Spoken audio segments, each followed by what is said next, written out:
der Livestream der Nürburgring Langstreckenserie. Präsentiert von Falkenreifen. Herzlich willkommen zur Nürburgring Langstreckenserie. Welcome to the Nürburgring for the NLS, the Nürburgring Langstrecking Series. Und jetzt ist das Rennen freigegeben. The red lights are out now. Fans sind wieder da.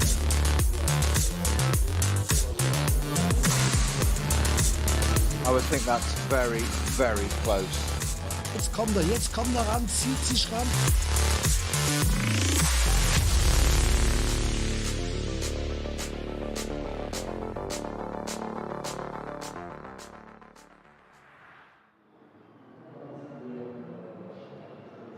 We are all set for NLS2. The sky is grey, the track is a little bit damp, but the most exciting thing of all, 140 cars or so will be lining up on the grid for this 4-hour race, the second of the series. And we're going to spoil you because it's very, very front-loaded. We've got 30 cars ready to go out and compete, or certainly were entered for the SP9 class at the top of the field. My name is Bruce Jones, and enjoying it alongside me, Peter Snowden. Good morning, Snowy. Morning, Bruce. How are you, sir? Immensely well, thank you. Immensely well. Despite the weather.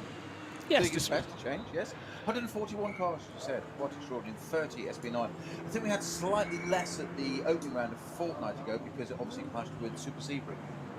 So we've got more of the regular, usual suspects, if we like. Yes, and I think if you look at the race diaries of the top drivers in the GT3 category around the world, pretty much every weekend from January when they kick off, some of the Dubai 24 hours and then some, all of a week or so later, Daytona 24 hours. You look at the likes of Raffaele Marciello, he is super busy. This year he's coming to race in British GT on the weekends off from the GT World Challenge and competing here. And again, for a lot of the drivers, if they can nail down as many NLS dates as they possibly can, then they know their year is going to be a good year. But the quality, it just keeps on improving. I like the tyre reference in there. A good year. Excellent.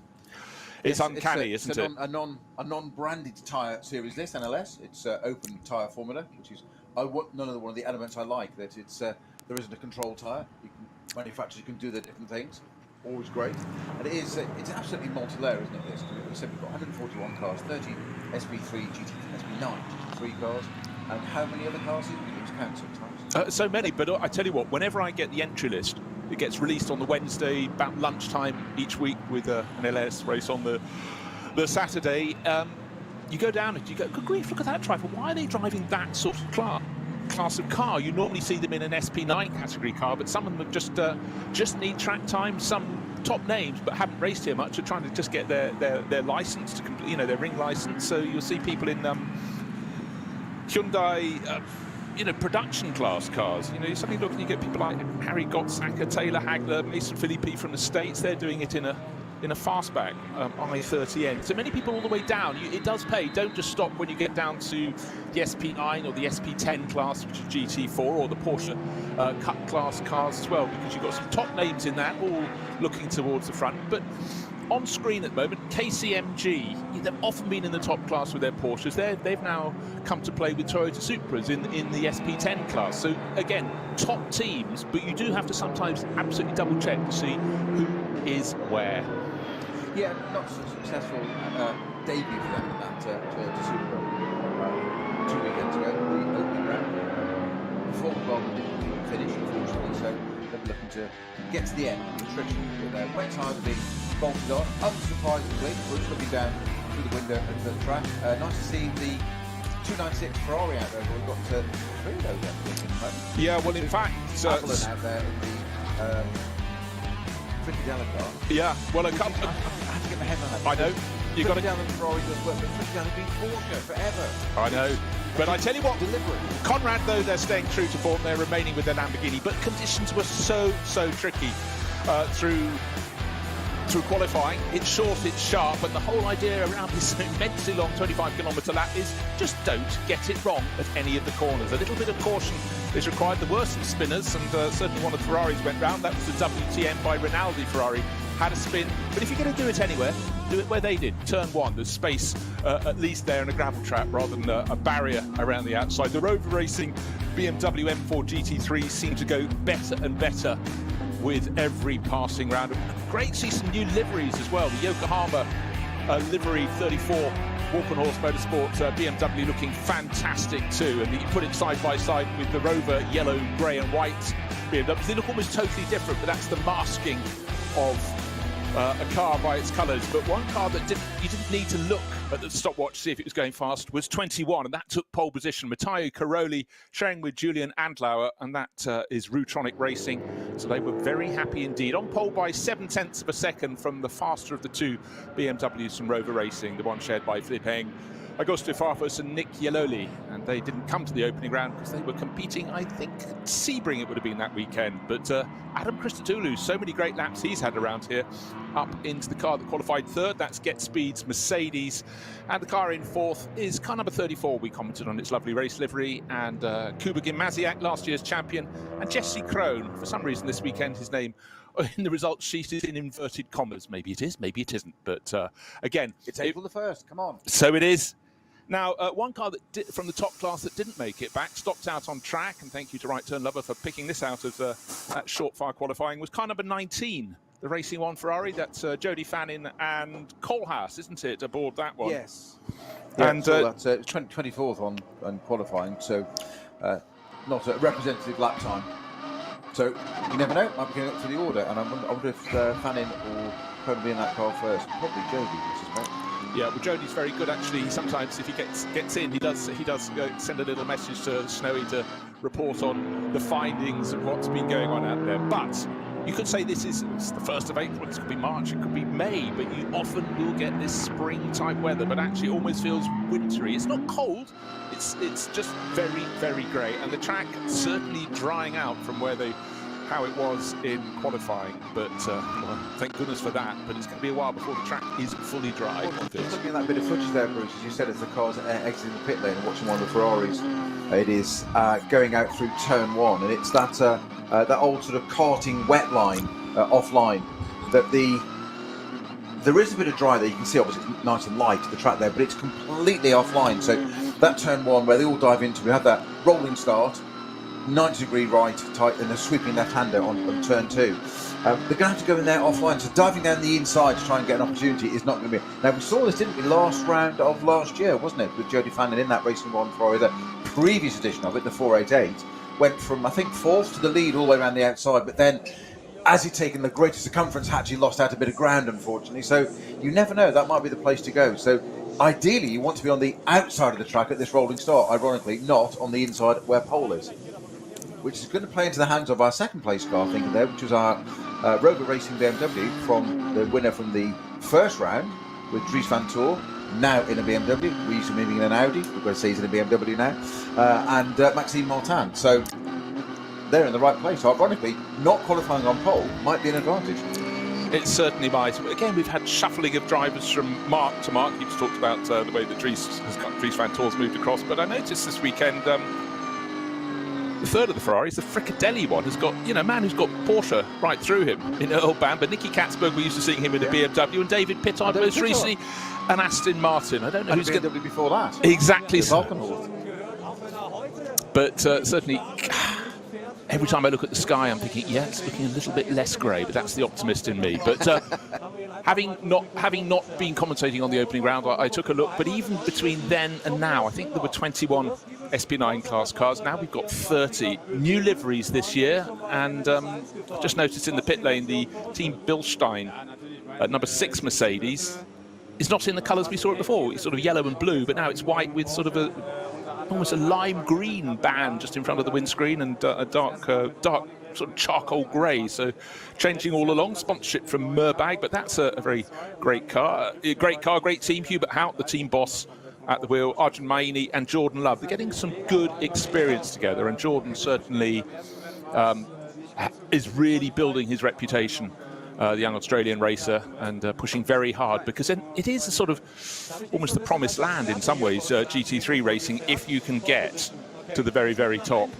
And certainly with quite a lot of the very top drivers now moving across and getting into the world of full endurance racing in sports prototypes, works drives. It's been a golden time, but just the sheer number of GT3 races at any time. This weekend there's also the opening round of GT World Challenge in America. We've got, as I said, 141 cars on the entry list here for the second round of the NLS. And so it is boom time, but you've got to be at the top. You know, you could be a driver who's driven beautifully. You come home 10th, but people are only really looking from, what, 6th place upwards, aren't they? Well, it's a harsh sport and it's a cruel phrase, isn't it? But they just say second's the first loser. That's certainly a driver's mentality. Yeah. It's all about winning. Yes, I did see someone who's normally a very kind commentator saying at the taking a dig at the varsity boat race, saying effectively, second of the losers, first of the losers. I was thinking these guys and girls have trained flat out for 7 months. I thought it was very... In fairness, there's only 2 of them. There are 2, yes. I was third. There's a 50% chance, isn't there? Could go either way. Now, one thing I always do when I'm qualifying times, I look to see where Frank Stipler is. He's not in the top 10. This year, of course, it's sort of rebranded in many ways. It's Audi Sport Team Shearer PHX. Yes. Which PHX stands for Phoenix. Obviously, they've raced on their own in the past, but Shearer team has gone across. But in fact, the better placed of the Shearer cars is the one driven by Fred Vervish, Matthias Drudy and Dennis Lind. And that's in 8th place overall. And that is the top Audi at the moment. So it's Porsche, BMW, Mercedes, BMW, Mercedes. That's the top 6. But Audi still... Well, we never discount them here. Quite simple. Good to see the Lamborghini in 9th place. Conrad Motorsport. Jelmer Berman sharing this weekend with Axel Jeffries in 10th place. Well, the easy one to pick out, whether it's sunny, but almost particularly when it's bright. It's the 911 Porsche 911 GT3R from Manthey EMA. Kevin Estra and Thomas Preining. And Kevin, sort of rampant Twitterer. He's always tweeting away. And, you know, we're saying, oh, actually, we could have done without a wet day yesterday, which was a test day, but for a lot of them it's their first run of the year at the Nürburgring, so dialing themselves back in. When we talk at length about the very top category, the SP9 class, and it really is packed full, as I say, 30 entries, but the class for GT4 class, which is SP10, super full as well, and increasingly quality entries there, it must be said. And again, the Porsche Cup 2 class, that's the 911 GT3 Cup class cars. There are 13 of those, so that's well packed. And SP10, so I'm just having to flick through the entry list. There are 10 of those. 3 Toyota GT, 4 Toyota GT, 5 Toyota GT, you can count, it's incredible. Toyota GT4 Supras, so they really have come from 1 or 2, and clearly a car of choice. Aston Martin Vantage in there, Mercedes AMGs, and of course BMW M4s. So a good mix of cars, which is just how we like it. Now, one of the things we've seen over the years has been the BMW Junior team, and they have been incredibly faithful to their young drivers, and they seem to always reward them. 7th on the grid today, that's car number 44, and they've stayed true for, this is probably the 3rd season now, isn't it? With it is, yes, yeah.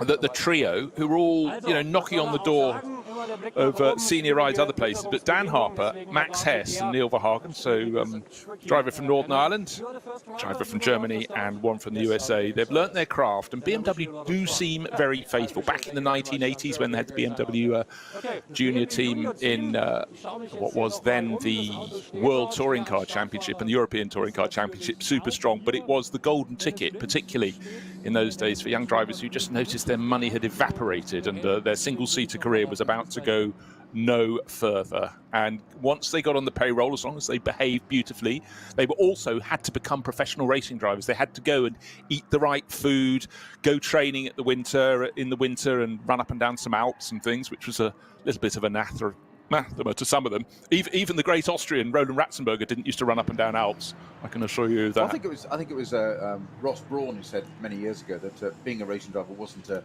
terribly difficult job, because all you had to do for 3 months of the winter was stay fit, which I think was a very sort of a bobbed nod, if you like. Oh, absolutely. Mr. Schumacher did. The rest of you wonder why he turns up at the first race so fit and so ready to go. So it's not a difficult job, is it, in reality? I'll give you a little insight on that one, in that I thought you might.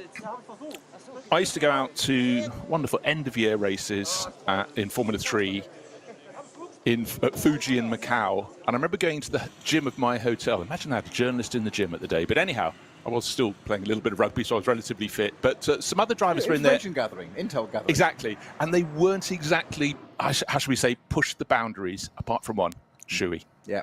Training absolutely properly. And he was in there, and he didn't just arrive and think, what should I do? He arrived with a program to do. Yeah. Didn't put it on. Obviously, I thrashed all his scores, but, that was just a matter of pride. It didn't need to be said. No. But, he really was. And I was super impressed back then that he spoke English so fluently. And but, he was properly managed then. He already had Willy Weber on board looking after his career in Formula 3. And we know a hop, skip and a jump. But it did take Bertrand Gachot to misbehave and get in trouble with the incident with the taxi driver. CS spray. Yes, Hyde Park Corner, because otherwise Shuey had just done, interchangeable, had just done one round of what was then... I wasn't available that weekend. Japanese Formula 3000 or Formula Nippon, I can't remember what it was at the time, and then suddenly the opening came and by golly did he grab it. But here we are now with a host of drivers, and importantly also, as ever with the NLS, we have a throng and then some down on the grid. The grid walkabout, really important and very much part of the package. And of course, we have packed grids of cars, but we also have 3 grids of cars. But so they'll be largely on the front grid of cars. Of course, they've got according to their classes at the start of the race. But in the front grouping, you've got the Porsche Cup 2 class cars, and of course the SP9s at the very front. Just looking back through qualifying, Bruce, there's just a couple of things to note. We've lost, well, not lost. Number 44, the car you just mentioned a few minutes ago, the BMW Junior team. That car did stop when it was out in qualifying. Not sure, this is according to our GPS anyway, not sure whether it had an incident or not, or whether it just stopped, i.e. a fuse popped. Oh, right. I exaggerate for clarity, as in nothing more. So just keep an eye on whether that car appears on the grid in that first starting group you've just mentioned. Well, we saw one of the drivers being interviewed. Didn't catch what he was saying. 511, which is one of our VT2 cars, if I think I'm correct. It's predominantly a class dominated by 330 BMWs. So there are now, of course, I think there is a Toyota or 2 in that class this season. So 511 is the FK Performance Motorsport 330i. That will not be taking part. That did crash during qualifying. Well, I say will not be taking part. I'd be surprised if it's taking part. If it is, great teamwork, but there's not a lot of turnaround time for that. Yeah, perhaps not from the very start of the race. And I think it was largely down to tricky qualifying conditions. It started extremely wet, even though it's a fairly short qualifying session, exacerbated by such a long lap around here. It makes it even worse. You don't get another go, as it would on a normal shorter circuit. So all the more reason to be concentrate. Of course, then it dried out, so it was changing all the time. And of course, drying out over a 25-kilometre lap is quite difficult. If you've literally gone out on wets, as they would have done at the start of that session, and it starts to dry, you get that wrong bit, that crossover bit in the weather. You're suddenly arriving at a part of the circuit where you don't want wet tyres, and the reason for that is, A, they don't grip as well, but they overheat. So it's difficult for a driver on that one. So I suspect that whilst qualifying has taken place and we have the grid, it may not be that reflective of what we're going to see in the race. I think the first 30 minutes could be quite interesting. I think we'll sort of have more of an idea of 30 minutes when it's sort of shaking the tree and everything sort of sorts itself out. Yeah, and I think also yesterday it was wet, so all the drivers would have rotated through. But we always know there are different sorts of wet, and so the driver who was out in qualifying at the end of qualifying when it was becoming a little drier will have half an inkling, but the track has changed and continues to change since then. Right, you mentioned obviously Jody Fannin was listening to you because I haven't even mentioned him yet. Keen, very keen. Left rear suspension done, but no spares, so they're out of the race. So the Racing One Ferrari isn't in. That's a 24th position car. Okay. Well, thanks for letting us know, Jody. We'd rather you hadn't spoken to us and were racing, but again, it's sort of the nature of these events. It's so quickfire. Yes, they have testing on the Friday, but you come in on Saturday, you hope, you pray the track is dry or not covered in fog. There wasn't fog this morning, but there wasn't dry either. And then you hope that whichever of the drivers is nominated to go out and do qualifying keeps their nose clean, doesn't transgress or have a problem with the car. But we've got an absolutely rock solid field of cars here. There is grey sky, but underneath it's a little lighter and brighter. So let's see how it unfolds. But of course, the drivers now thinking very much about today's race, NLS 3, and then hopefully for a lot of them. The big one for them on the Nürburgring this year on the Nordschleife will be the 24 hours towards the end of May. And that's coming up fast today, April Fool's Day, but let's hope no jokes are being played on any of the drivers. But yes, I'm hoping that isn't a joke that Jody's just sent in that they're out of the race. Then yes. It appears on the grid. Well, I commented that not in the top 10, in fact they're 11th, so only just outside, is the car that has Frank Stippler, his name on the side. He's also on board this weekend, and he is going to be starting from 11th, just munching on a banana before he will go out to play. But different teammates this weekend. Renger van der Zande, don't often see him on the Nordschleife, and Marcus Winkelhock, who's raced it many, many, many times indeed. And he is on board. So the three of them, but we're so used to seeing Vincent Kolb with Frank Stippler. Again, we'll have to just try and remember who we're talking about. But David Pittard I can spot walking up and down the middle of the grid, so he doesn't look like a start driver. He has got his suit on, but a race suit, but he's wearing a sort of like a duffel coat with a hood. Keep warm, I think. Actually, Yeah, I know. Could be. But so the race will start in 24 minutes and will go on for 4 hours. So we'll have 3 pit stops, and of course the drivers work out, or the teams work out, how and when they should come in. There is a sliding scale, but we'll come to that. For those who've not watched around the NLS before, when you make your pit stop has some bearing both on the front end of the race, but more importantly on the end. But we've got 4 hours to explain how all of that works, and of course the other factor that may dictate when a pit stop is made, that may change a driver's program, team's program, is what the weather does. For now, it does appear to be drying by the minute. I'm looking anxiously to see if I can spot any flags from the commentary position. But then again, often if you comment on the flags you see on the start-finish straight, they're no use at all because they're protected by the grandstand or the pit building. But actually, the tree in the background... Venturi effect down between the grandstand. Indeed. Yes. But beyond the grandstand, I spotted a rather tall fir tree blowing from the north. Across the track, in other words, at that particular point. I thought you were going to burst into the shipping forecast then for a minute, Bruce. Yes, Dogger Bank. That's exactly what I was going to say. Exactly, that's the one. So the drivers largely now on board.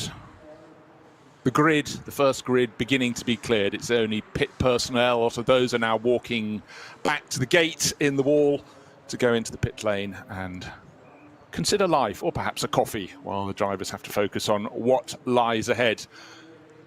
And of course, one thing we always are very happy with is the broad width of the start-finish straight going down into turn 1, which has ample space, but also ample gravel to catch those who find themselves on the outside of the circuit. There is space to play. There is space to possibly make an overtaking manoeuvre, two or three. However, it's still a mighty big prize the person gets if they put the team's car off at turn 1 in a 4-hour race. So I'm sure that's in their minds as well. 57 cars starting in that start group 1. Good. I was trying to count them. You were quicker than I was. 10. So it's 30 SB9s, 11 SB10s, 12 Cup 2s you mentioned. Okay. And then 1 SB7 and 2 each a brace on SB4T and 8T. And the group behind is packed full of BMWs, quite a lot of Porsche Caymans in there as well. In fact, they're all parked rather higgledy-piggledy on that second grid because obviously trying to fit 140-odd cars into the 3 packs of grid assembled down there, it's very difficult. Yes, that's your TCR cars and your Cup 3s. And of course, the big group, there's the VT2 front-wheel drive, 16 of those. Then we've got the rear and four-wheel drive variants as well. So two categories of VT2 there, 16 and 11 respectively. And then our final group, which is our black group, as it were, it's the German flag, so it's red, yellow and black. So group 3 is it's a handful of cars, something quite literally 1 or 2 cars only in that class. So we've got our V4s, V5, V6, SP3s, H4s, and then our 2 BMW classes of 240i and M240i, 7 of those, and a single entrant in the M2 CS category. Very good. Something for everyone. But I tell you what, if you go to vln.de, click on the event and go down and get the entry list, you'll see there are some real gems who you might normally find at the front of the grid driving in lower category cars. Good way of learning? Well, anytime you're racing on the Nürburgring Nordschleife, it's a good way of learning. So, well, you say that, and that's what you have to do anyway, because you have to entirely what they call the ring permit, the Nürburgring permit. You can't just tip up and go and you might race GT3 cars in every other category, British GT or whatever it may be, wherever in worldwide. And what a phenomenon GT3 has become, that Stefan Britell created that some 15, 20 years ago now, probably 20 roughly. You know what? I'm looking forward in a couple of weekends' time to being at the Goodwood members meeting, and one of the displays is an assembly of GT1 cars very dear to your heart. One of my cars is in there. Exactly. So, yes. But you look at that and you realise sports car racing is in continual flux. You look at the World Endurance Championship, the melding of LMDH, LMH, and so on and so forth. The class that's been strongest of all for years and years has been LMP2. It almost has no future anymore. You know, it's changing so fast, but at the back of the grid. And I spent a lot of time looking, there's 100 years since the first Le Mans 24 hours this year, and looking at the change. Yeah. And then you realise at times, we forget that not so long. They reported that one, weren't you? Yeah. But when you look back, we've got a minute to start this race. I'll be very quick until the cars go off. That is not the start of the race. There was a time not so long ago when there were no GT cars in the 24 hours of Le Mans. Now you look at it and it's almost the bedrock. And yes. I think it's at its strongest when you've got a strong GT class in the 24 hours. GT3 coming back to Le Mans next year, which I know has got mixed reviews and responses. I think it's a good thing personally. Look, motor racing, despite all the sort of frippery and the frivolity, it has to have common sense in the package. And if that means you've got a good, solid class at Le Mans that owner drivers can afford to compete in, and if they're good enough, then that's immensely sensible, because you never know where that's going to go. But if you remove the roots and only have the bloom, nothing really lasts very long at all. It was a bit profound, wasn't it? How did that happen? I was just thinking that. Who swapped Bruce Jones out for Alan Titchmarsh? So the cars with a little bit of moisture on one of the camera lenses down there, but I don't think it's raining, and it was certainly not raining anymore. I think that's something from earlier. Setting off, and they will patrol around. They've all got their, most of them have got their flashing rain lights on, so obviously that's been an instruction from on high. Controlled, yeah. Now, looking at the track surface going down into turn one, it's exactly as you described it. Describe it again for those that weren't with us at the outset, because it's not all easy down there. Well, no, it's not. It's horrible on the inside, i.e. where the apex is, which is where ideally you want to be, of course. So there's a bit more of a sort of central line. So if you're brave enough to get down the inside, I'm going to put this in context, of course. We have a rolling start in a few minutes. These cars are out on their formation, white flag lap now, as it were. These 57 odd cars will come out, 30 GT cars at the front. Everybody's vying for position. It's a rolling start, so you've got some speed over the line. The lights go out, on they go, full gas, pedal to the metal, down they go, and then all diving for a space down the inside. The logical thing is to go down the inside. Now, we've seen others in the past go around the outside, because you've got a safety net there. You can move over to the left and you can run wide and nothing happens. If you dive down the inside and get it wrong, you're likely going to collect somebody. And I've heard tell it's not popular with the crew if you take the car out at the first corner of any race, let alone a 4-hour race. Old wives' tale. So I've heard. I have no experience with this, but so I've understood from friends. So what do you do? But then again, what's the phrase of fortune favours the brave? If you can get it down the inside. Now, people, like we've seen this before in the past, admittedly in the drive, but we talked about the BMW Junior team a little earlier on. Daniel Harper had that amazing run in the early days of the M4 GT3 car last year, with Valkenhorst and Rover all having that side drafting, everything out the Dottinger, got third to second, and then wasn't settled with that, came up through Tiergarten, down this pit straight, obviously at full racing speed, and went for the outside and then dived down the inside, nearly getting it on the grass, but got the thing all pulled up and done. So it's possible. And first corner, we can see on the rest of the Grand Prix track there, you can see it's that lovely, literally light and shade on the track. The light bits are where it's dry, the darker bits are where it's still wet. Go offline at your peril. Some will try it. It's the nature of the beast. But if you've stumbled across us for the first time, what is the Nürburgring Langstrecken Series? Long distance races, minimum 4 hours. And increasingly, we've got some longer ones now, popular with the teams, because a lot of the teams bring as many as 4 drivers to compete in even the short races. A lot of people want to cycle through, but they want to do one thing. They want to race on the Nürburgring Nordschleife, 25 kilometres. And the lead pack of cars, as the second pack is now just pulling away from the grid, the third pack of cars is lining up to get their, not rolling start, their formation lap, but the lead cars, the SP9 class cars, are now on the proper Nordschleife. They've gone from the broad, generous spaces with the runoff areas and the gravel traps of the bit of the Grand Prix circuit they use, which isn't all of it. They don't go all the way down to the Dunlop curve at the bottom. But then it gets narrow. So if you do your overtaking, yes, you might do it down that long straight back towards the end of the lap along the Dottinger Höhe. But if you're clever, you try it through the complex of cars, complex of corners. The first 4 corners they feed with great width, one way and then the other several times. But certainly to pull off a move around the majority of the Nordschleife, Snowy, against a car of similar performance, it's not the matter of a moment, is it? It's often down to a mistake. It's often down to actually just having the bit between your teeth. Well, you just said, what is the Nürburgring? What are these races? Well, it's a high-speed game of chess. That's what it is, basically. There's so much strategy, so many moving components. But any race, the first lap, even the first corner, it's diminishing returns. The opportunities are there at the very, very beginning. That's where you want to try and do it. That's your opportunity, especially on this circuit, because that first starting batch, the GT3 cars, SP9 as they call them in this series, they get away. They've got one and a half about clear lap. That's all they get before they're into traffic. So you've got to capitalise on that. That's your chance to make hay. Your first corner, your first lap, yes, but now you've got something different in the equation because you've got a different surface all the way around.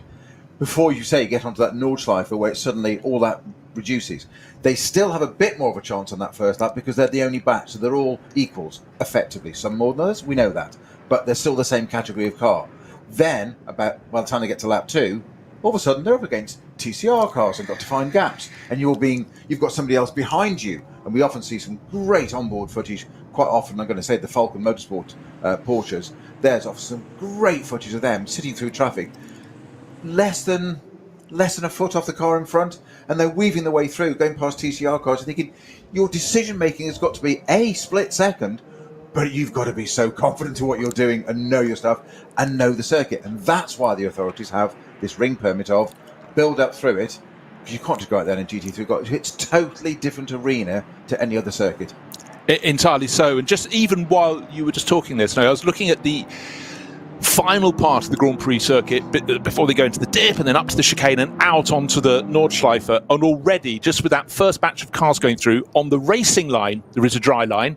That appeared very quickly. It was all still a little bit damp as they set off, but already they've made that. So by the time they come around at full racing speed, when they start the race, the Dacia Logan's up the back. We'll pick that one out through the course of the race, the least likely looking racing car.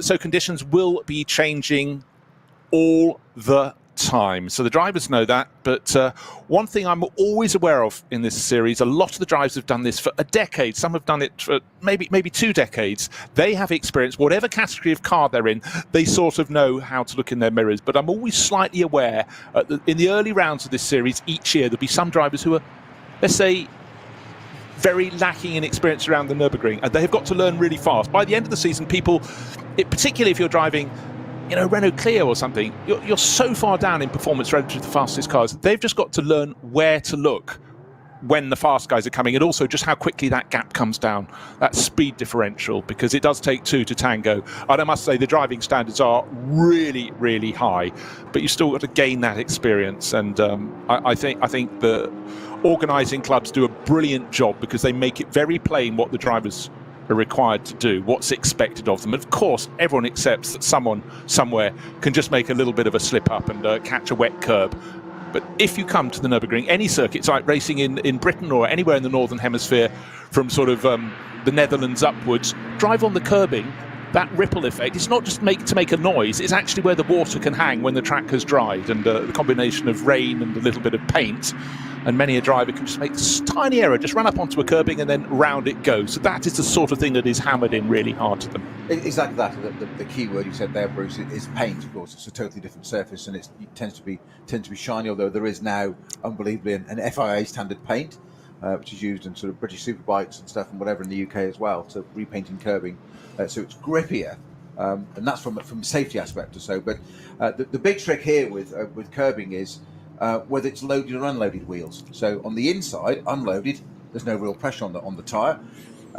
Tyre is the bit that has the contact to the ground. Funnily enough, people always say this, why tyres are so important. Well, you can have all the technology, all the power, and all the clever bits on a racing car you like, but there's only usually 4 parts of the car that are in contact with the ground, and they're through the tyre. So that's where absolutely key. The rest of it, it's not remotely relevant, but it's ein Traum vieler Rennfans, der für die allermeisten nie Realität wird, mit dem neuen Gran Turismo 7 aber ein ganzes Stück realistischer. Mit der neuesten Auflage des Kultspiels für die Konsole fahren wir zu den wichtigsten Streckenabschnitten der grünen Hölle. Die AMG Arena. Erstes Nadelöhr nach dem Start und durch die unterschiedlichen Linien ein toller Ort für Positionskämpfe auf der Grand Prix-Strecke. Auffahrt Nordschleife. Nach der Vidol-Schikane biegen wir ab vom Grand Prix-Kurs. Hier beginnt der 20 Kilometer lange Ritt durch die grüne Hölle so richtig. Fuchsröhre. Mit Vollgas bergab, durch die Kompression und den Berg wieder rauf. Wie so oft auf der Nordschleife, kein Platz für Fehler. Breitscheid, der tiefste Punkt der Nordschleife. Die Brücke über die Hauptstraße von Adenau ist ein Zuschauermagnet. Das Karussell, benannt nach Rudolf Caracciola, einem der ersten Heroen des Rings. Die alten Betonplatten der Stallkurve sind Kult. Brünnchen, der Zuschauer-Hotspot. Ob beim Rennen oder bei Touristenfahrten, ob bei brütender Hitze oder im strömenden Regen, hier ist immer etwas los. Die Döttinger Höhe. Windschattenschlacht bei 270 km/h und die Überholmöglichkeit schlechthin am Ende der Nordschleifenrunde mit dem neuen Gran Turismo 7.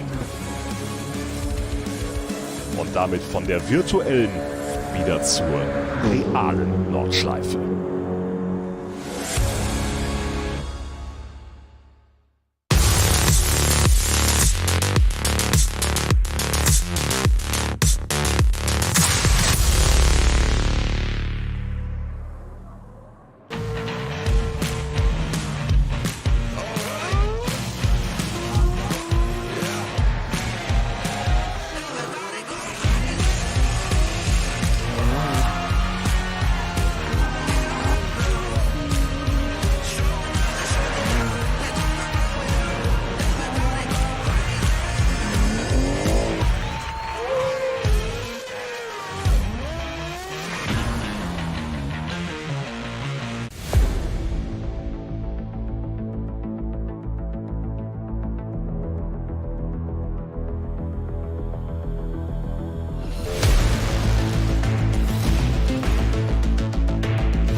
world's first asphalt watch. Nürburgring Asphalt 1. Over 90 years of racing history.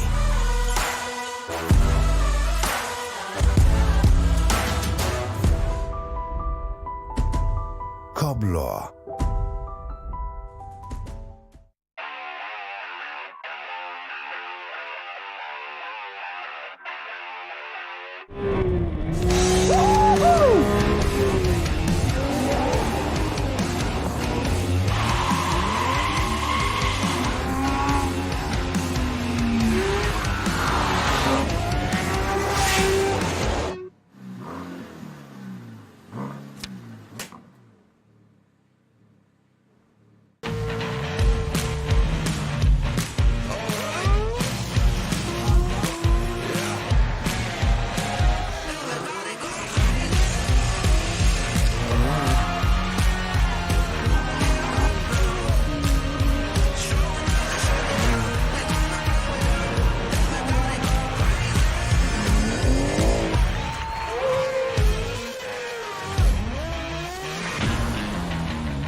Liebe Fans, besucht unsere Social-Media-Kanäle auf Facebook, Instagram, YouTube, Twitter und TikTok. Willkommen bei der NLS.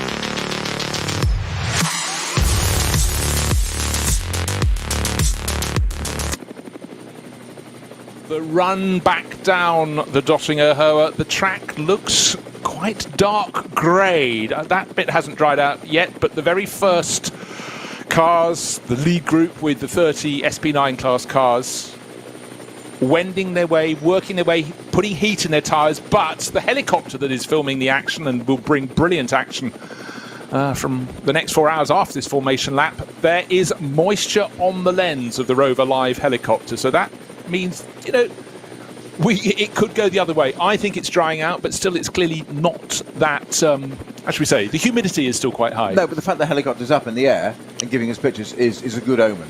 Yes. Gosh, you are a veteran at this now. So, all set, and it's the Rutronic Porsche on pole position. Car number 21, Matteo Caroli, set the time, and Rover Racing always strong. And they will be starting the better of their two cars. Car number 99 will start second. The sister car 98 will start fifth. So they've placed well. In between them, we've got number 12 Mercedes. That's a Team Get Speed car. That's one shared Adam Christodoulou, Maxi Götz and Fabian Schiller. And fourth place on the grid, Jesse Krohn in the number 34 Walkenhorst BMW. He's showing that with last year's champion Jakub Gimaziak, or Kuba Gimaziak as he's known. And you just keep on down the order. So much quality. Now, one crew that doesn't actually compete here terribly often, but great to have them with their Lamborghini, is Abt Sportline. They've got a pretty stellar crew. Marco Mappelli, Jordan Pepper, Nicky Thiem. Yes, I know you think Nicky Thiem is always an Aston Martin man, but any excuse to race on the ring. Any excuse to race, he'll be there. Yeah, entirely. Yeah. So yes, still looks a little bit slippery at the final sequence of corners, but the field is bunching. Don't want to drop back. It still seems a novel sight to see the 296 Ferrari instead of the 488 GTE in the top class. Getting used to that, but the quality runs deep, and through the final twisters, the Porsche safety car, light still flashing on the roof, is just going out of shot, but it's about to pull into pit entry. In it goes, the lights are out, and it's Rutronic from Rover Racing, Rover Motorsport, as they line up on coming down the start straight. The lights flick to green, and a very good start from the Rutronic Racing Porsche. Gets its nose in front. Now, Peter was talking about which line you may not want to be on when you get to turn one. Don't want to be right on the outside. No one's driven over that, but it's three abreast. But the Rutronic Porsche, latest onto the brakes, takes the lead. Second place is going to be contested as the Mercedes up the inside, but I think that's going to slot back into third. It's on the outside, trying to go round. Oh, three abreast into turn number 2, but the Rutronic Porsche was a little bit cautious there. It's lost the lead. Around the outside went the number 99 BMW into the lead of the race. Further back, we've got a spinner on the exit turn 2. Number 5, Phoenix Audi. Number 5, and that was Frank Stippler. Frank Stippler has made a mistake. Put that down in your notebook. I think he might have been tagged, actually. Quite possibly. We were watching that helicopter shot into the first corner. I thought, I'd be amazed in these conditions if somebody doesn't get turned around. It's just one of those serendipity that happens. But it took till turn 2 for it to happen. Right, the prize for most places gained before they'd even got halfway around the bit of the Grand Prix loop was number 3, Klaus Bachler, started 21st, one of the 2 Falker Motorsport Porsches, and his sister car was starting 4 places further behind. 1, 2, 3, I think there are about 15 cars between them, so either number 4's gone backwards, but I sense with the red and white helmet, Klaus Bachler's coming forwards, so he certainly picked off the Conrad Motorsport Lamborghini. But it's Rover BMW in the lead of the race. Our pole starter in the Rutronic Porsche is back into 3rd with the tail kicking out very much. So it's still damp on the exit of the chicane. Onto the Nordschleife they go.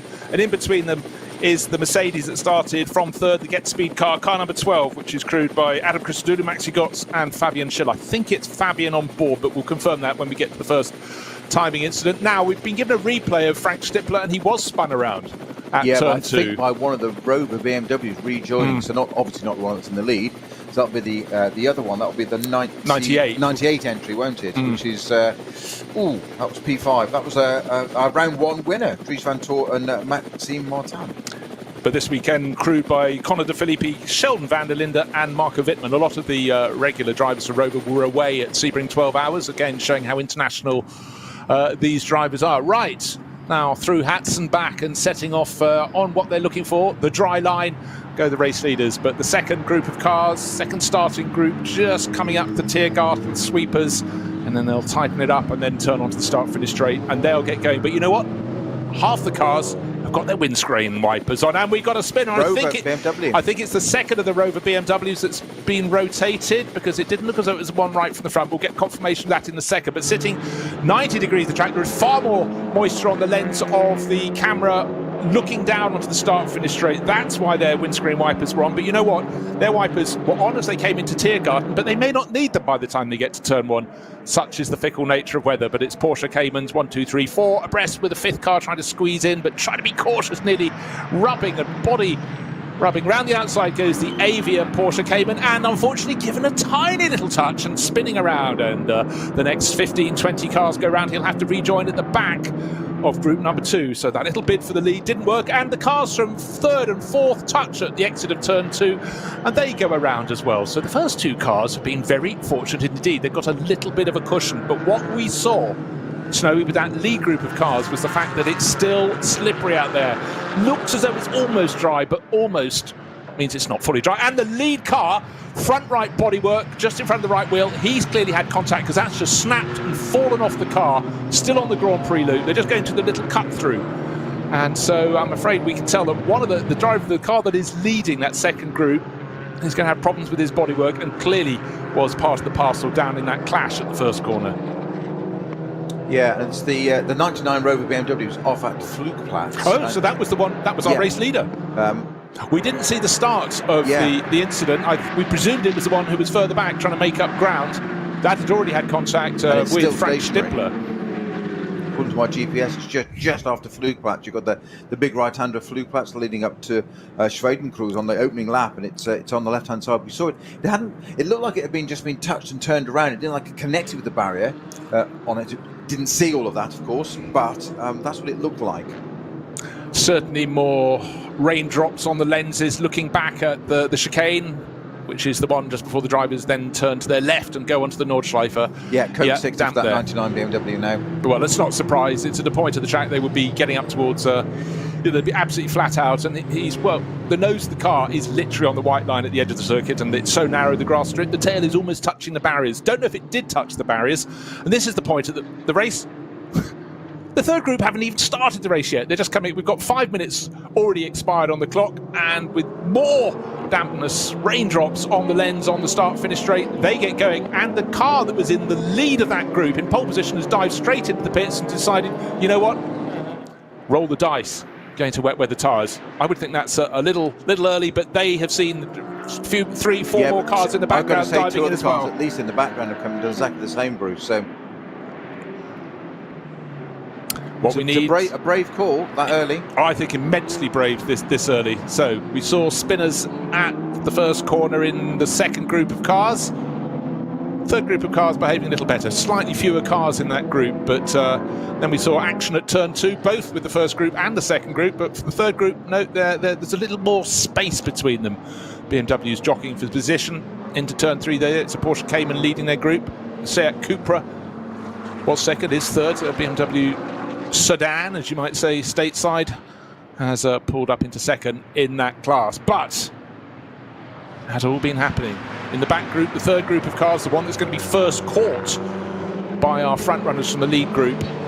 Actually, at the moment, behaving nicely, keeping out of each other's way. But as they go the second part of the Grand Prix loop that we go through, the windscreen wipers are off. So it does appear that it's that high point when you come through Tiergarten onto the start-finish straight, and then you start descending towards turn 1, where light rain is falling.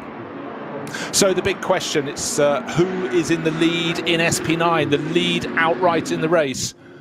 Looks as though second place is the Advan liveried Walk and Horse Motorsport BMW, and I guess it's the Get Speed Mercedes in the lead of the race. Tucked in behind is the Rutronic Porsche that started on pole. It's a sort of acid yellow and blue livery. Those three have made a break. They're covered by about a second. But, well, I can tell you what happened with the 99. Oh, dear, the 99 BMW. The track bent slightly to the left. Unfortunately, the nose of the car, it just ran a little wide, got onto the grass. It snapped to the left, kissed the barrier, and then spun around. And the tail of the car about a foot off the barrier. And the nose of the car definitely protruding over the white line onto the edge of the circuit. So that was early on the Nordschleife itself. And I would suggest that was probably... Did we say it was around Adenauer Bridge? Not Adenauer Bridge, sorry, before Flugplatz. Yeah, just after. Just after Flugplatz. I think just lost it on the edge. Just went a bit wide, I think, there, onto Flugplatz just before Schwedenkreuz. Yeah. And that's why that car hasn't continued. It had quite a cloud for Barry. Yeah. We didn't get to see, we just saw the end of it, didn't we? But great for the Rover Halicam shot there to give us that information. Yeah, and effectively what happened was it was going out of Kittelbacher her that... the front end just didn't want to turn in. And now we've got a challenge for the lead around the outside. Mercedes leading the race? No, it's now a BMW, the number 34 Advan livery. It's fantastic in that black and red livery. Kubica Maziak, isn't it? So fifth on the grid. Yeah, fifth on the grid. Again, put a line through Kubica Maziak Audi. It's now Kubica Maziak BMW to keep us on our toes. The Rutronic Porsche is sort of there or thereabouts. They're running back down Dottinger her. There's a bit of a slipstreaming. You don't necessarily want to be in front as you go down the straight, and the Mercedes pulls alongside, and just as the track cuts to the left, takes the line. No point taking too many risks, but definitely you want to be from driver's position on the right-hand side of the circuit as you approach that little constriction, because that's the dry line. But certainly the Mercedes went away from that, but had enough of a slipstream, Snowy. You can see it. They worked it very, very well to take the lead of the race. Yeah, just interesting to look at that dry line you've just mentioned, Bruce, down through Dottinghoe and Tiergarten. Absolutely clear. It's almost as somebody's painted it on with a brush stroke. Then as soon as you come out of the end of Tiergarten, turn left onto the pit straight, it goes damp again. Yeah. So whether that's just protected by the grandstands and the buildings or whatever there, but a totally different surface. I'd love to see the Halicam shot of that down into turn 1. We can't quite see it from here, but get a line down the inside. People avoiding that apex quite late, actually, by the look of it. So it caught out, well, it didn't catch out Frank Stifler. He was actually tagged. I think there were 2 or 3 cars. I think it was 4 wide, actually. And it just won that sort of domino knock-on effect. And unfortunately, Stifler ended up being on the outside of that. And everybody moves across a little bit. And all of a sudden, it's 1, 2, 3. And it's there, incremental. And all of a sudden, Stifler's facing the wrong way in there. At least Stifler stayed in an Audi. Remember that now. He hasn't moved teams. We know where he is. We've got his number. Yep. So, leading the race, Maxi Gotts. 5. Second place, Kubica Maziak. So we're talking Get Speed Mercedes. And then, of course, Walk and Horse BMW. Tucked in behind in third place is the driver who started from pole, Julian Andlauer. That's number 21, the Rutronic Racing Porsche. He's now getting back in touch with these two a little bit over the GP circuit. He's made up some ground over that GP circuit, and that's largely because it's so dry. And we can see that dry line again through the chicane. Oh, now the lead Mercedes running a bit wide, and Maziak straight pounced on that. The end of the GP circuit just got the job done. We said about the Nordschleife was not the place to overtake. Dive down the inside, just got the opportunity into Schweden-Schmitzer curve to take the lead once again onto the Nordschleife. That, of course, put the Rutronic Racing Porsche completely back in touch with these two. Maziak now, it just picked up his skirts and gone. No. 3-4 car lengths already. He has, and I think the interesting thing was those cars were pretty much about a second apart with 2/3 of the lap completed. The Porsche then fell back, was brought up by the incident, but at the moment, the pace is with Gamaziak. He's starting to pull clear. A little bit further back, riding with Klaus Bechler, car number 3, started 21st. Oh no, it's Picariello, his teammate. I'm sure I saw Bachler in the car at the start. Anyhow, Picariello up to 7th. I said that was the car that gained the most around the Grand Prix, the part of the Grand Prix loop at the start of the lap. Brilliant gung-ho start through the first sequence of corners, but 21st to 7 is good by anybody's book. Now the car's slowing down because, of course, they're coming to the point of the circuit, going through Kittelbacher now, in which the track turns right, and unfortunately that 99 BMW did not. It has been moved around, so it's parallel with the track. There's a flatbed truck right alongside it, you know, trying to patrol this circuit, and Philipp Eng will be the driver with the long face. He was the Austrian driver, was the one that started that, and of course once they get past that moment then they can get going. But I suspect it'll be a fairly long face and quite a short debrief. Yes, not a lot to talk about, is there? No. No, indeed. So yes, Picariello not beg your pardon. I was convinced I saw. Well, we heard him being talking on the grid, Klaus Bachler, but clearly it's not him who's in that number 3 Porsche that went so well, and it's Alessio Picariello. So I'm going to just amend my notes in case I trip over again. Also going well in the early stages races, Dennis Lind, number 15. That's one of the Team Scherer PHX Audis. That's in 6th position, just behind Kevin Estre in the 911 Porsche from Manthey EMA, so he would be the one starting that. Thomas Preining will take it over. To complete the top 10, by the way, we've got Lauren Heinrich, car number 18th. He's in 8th place overall. He's sharing with the other Vantor. That's the Dynamic GT, sharing with Laurence. And then 9th and 10th, we've got Patrick Niederhauser. That's car number 39. That's quite a crew. Christopher Haase, Christopher Mies, Patrick Niederhauser. They know how to drive an Audi R8 LMS. And Axel Jeffries, car number 7. That's the Conrad Motorsport Lamborghini, which has got company because, of course, our Sportsline playing this weekend. Just watching the... Sorry, Bruce. Watching over the Falcon Porsche sitting behind Grello there, and something's just fallen off the front of the Falcon Porsche, almost like air intake area there, almost like a splitter or something. Literally just saw it open up, hang on to one side, long and wide, and then it's just fallen off and disappeared off onto Hatzenbach. Now, it looks like it's intact, but I don't think they've touched one another. But certainly something just fallen off the number 3 Falcon Porsche. Which corner did it come from? Well, it was just going on to... No, I meant which corner of the car, not... Oh, well, no, it's middle. Oh, middle. Middle front. So okay. That's what I was saying, like air intake, almost like the splitter. Right. Almost, okay. It might have been a grill or something, but it was certainly... It was long and wide and attached one side and then opened out and then fell off. Okay, well... Taking a look at them, certainly Alessio Picariello in number 3 is all over the tail of Kevin Estre, pushing him one way, pushing him another. It's a layer of paint between them, but Picariello, the Belgian racer, is definitely keen to go past, riding on board with him now because unfortunately we've got a camera. But of course he's on the Nordschleife, but there's very little space, and in fact he ran out of space, went off the side of the circuit, had to come off the power, and instead of being a layer of paint behind, he's about 1.5 seconds in arrears. I'd say he's got the speed. 5 car lengths, immediate, just by that little twitch on the grass. No, nothing real, but it would have got his attention. It's certainly got ours. Certainly got ours, and they started the lap in 5th and 7th positions, and now Picariello is all over the tail. He's gone up a position. Number 3 Porsche from Falcon Motorsport, of course, running proudly for 20 years now. Falcon Motorsport running their tyres, doing things differently to rivals on other makes and brands of tyres. But as they go up to the carousel and around, they're both hugging the track, lying low beneath. There's a slight gap, and then Dennis Lind comes through, white and red Ferrari, and then in behind him should be Lauren Heinrich. Yes, car number 18. It's the bright green and black livery of Dynamic GT, formerly Dynamic Motorsport. Teams like to do that, change their name from time to time. But Picariello, again, a replay. He got half the car, so the 2 right-hand wheels on the grass and very quickly off the power, because if the track was slightly damp, you can be sure the grass was had rather more moisture. Well, that's normally Estre's USP, isn't it? Sort of pass on the grass, Estre. Yes. So he's kept his nose clean there, but the Falcon car not so, and cost him a bit of time there. Well, it certainly did. Maxi Götz is being harried big time now by Julian Andlauer, the number 21 Porsche that started from pole position. Slightly tentative. Oh, God, just course vehicle just moving out of their way.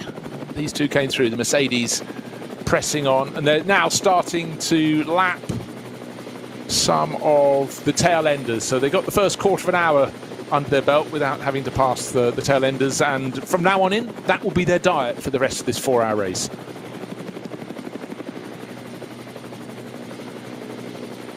And in between the wet patches, it looks as though, or the damp patches, the Get Speed Mercedes is looking really very handy indeed. And that is car number 12. Get Speed have just grown in strength in recent years. And Maxi Götz at the wheel of that. And 2 more back. The Dacia Logan has been conquered. That has been passed.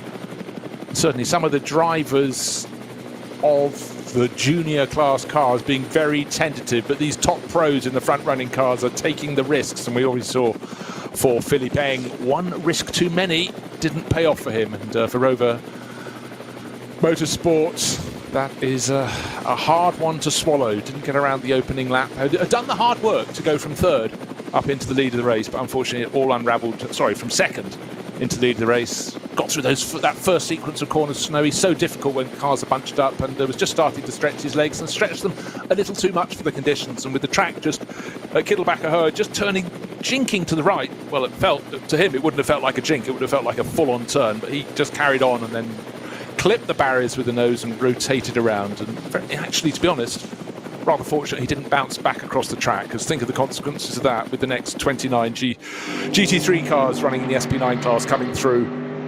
That doesn't really bear thinking about. So the first 2 cars coming through, lap 2 will be completed with Maxi Götz leading the race, pushed very hard indeed by Julian Andlauer, and they've really built up quite a gap, and it looks so in third place is another Mercedes.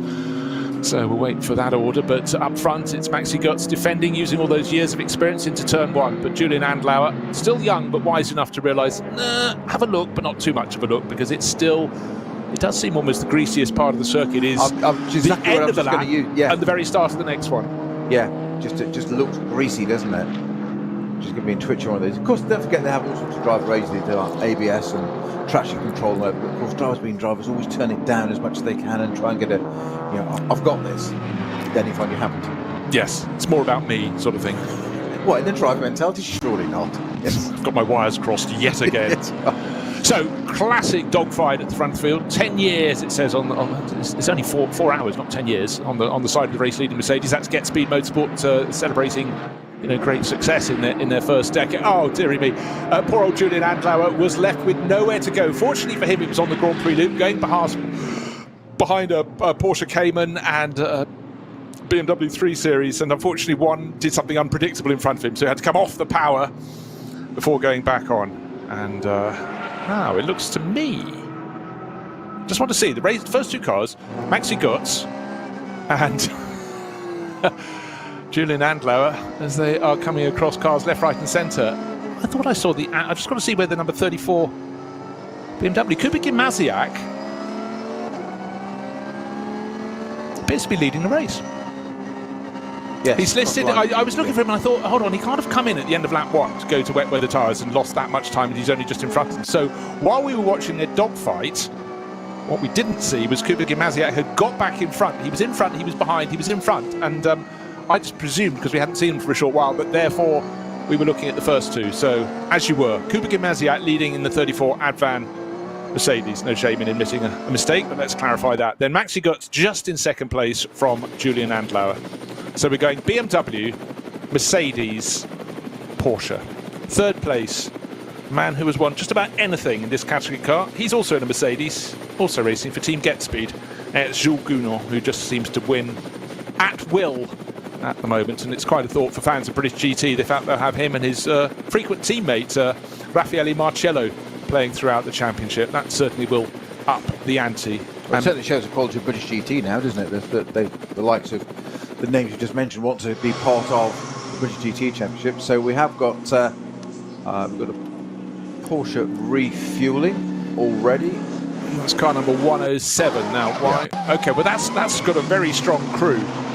You got Dorian Boccolacci, you got Arnie Hofmeister and Reinhard Koffler. Reinhard's done so many miles and spectacular performances in KTM crossbows, but now he's in the Porsche Cup class. It was down with 13 entries, have 12 starters, but that one is clearly, well, has he jumped? Well, he wouldn't come in for refueling after just 2 laps unless he was changing tyres, but they do look like brand new tyres. The writing on the side looks very fresh indeed. In fact, the car looks very fresh indeed. It's grey, about matching the sky colour, red and lighter grey flashes on the side, the 107 entry in the Porsche Cup class. Team Mathol Racing running that, and you know, they've been firm supporters of this series for many years. But their tactics necessarily being shuffled around in all of that. So, right, we mentioned that Kuba Gimasiak had in fact got it to the front of the field ahead of that battle between Maxi Götz and Julian Andlau. Gounon into 4th place. Picariello has picked off Kevin Estre to go into 5th. So started 21st up to 5th after 2 racing laps. That is very spectacular for the Belgian. 6th place Kevin Estre. 7th place number 18. That's Lauren Heinrich, and Lauren driving the second of the Scherer Sport PHX Audis, but with the sister car being spun around in the opening lap, that's the better placed of theirs. He's 7th. Patrick Niederhauser 8th. That's the number 39 Audi from Audi Sport Team Land.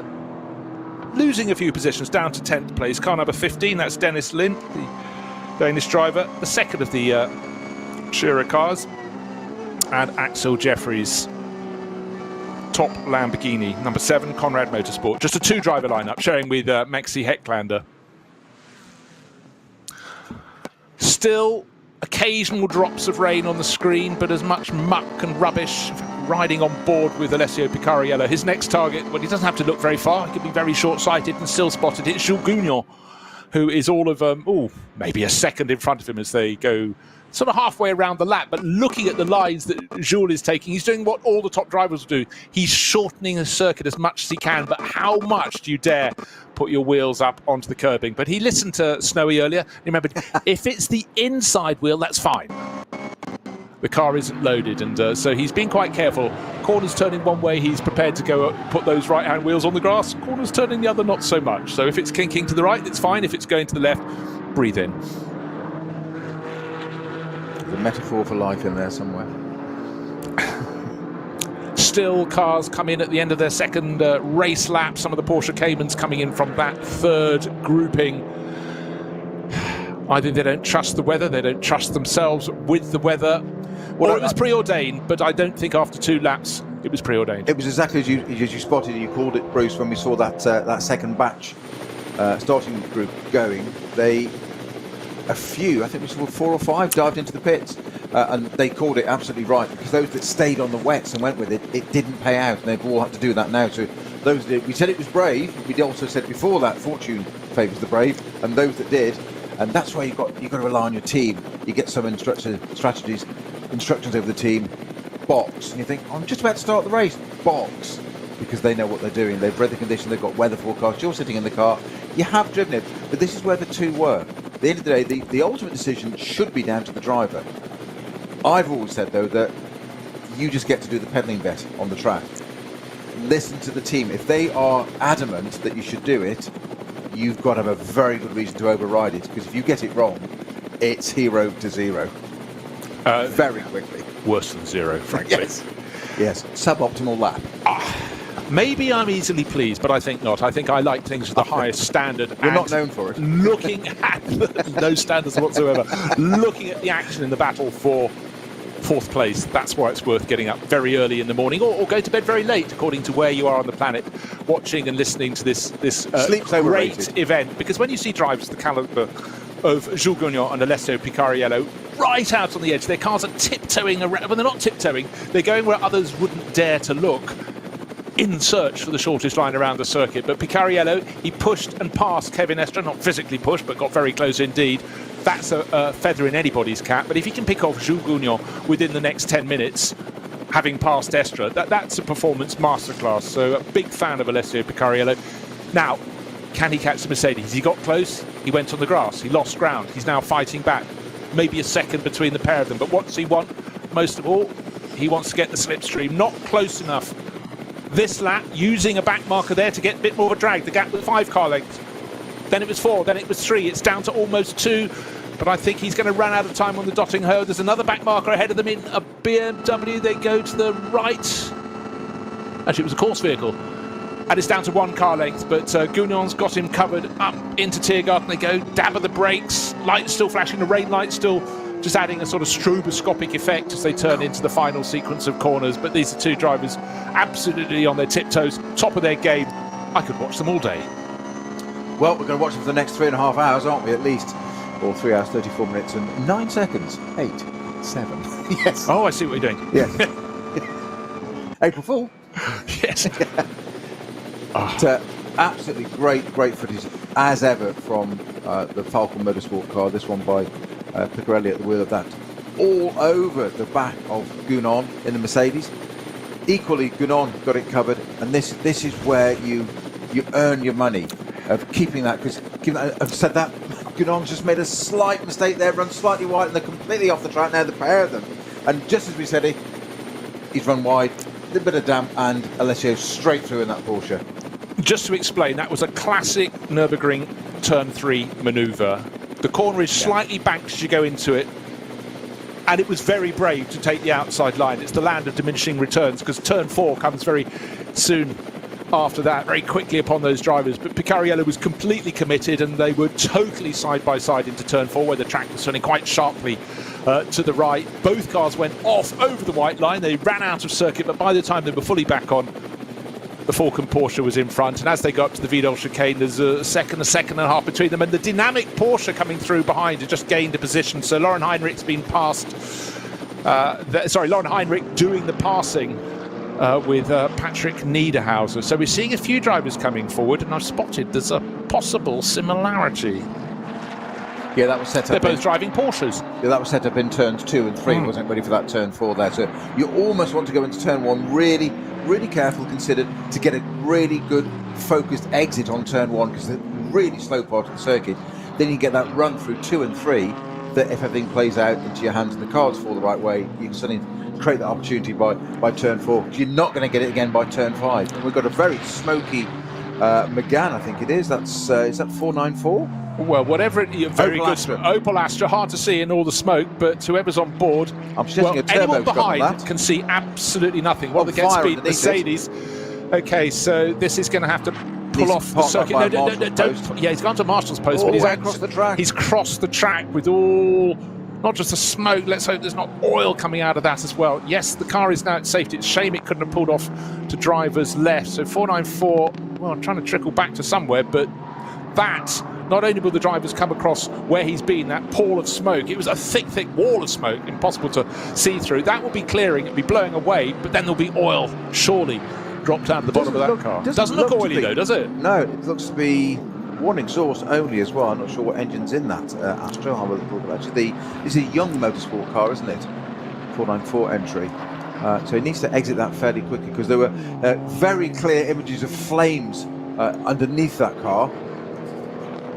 So as it's now stopped, I don't want it to get it engulfed. The driver needs to disconnect his radio to get out as well. That's going to be a next strain before he walks away. Well, interesting to see what happened, but for those behind, suddenly they would have to be driving. They've managed the damp track for the first few laps, and now no vision. Not to open the bonnet and feed the fire some oxygen, which he's about to do by the look of it. Yep, fiddling with the bonnet catches. Yeah. So can't resist a good script. No. 911 back on board with Kevin Estre. He's been passed by Alessio Picarelli. He's fallen back a little bit more. He's behind the number 16 Audi, and that's been driven very neatly and tidily by Kim Lewis Schramm. And of course, dynamic Porsche, which is a little bit up ahead, but almost nose to tail. And again, it really does frequently as they dive down towards, we're getting towards the part of the track where they'll reach Adenauer Bridge. It's just cars coming up at them as though on a bungee cord back towards them as they go in so quickly down the slope. They go. That piece of elastic. Entirely so. Down to Adenauer Bridge they turn. There's a Seat Cupra, and tucked in behind is a dynamic Porsche. He takes it where the track goes to the right. You're going uphill, you go over a slight crest, the Audi follows through, and right behind, capturing it all beautifully for the TV director, is Kevin Estre. But the last 3 laps haven't been so great for him, because Kevin came through in 8th position at the end of 3 laps. So he's gradually losing ground. What's happening at the front of the field? We haven't talked about Kuba Gimnasiak. Since he took the lead out of our sight, he's now the best part of 10 seconds clear. At the end of 3 laps, he was 9.4 seconds clear of Julian Andlauer in the 21 Porsche. So for the Walk on Horse crew, Walk on Horse Motorsport, such firm supporters of this series and all endurance racing, if it has a GT involved around the world, they are having a good run. Their Advan liveried car out front by best part of 10 seconds at the start of this lap, but with no one close to challenge, not having to take as many risks either, because some of the risks we've seen from the likes of Jules Gounon and Alessio Picariello as they're trying to attack and defend accordingly, they are going right to the edge of the circuit as close as they dare. But as we saw from poor Philippe Eng on the opening lap, took the lead of the race, a little bit of chopping and changing, back to up to second, into the lead, and not long onto the Nordschleife, just off marginally. Car understeered off the circuit, clipped the barrier, round it went. Fortunately didn't bounce into the track, but out of the race. Still small margins, big outcomes. Yeah, just watching, was it Niederhauser, isn't it, in the Audi there? Yeah. Niederhauser. You were talking about down through Adenauer, and they were following the traffic, and you've got that dip down through the Adenauer bridge, and that slower car in front, different casualty car in front, the Porsche jinked to one side. And the way these drivers' minds work at this pace, we're saying about how they've got to be committed and split second. But what he was doing was, the Porsche had to go past the back marker. The Audi just sat behind the back marker and just got a little bit of a draft just to pull that close in, just use it all that time to... Most people were sitting there thinking, how do I keep up with this, let alone drive a car at this speed? But they're still thinking about every advantage, every 10th, every 100th, even 1,000th. Just sit behind, because you sit behind it, the car in front's punching a hole in the air. It's free time. Drivers love free time. Absolutely so. Now, you were talking about split-second decisions, but speedy decisions from the race officials always greatly appreciated. So we saw the 494 Opel pulling to the side of the circuit and then leaving a pall of smoke over it, and possibly small as well. Code 60 in that region for the fire on the 494. Yeah, just after the Opel. hairpin of so the 5th turn of the Grand Prix sequence in the left-hander. That's where he crossed over. I still don't think it actually dropped any oil, mercifully, Bruce. You're absolutely right to comment. Oh, Niederhauser then just... Look, you lose some, you gain some, exactly. And you lose some. So what is your favourite phrase of the Nürburgring? It giveth and it taketh. And it just it's one of my favourite. One of, yes. More beer, please. That's my favourite. He has a book of them. There's a biscuit. Is Bruce's Best Bits. Yes. Called. Available soon. Yeah, those pressing deadlines. Right. So I'm just waiting to see the lap pace of fastest lap of the race so far, mysteriously set by our race leader. That's why he's 10 seconds clear. 8 minutes 15.2. That was last time around, nearly 15.3. But again, not being challenged in the front of the race immediately by anybody behind him.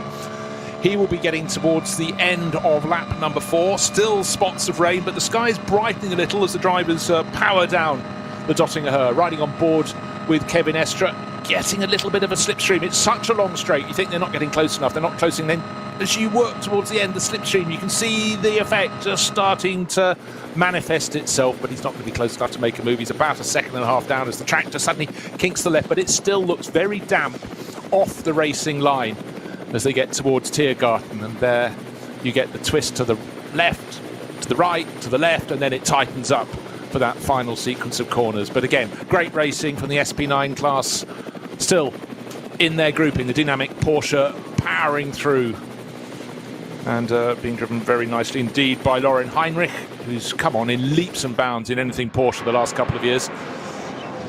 Haven't seen too many of the Ferraris in the race. Of course, we lost the Racing One version before the start of the race, and everyone likes to look at the new Ferraris, the 296s, and one of them is being pushed very hard indeed. The second of the Porsches from Falken Motorsport has got Tim Heinemann aboard, and just trying to work out who's giving chase. It's a WTM by Rinaldi car, and it's, yes, who was at the wheel? It's Jochen Krumbach. So they are down towards 20th position, and in fact they've just come across in 17th and 18th places, but having their own battles. And unlike the opening lap when they went through turn 1, where cars were left, right, centre, and occasionally off the side of the circuit, they can run their own lines. And I must say that 296 Ferrari, I like the 488. I thought it was a great looking car, but just looks a little sleeker, doesn't it? It seems a bit lower, more wedge-shaped. And again, the WTM... It's a bit more spaceship, doesn't it? They do. And actually, you know, some liveries don't always work, and I think the WTM one, that's for the Wochenspiegel Team Monschau, Wochenspiegel, the weekly newspaper. That looks pretty good, actually. It's largely white, but the flanks are grey with flashes of red. It's pretty good indeed. Not so good as Jochen bounced over the curbs there, but he gets it back onto terra firma.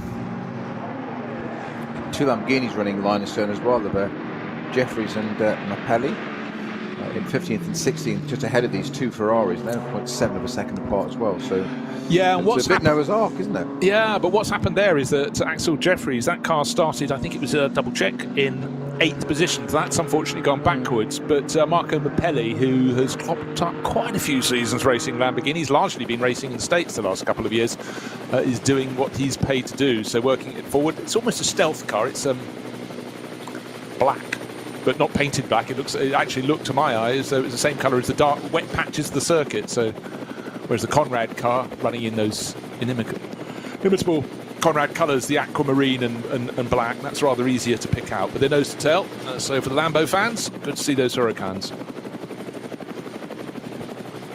And I said I'd have a look at the gap between first and second. Another 5 seconds gain. Just under 15 seconds is the gap. Kuba Gimasiak ahead of Julian Andlau's Porsche. Now Schnitzelaar having a bit of action in the pit lane. Their cars. That's number 2 in the pit lane. So that wouldn't be a sort of time you would normally choose to make a pit stop. But that one shared by Michael Grenier, the Canadian, Kenneth Heyer and Peter Possavat is in presumably for wheel change. Tyre change, yeah, brand new Goodyears put on that. So either confidence ran out or just couldn't last any longer on the tyres on which they started the race. Okay, Snowy, putting on your experienced race driver's hat, how many of the front runners do you think would have dared go out on slicks at the start of the race? All of them? Should have done. Should have done. We saw it in the Cup too, didn't we? Further down that they were a little bit earlier, but well, we'll see at the pit stops, won't we? Fairly shortly. Who had what on? What have we done now? So we're 4 laps in, so we're looking at 7 laps, probably. Yeah, but we have seen 5, haven't we? We have. These stint. So those that call a 5-lap stint at the start of this race often get a bit of a leg up further along. So that's the next lap. So that'll be interesting to see what Gimasiak does there. Our race leader, who's currently, what is he now? He is 15 seconds clear. 15 seconds. 8:08.9 his last lap. So I think it's safe to say it's drying out. Exactly so, but you know, always when you've got the possibility that someone isn't being picked up by the cameras because they've done something rather different on the tyres to start with, and it may have worked. I'm just looking at names that you'd expect to find a little further up the order. Raffaele Marcello down in 14th position. He's in number 8 Murbag livery. Nicky team start or not? Hold on, a doubles. Quick second in that. Nicky is in. Of course, the Ferrari, that's the Fricadelli car, number 30, and that is not to be seen in top 10, not in the top 20. So how's that coming? Well, I'll just go down to the very tail of my screen, but what we can tell you is Kuba Gimasiak not only is leading, but leading comfortably. Right, we had 132 starters in the end because there were a few slips and stumbles, and we've just had a slip and stumble for Kevin Estra, just lost a position there as well. So his car's largely been going a little bit backwards. But again, it's not just tyres, it's also... Yeah, that's the Frank Stippler in the charging Phoenix number 5 Audi. I still call it Phoenix. That's had that rotation at the second corner of lap 1. I always think in some ways it makes a bit of a mockery, doesn't it, of qualifying. We put all this store in by qualifying, and he gets turned around on the opening lap and drops right down the order, and here we are 40 minutes in and it's 8th already. Yeah, no, exactly so. Now I've just spotted that my entry list had Marcus Winkelhock driving paired with Frank Stippler, but not the case. He's actually in the 16 car. He's gone into the car that I had Kim Lewis Schramm and Michele Beretta. So Marcus Winkelhock, lick your pencils, mark it down in your books. He's starting in car 16. So same team, different driver lineup. So you often get this rotated around. Right, let's just have a little bit of a shout out in Cup 2. The class leader He's been supporting this series for a very long time indeed. So Carlos Rivas, enjoy your moment in the sun. That's for the Black Falcon Team Identica. And he's got a margin of, in fact, the car that's the next Cup 2 car is behind the first, the Cup 3. So that means that David Griesner is going very well to lead Cup 3 in 23rd overall. And Peter Turting, another driver, a lot of the drivers supported this series for a very, very long time. And Peter running second in Cup 2. Of course, that's for the 911 GT3 Cup class cars. We have got some cars even in the pit garages, so that's not really what the doctor ordered, but sometimes a necessity. So some repairs going on to number 952, just waiting for the mechanic to lean forward into the front wheel arch to keep out of the way. 952, Smurless Racing, Christopher Rink, who's had so much success with Danny Brink over the years in this being a champion. Philip Stahlschmidt and Francesco Merlini, that's their 718 Cayman Porsche in the GT4 class, which makes up Cup 3. So it's a class entirely for those 718 Cayman GT4 Porsches. But they're going nowhere fast at the moment. The driver who is going somewhere fast is our race leader. 8 minutes and 9 seconds, effectively the fastest lap of the race for Kuba Gimnaziak thus far. That was lap 4. He's only done 4 laps, but he's halfway around lap 5. So, some really good racing a little bit further back down the order. We've got 5 SP9 class cars separated by probably about 3 seconds, maybe 4 seconds. And the BMW Junior Team car at the back of that little grouping gaining positions, and some drivers really starting to make a few risks. The dynamic Porsche got ahead of Frank Stippler, then fell behind, and Frank Stippler has been passed as they get towards the end of the lap. But Frank doesn't want to take that line down, but has to back off and tuck in behind the dynamic Porsche. Lauren Heinrich regaining that position, and then that 4-car gaggle I was talking about. Right, Kevin Estre has dived into the pits, and so has one of the Get Speed Mercedes at the end of 5 racing laps. So I'll try and take a note of who's come in, but Kevin Estre, we know that number, that's 911. The Manthey EMA Porsche, and Frank Stippler, having been passed at the end of the lap, has regained the position into turn 1. Good old Frank does exactly what he's been doing for the last 20 plus years, and does it with such great style. Just almost Frank does what it says on the tin, Stippler, isn't it? Yeah. Just not remotely boring, just metronomic and just consistent and reliable. It's what you want, isn't it? And the other person who came in, the Mercedes, was Gounon. So will all French drivers report to the pits, seems to be the message. Except Gounon, Jules now races under an Andorran licence. And at the end of last year, when they were handing out the French Racing Awards, he didn't get one. You're thinking, well, what else should he have won? He won everything he possibly could. And, we keep getting that long camera shot back down to the GP circuit behind, and there's lots of the other part, because we turn 5, we do that hairpin back. Yeah, we don't go as far as traditional turn 5. Down to the shell bit. And yeah. I keep seeing bits of smoke in the background, the other side of the fence. Of course, there's a drift competition going on down there. That's what that is, by the way. It's not a bonfire. I just presumed it was International Barbecue Day, and the charcoal was a little bit damp. But so some brilliant racing, and in fact, the director just doesn't really know where to look next. There is so much happening in the pits. Easy to pick out what's happening. Brand new set of Michelin tyres on the number 911 Manthey EMA Porsche. I'm just having a look through the window. I presume that Kevin will stay on board. Kevin Estre, that is. He's in one of the 2-driver lineups, and they'll tend to do the first part of the race, the first half, and then hand over the second half, whereas some have 3, some have 4. Exhaust pipes. The tailpipe's being straightened by a driver with some pliers there. So clearly the Porsche... Right, you picked this out. Yep. Remember, we had Alessio Picariello very close behind, and something fell off. Yeah. There is the proof, and I don't think Kevin reversed into him. That's all. So the splitter was undamaged. Yeah. So right, that's why I said it wasn't the splitter. Sorry, the diffuser on the Grello is undamaged. I knew what you meant. The splitter wasn't damaged on the... What was that phrase? Front splitter. There's only one place for a splitter, only one place for a diffuser. They are front and back for a reason. But the Falcon car, I said it might be that grill on the air intake, and it looks like exactly what it was. Obviously tapped out the exhaust pipes. And all that efficiency on the tailpipes of the Porsche there, just crimp the exhaust. You can't get the exhaust gases out of the engine, it doesn't work. I sort of suddenly had this image of someone who had tripped up the stairs in a console, having to have their tuba sort of crimped back into position, ready to hit those high notes, or in fact the tuba, the I low think notes. low notes, wasn't it? Exactly. Yes. You can only hit the high notes now, unfortunately.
Falkenreifen.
Liebe Fans, Besucht unsere Social Media Kanäle auf Facebook, Instagram, YouTube, Twitter und TikTok. Willkommen bei der NLS.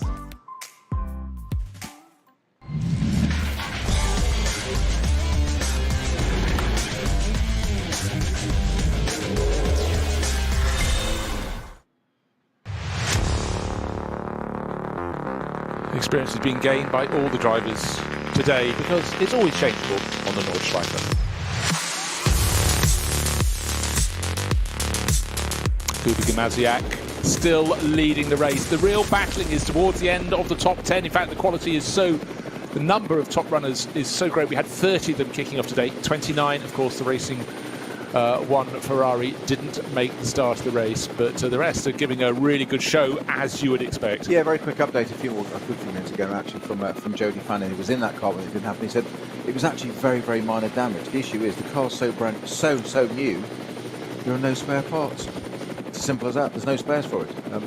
So a little indiscretion, for want of a better phrase, in qualifying, and it's minor damage. It takes you out of qualifying. In normal circumstances, you just repair the car and out you go for the race. Okay, got the poor start position. It was 24 for them, but there's no parts for the car. It's so new. God, how frustrating! How gutting is that? And I tell you what's interesting: we suddenly have 7 cars struggling for grip, and their GT3 runners nose to tail in the SP9 class car.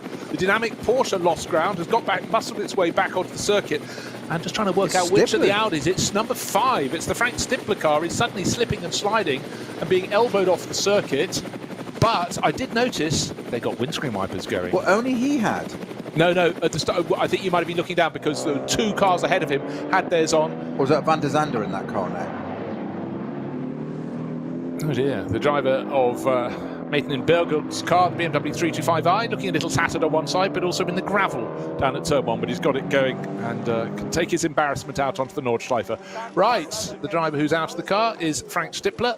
Yeah, the driver who's come in, engine cover off, the team are having a look at that, but that last part of the in-lap was not good for Stippler's car. Did I just see a new steering wheel being put on that car? Can't quite tell. In the background there was a mechanic's hand going in, but it's certainly got all the good work that Frank had done seemed to be undone. Now they're putting there's a little bottle of fluid going into that. I'm just wondering, you've seen the steering wheel's being changed. I'm wondering if that's power steering fluid going into it. If there's some kind of steering issue, say that's going to slow you down. If you've got no confidence in the steering, of course there are electric power steering on these cars. So it's kind of like a, I hate this phrase, like steer by. So like you've got fly-by-wire throttles, you've got steer by wire. It's like it's not connected. Like ooh, no. My imagination, what it is. It is, but it's electric. So I just wonder if there's a power steering issue there. We've got a camera around the back of that at the moment, just trying to see engine cover about to go back on. I do love how the mechanics, when they kind of fill this whatever reservoir out of the topping or whatever fluid they're putting in their car, they don't just lean in over it. They climb onto the car, lean on the wing, and away you go. That's the way to access it. Absolutely so. So once again, we have 3 BMWs in a row, and of course that one at the back of that is indeed that BMW Junior team car we got mentioned earlier that had that little issue in qualifying, but did obviously take part in the race. So this is the Daniel Harper, Max Hess and Neil Verhagen driven car, all suddenly bunching up because are we at a code 60? We've got, let's see, the refresh. Yes. There's a code 60 at Fifferman. I'm just not quite sure where these are on the track at the moment.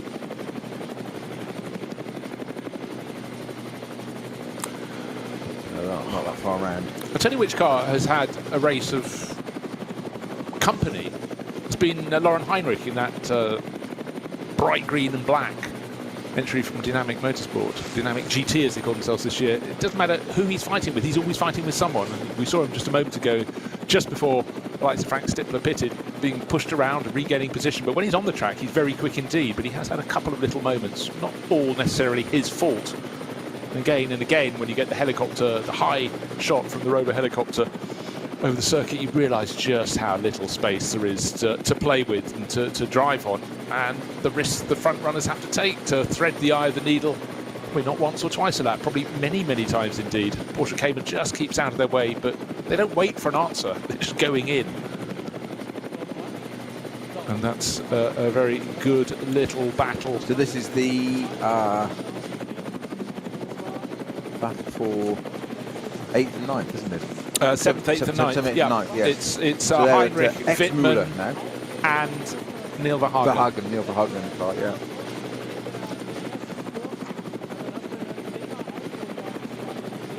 Right, what's happened in the pit stops? Adam Christodoulou has taken over from, in the number 12, Get Speed Mercedes from Maxi Goetz. I went well early on, then started sliding back a little bit. Frank Stippler is being interviewed in the pit lane, probably explaining he's listened to what Snowy said. He's now realised it was a power steering problem. So.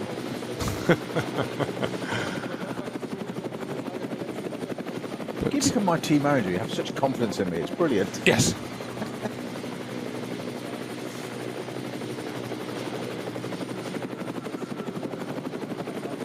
It's still slippery off the racing line. It's not as though we're just coming out on a circuit where it was damp and it's dried. There has been a modicum of rain in this opening hour. We're nearly at the end of the first of 4 hours in NLS2. Just enough to keep the drivers on their toes, and every time one gets a high shot, you look down to see who's got their wipers on. At certain points they do, at certain they don't. In the carousel, bigger issue with this number 5 Audi. It's obviously been out and done that short loop around the GP circuit and come back in again rather than getting out on the north side. You're allowed to do that under the regulations if there's an issue like that, which is obviously safety on this one. You don't have to go and complete the whole north side for getting in the way of everybody, which would just be hugely perilous. No, so exactly. You are able to just duck back in through the pits, straight back in again off the GP loop. The number 5 Audi being brought into the box, and there's not exactly a flurry of activity around it. So I fear we may be losing the number 5 Audi from today's NLS round 2. Yeah, the driver's still on board. That's Renger van der Zande. Didn't get much go for his small change there, but let's hope it can be sorted. But we've definitely got a slow zone on the circuit when you suddenly see everything just slowing down. Yeah, that's so the one intensely. at Wipperman, isn't it? Yeah, car is parked parallel with the barriers. It's Schnitzelarm Racing Mercedes at the side of the circuit. We zoom in and being protected. It's number 2. Heavy damage on the front right, I think. Yep. In fact, I see they've added another delivery in the angles. Yeah, added Juuso Pohaka, the Finnish racer, to that race crew. You often get a lot of horse trading at the start of a day or a race, and we've got a Porsche off on the other side of the circuit. That's the 107. That's the Manthey. Well, that was that was second in class, wasn't it? Yes, not the Manthey. You don't mean Manthey. What you mean is Team Mattol. Mattol. I knew it began with an M. Yeah, that was definitely one of the favoured crews. The driver is sitting on the barriers alongside. The car is going nowhere. And again, it's actually quite wise. He's by a marshal's post where they've got a canopy you could actually put yourself under if required. Looks fairly intact, that 107. It does. Porsche.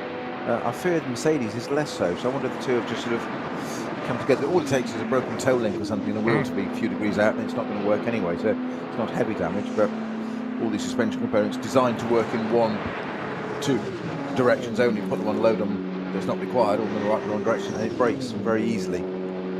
Yeah, they're connected for a reason, so I'm told.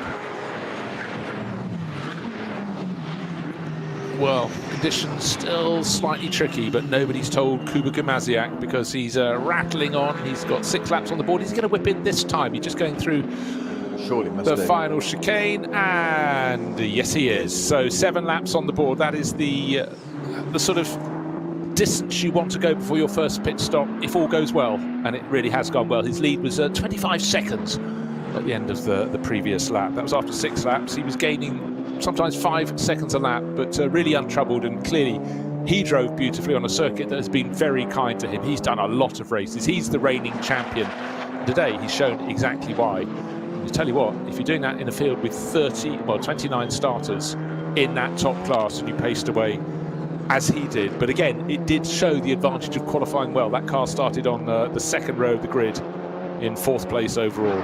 But that was enough to keep out of trouble in the opening sequence of corners, get onto the Grand Prix circuit, helped by Philippe Eng spinning out of the lead, but he was right in the mix. They'd already changed position a couple of times before they'd even got onto the Nordschleife, but once Eng had gone out in the 99 BMW from Rover Motorsport, that was that from his challenge. So 7 laps, Kuba Gimasiak, car 34, race leader, the Walkenhorst Motorsport Advance sponsored BMW into the pit stop. And at Schnitzelarm Racing, you can see the race engineer is on the phone, the team chief, trying to find out what happened, why that car has been parked out at the back of the circuit. But number 2 out of the race. That was the one of many cars from Schnitzelarm Racing. That was the one that Juuso Pohaka was brought into. Trying to tell you who was actually driving that at the time. Let's have a quick scroll down the list. Go quite a long way with so many cars in the field. It's being driven by Juuso Pohaka, the Finnish driver. So unfortunately for him, that was over and out. That car had made a pit stop. He wasn't the starting driver, but he was the one who's, unfortunately from him, been the stopping driver. The number 8 Mercedes, we haven't seen it at the sharp end of the field. Raffaele Marcello, now sporting his new Swiss passport, has just climbed out of that and walked away, not looking quite the Raffaele you expect when things go well, but quite simply it hasn't gone well. But that's come in after 7 laps, so maybe it's gone well enough to run the sort of ideal stint length for your opening stint. But we've had people stopping even before the start of the race. When I explained that, they came through the final chicane in the second group of cars and dived straight into the pits, deciding either they started on the wrong tyres or they just weren't prepared to race on what they'd seen on the formation map in terms of the track conditions. They dived in and changed, and that totally changes the complexion of their race. Even now, we're just over an hour, just on an hour into this 4-hour race, and there's still greasy track off the racing line. If you're on the racing line, you're laughing. If you're not so much. Yeah, the Falcon Motorsport car into the pits. That's number 3, isn't it? That's just being refueled, ready to rejoin soon. So we've got that was Picariello. I presume they probably weren't done a driver change, because the Falcon Motorsport Porsches have just 2 drivers per car, so it makes more sense for one driver to do the first half of the race and one the other. Cup 2 is still being like a cakewalk. Carlos Rivas still leading that. He's got 7 laps on the board. One would think he'll probably come in next time around, because he's got 2 teammates. They'd like a slice of it. Or maybe he'll do the first 2 stints and they'll do stint 3 and stint 4, one each. But certainly being driven very well indeed. And at the moment promoted up to 13th overall, but when he serves the pit stop will be falling down the order.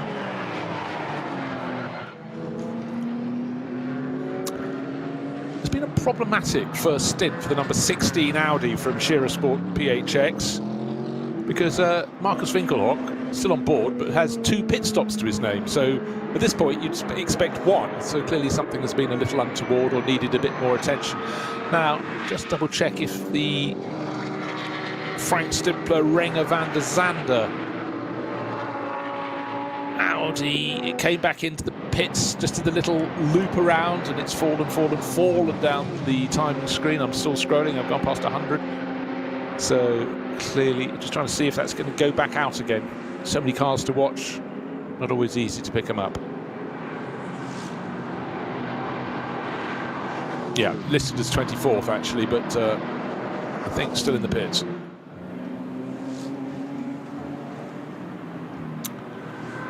Kuba Gimasiak, last year's champion, leads this race and leads it comfortably. Served his pit stop. Car number 34, one of Walkenhorst BMWs, the M4. Took a while to get used to the M4, and it, didn't immediately hit the ground running. It sort of built its way up, but got stronger and stronger through last year. Is looking very much the tool to have this year. Of course, performance is balanced as much as it possibly can, but in a lot of GT championships. But here today, a driver who's used to changeable conditions, very used to Nürburgring, has really put on a masterful show in the first hour or so of this race, Snowy. Yeah, and it's certainly the two versions of this M4. Of course, you've got the headline GT3 car, or the GT4 version just followed not long thereafter. The manufacturers that they use this as a testing ground, I mentioned about proving grounds earlier on. It's it is no better theatre for it out here. Not quite as. It's one of those cars that seems to be reliable, not ultra fast at the moment. I would say there's probably a few things a little bit quicker, but from people that I understand that have driven them, it's a massive jump over the outgoing M6. Yeah. I mean, it never looked wrong. It was a very tidy car in its day, and Valkenhorst and various people use that car to a great extent and very successful. In some ways, you'd have thought almost, how could you improve on it? But apparently it is like light years on, this new M car. Quite extraordinary piece of kit. I think it's always worth noting that when these cars are being developed, they're not being aimed just at the pro drivers, are they? They're being aimed at making it this. We had this quite a few years ago when Mercedes moved on to its current iteration. They made it so that the AM driver in a crew would feel comfortable and confident, because if they're not comfortable and confident, Exactly. the amount of time they can lose by being just at 95%, not 100, is far more than eking the last tenth out of that's the pro. business model for the manufacturer, isn't it? Selling the cars to the amateur drivers, but they don't want to feel that they're so far off the pace that they're being outshone all the time. So in reality, what you do is you recruit pros to develop the car for the AMs. Yeah. And the closer you can get an AM to your pro time, the better, because it's literally, no pun intended, it's a win-win situation. Everybody's happy. You don't want an amateur in the car that's 5 seconds off the pace, even around here. Right. You want them to be as close as possible. Yeah, don't want them feeling dispirited and Exactly. maybe walking away because they're paying the bills. Exactly. Then they stop paying. Then the whole business model falls apart. Then. So just looking. So Kim Lewis Schramm is now in the number 16 Shearer Sport PHX Audi that Marcus Winkelhock had been in the early stages. That has 2 pit stops to its name. The rivals tend to have 1, so that's why that's somewhat down the order. In fact, only just ahead of the Cup 2 class leader, Carlos Rivas. But one car that's been going very, very well indeed is the number 3 Porsche. Alessio Picariello started 21st, is now in 3rd and pushing on very hard indeed. In fact, he's just got a Mercedes in front of him, so I think we've had a little switch of positions. Just waiting for the order to settle down again after that first flurry of pit stop. But I can tell you all the drivers in that top class have now made their first pit stop. Some, unfortunately, have made their second. And as we saw with Renger van der Zande sitting in the pit garage after only a short loop around, didn't even get a full lap. That's 33rd and falling. It's still in the garage. Very bad news. And when I say that, I mean the number 5 Shearer Sport PHX Audi. So big frustration for them. Just hasn't been. It's all really sort of started. I'm not suggesting the two are connecting, but it's that in terms of that look, it sort of started at the second turn, didn't it? With Stifler being turned around. Just one of those that's just not their day, is it? Absolutely not. And in some points in the year when you've got a field that isn't as incredibly densely packed as it is in the top class today, with 29 starters, 30 cars went out to qualify in that top SP9 class car. You know, what happens with a little spin? It might cost you around in October, might cost you 10 places. Today, blink of an eye, that car went from the middle of the top 10 down towards 30th position or so.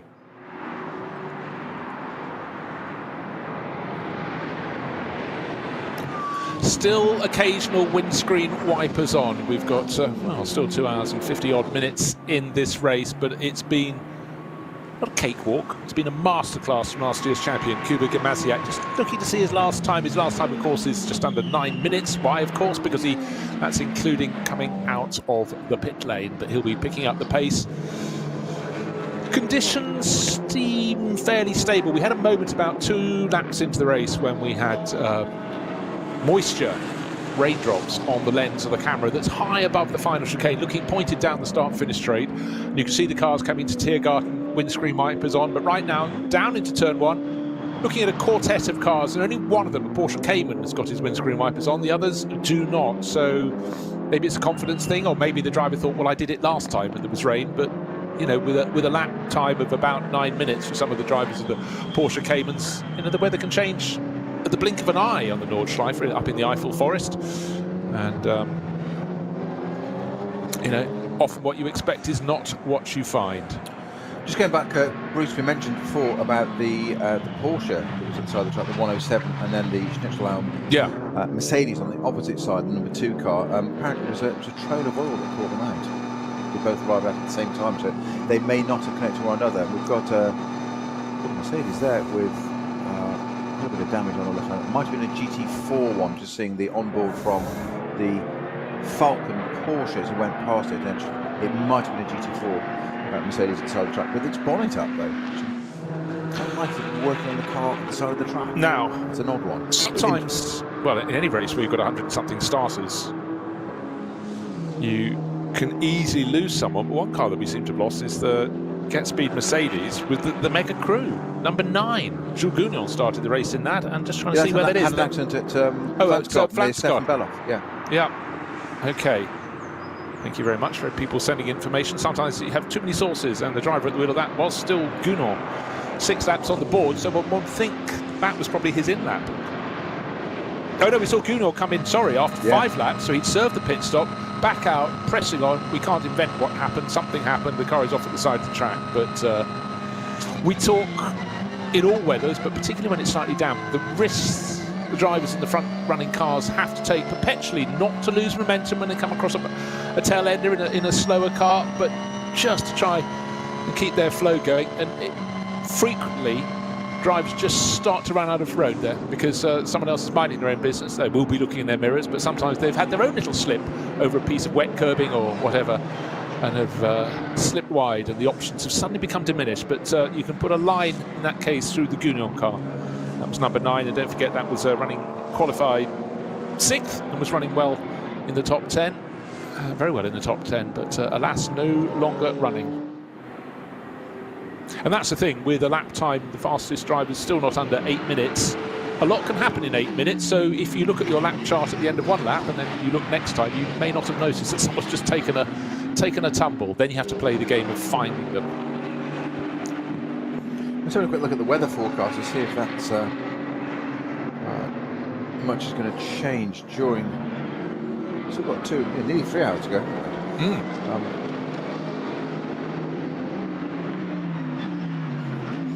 That's what we need to just spice it up a bit more. A little bit more rain now, don't we? But that Grand Prix circuit element still looks greasy to me. Still, it hasn't really dried out. It is only 7 degrees still.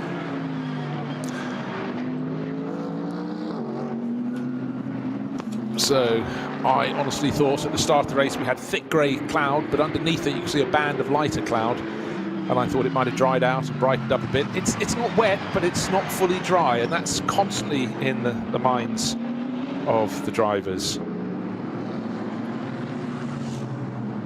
Now, of course, when you serve your pit stop, your first pit stop, if you serve it very early, you get a shorter minimum time in the pits. Yep.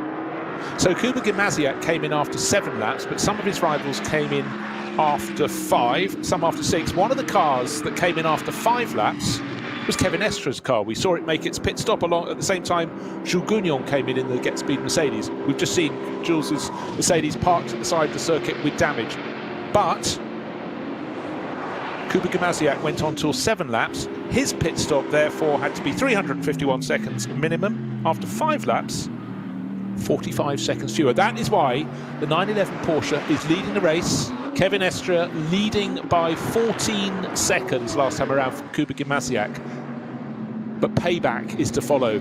Early first pit stop, you get the shorter pit stop, but that means at the end of the race your final pit stop will be longer accordingly. It's like you're given a choice. Do you want the pain now or do you want the pain then? And certainly Manthey EMA, they have, how should we say, they've got experience, they understand the rule book here.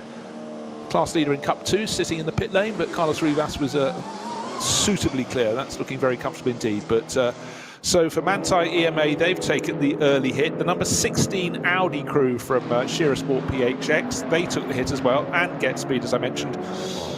In fact, both of the well, let's just go with that. But Kevin Estra is the pertinent point there. He came in, refused to hand the car over because it's in a 2-driver lineup, so he will do the first half of the race, and now he's got to press on. Be interesting to see their respective speeds on the next lap. See if Kuba Gimasiak can do what he did in the first stint and just be relentlessly on the pace. Well, it's a difficult one to call, isn't it, as you say, because you pay early, you get something at the end of it. But I would say, in changeable conditions, on the balance of probability, it's worth the gamble more so to try it early on, because what have you got to lose? Switch if it goes and rains again, which I think it might do. Yeah, well, no, you can say that. You can say it out loud. You can stand on your chair if you wish, but okay. A little tad dangerous. But I think, as I was just saying a short while ago, the weather hasn't brightened enough. And bear in mind that at the start of the race, we had that little shimmer of rain at the very end of the lap after one or two laps, and I don't think it's really moved away. So it could easily. You've raced at the ring. I've reported there and commentated there many a time. You think you're in the clear, then you look behind you, and suddenly there's a monstrous cloud that just comes and does what it does. So it's always lurking. But did you find a weather forecast saying the rain is mainly in Spain? Yes, not. but well, it may not be. That's the point. I did find a weather forecast. I'm just going to refresh to make sure it's entirely accurate. Right, still waiting for the next run of lap. I want to see Kuba Gamaziak's speed, because at his second flying lap after that first pit stop, Kevin Estre did a 8:56. You might go, that's 50 seconds off the pace. No, there are slow zones on the circuit, so they will have a huge factor. But if those can be cleared, I might have to flick to screen number 490 to find the answer to whether we're fully in the clear. Then we'll see them at full racing pace. No problem at all for the drivers down the Dottinger Her, but still windscreen wipers on. My little straw poll was 3 cars approaching me, 3 cars from 3 different classes, all with the windscreen wipers on. Yeah, weather is said 6 degrees, but it feels like 3 degrees. It is pretty chilly, so this feels like it. 90% chance of rain still. It hasn't really changed. If anything, it's slightly less than it was during qualifying. So I've got a feeling it's going to stay as is, if I'm honest. It's not going to brighten up any further, but I don't think it's going to become any damper for the moment. No, I think you're right. Certainly just riding on board with a driver for a couple of corners, it's light rain, but it is proper rain. So, as the famous Mike Salmon once said, a haze, a mist. I missed the corner, I think that's what he was trying to say. Right, Kevin Estre leading by 14 seconds at the end of 8 laps of play from Kuba Gamaziak. That's the 911 Manthey EMA Porsche leading from the 34 Vulcan Horse Motorsport BMW. 3rd place. In fact, we just rode on board with it. The car leading Cup 2, but of course that will go down the order. That served its first pit stop a couple of laps after most of the front runners, and it's been handed over from Carlos Rivas to one of his 2 teammates this weekend, and it's Ben Boonagel from Bonn who's driving, and then it'll be Noah Nagelsdijk later in the race. But good run from Carlos Rivas. Just Luxembourg driver just pulled away from the rest, got himself out of trouble. But still, cars coming in and out of the pit lane. But pretty much everyone has served their pit stop. I think, a couple of Cup 3 Caymans probably just about to report to the pits. But I think we're pretty much there. But how many crews are now regretting not doing that early first pit stop? Certainly at the moment, Kevin Estre is smiling because he came in after 5 laps. Kuba Gamaziak, dominant leader, came in after 7. He's behind, but he will have a shorter final pit stop. You get allocated a minimum pit stop time, and then your first pit stop, they do it according to the lap you've completed. So if you did 5 laps, your pit stop has to be 306 seconds. If you did 7 laps, 351. We're trading 45 seconds. However, at the end of the race, your timing increment is actually according to the number of minutes from the end of the race. We'll get to that later. But if you have a short early pit stop because you made an early pit stop, bear with me, you'll have a longer pit stop at the end of the race. Because of course, naturally, you'll have to come in a little bit sooner because because ideally in this you want to do 7 laps, 7 laps, 7 laps with your 3 pit stops. But definitely, as we look back down to the Vidal chicane and much of the Grand Prix loop, you can see the hills in the background. It's all covered in forest, light cloud, but there is still moisture on the lens of the camera, which is high above the circuit as the cars turn left and immediately left again through the Sabine Schmitz curve, which is very tight, very tricky, also marks the start of the Nürburgring Nordschleife. You thought it was serious on the Grand Prix circuit? You've seen nothing. You mentioned about Kuba Gamaziak in the M4 there, having a dominant first stint. His fastest lap of the race was an 8:04. Kevin Estre, that's leading the race, the fastest lap that car runs an 8:16.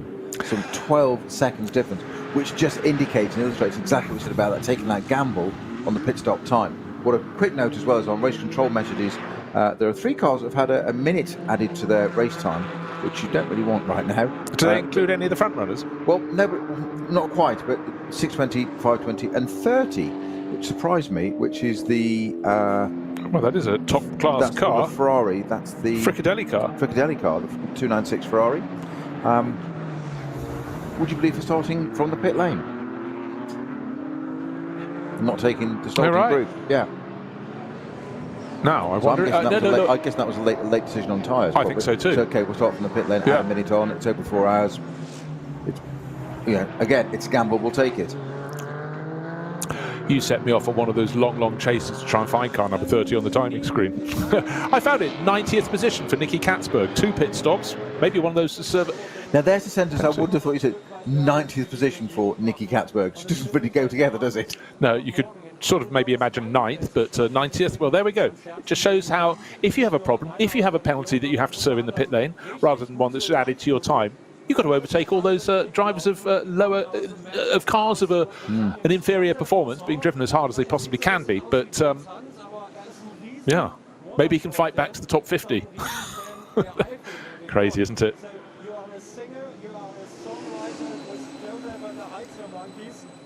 So I'm just trying to look what we've got out. We've got a yellow. So we've got this code 60 at before Brunchen, haven't we? 189 is, yeah. Gosh, it's raining a lot now, is a message we're getting on our screen. We picked up much more windscreen wiper action. So, yeah, the lap pace, I wanted to see what Cooper Gimasiak can do. There was a slow zone, but he's a second faster than Kevin Estre, but they're doing 9-minute 10s, 9-minute 11s. That shows how much slow zone plus the damper surface. Well, 189 is the Haupt Mercedes GT4, and that was reported as stopping, and there was a yellow flag for that, but it is now continued. It is on the way again. In fact, it's at Flugplatz now. So that car's on its way again. So basically saying all that little research through the weather, and me saying it's going to maintain, is you're now saying it's not.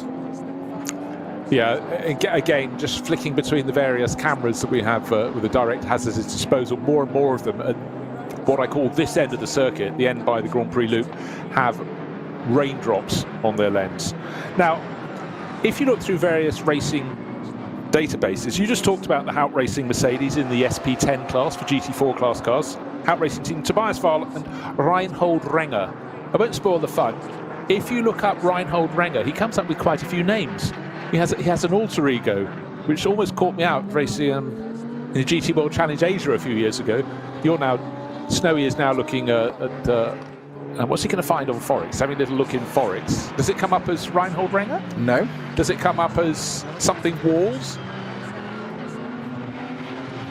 I thought these parallel drivers, but we have a Randy Walls. That's it, Randy Walls is his racing pseudonym, but he seems to have grown out of that. He's entered today as Reinhold Renger, but it does lead you to moments, particularly with a bit of jet lag, to sort of moments of madness, thinking, have I lost the plot between typing someone's name in and getting a different answer? But he's running in GT4, or more to the point, not running in the GT4 class because, or SP10 as we call it in the NLS, because that car's stationary. Peter picked it up at the side of the track, and again that explains why lap times are generally lower at the moment, because of yellow areas on the circuit, just causing drivers to back off the track a little greasier, but a few more raindrops, but it's not properly wet, but enough for drivers to have a moment or two, but no such problem for Kevin Estre at the moment. Hopefully the mechanic with the pliers managed to straighten those exhaust pipes. They've been crimped after, well, Peter picked this up as well, a little clash from behind in the early stages of the race, fighting over, I think, about 6th place at the time with Alessio Picariello,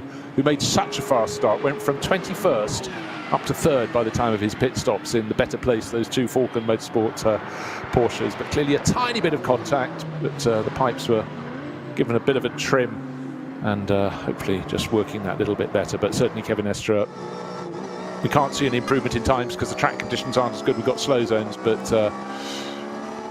he's leading the race. But he will pay the price. That early pit stop after 5 laps rather than 7 will mean that final pit stop will be coming rather longer, according to the regulations, than those that made a later first pit stop. We expect 3 pit stops in a 4-hour race. Normally, you could set your clock by them if everyone was playing according to average standards. They do them at the top of the first hour, top of the second, top of the third. But racers, and I think Snowy, particularly on a day of mixed conditions, they trying to second guess, and those that might have banked on no further rain in the 4 hours of the race got it slightly wrong, but not quite too badly wrong. If it stays like this, it's damp, but nothing too much. If it goes to full rain, or have they've got to think again. So we're just seeing the 107 Porsche. Yeah, that's the Mathol car we Mathol talked car, about. exactly. A really strong lineup Yeah, with Arnie Hofmeister, Reinhard Koffler, and Dorian Boccolacci, but not going anywhere It's on the fast. flatbed, and so we've seen when it parked, it looked straight. We had a not so close zoom in as we have now is on the back of the flatbed, and you can see that there's a damage to it's obviously clattered the barriers front right and rear right, so it's clattered the barriers there excessively. It was actually parked on the left hand side, remember the track, and the Schnitzelauer, was it the Schnitzelauer Mercedes the other side? Yeah. Number 2 car. Yeah. So it's interesting that Mathol Porsche has obviously gone off on the right, clattered, and then parked itself on the left. So that's definitely a little bit second hand. Yeah, many years of time we're treated to a shot of a car parked, but the damage is on the side that we cannot see. Necessarily, that's often the side that's attached to the barrier or close to the barrier. So,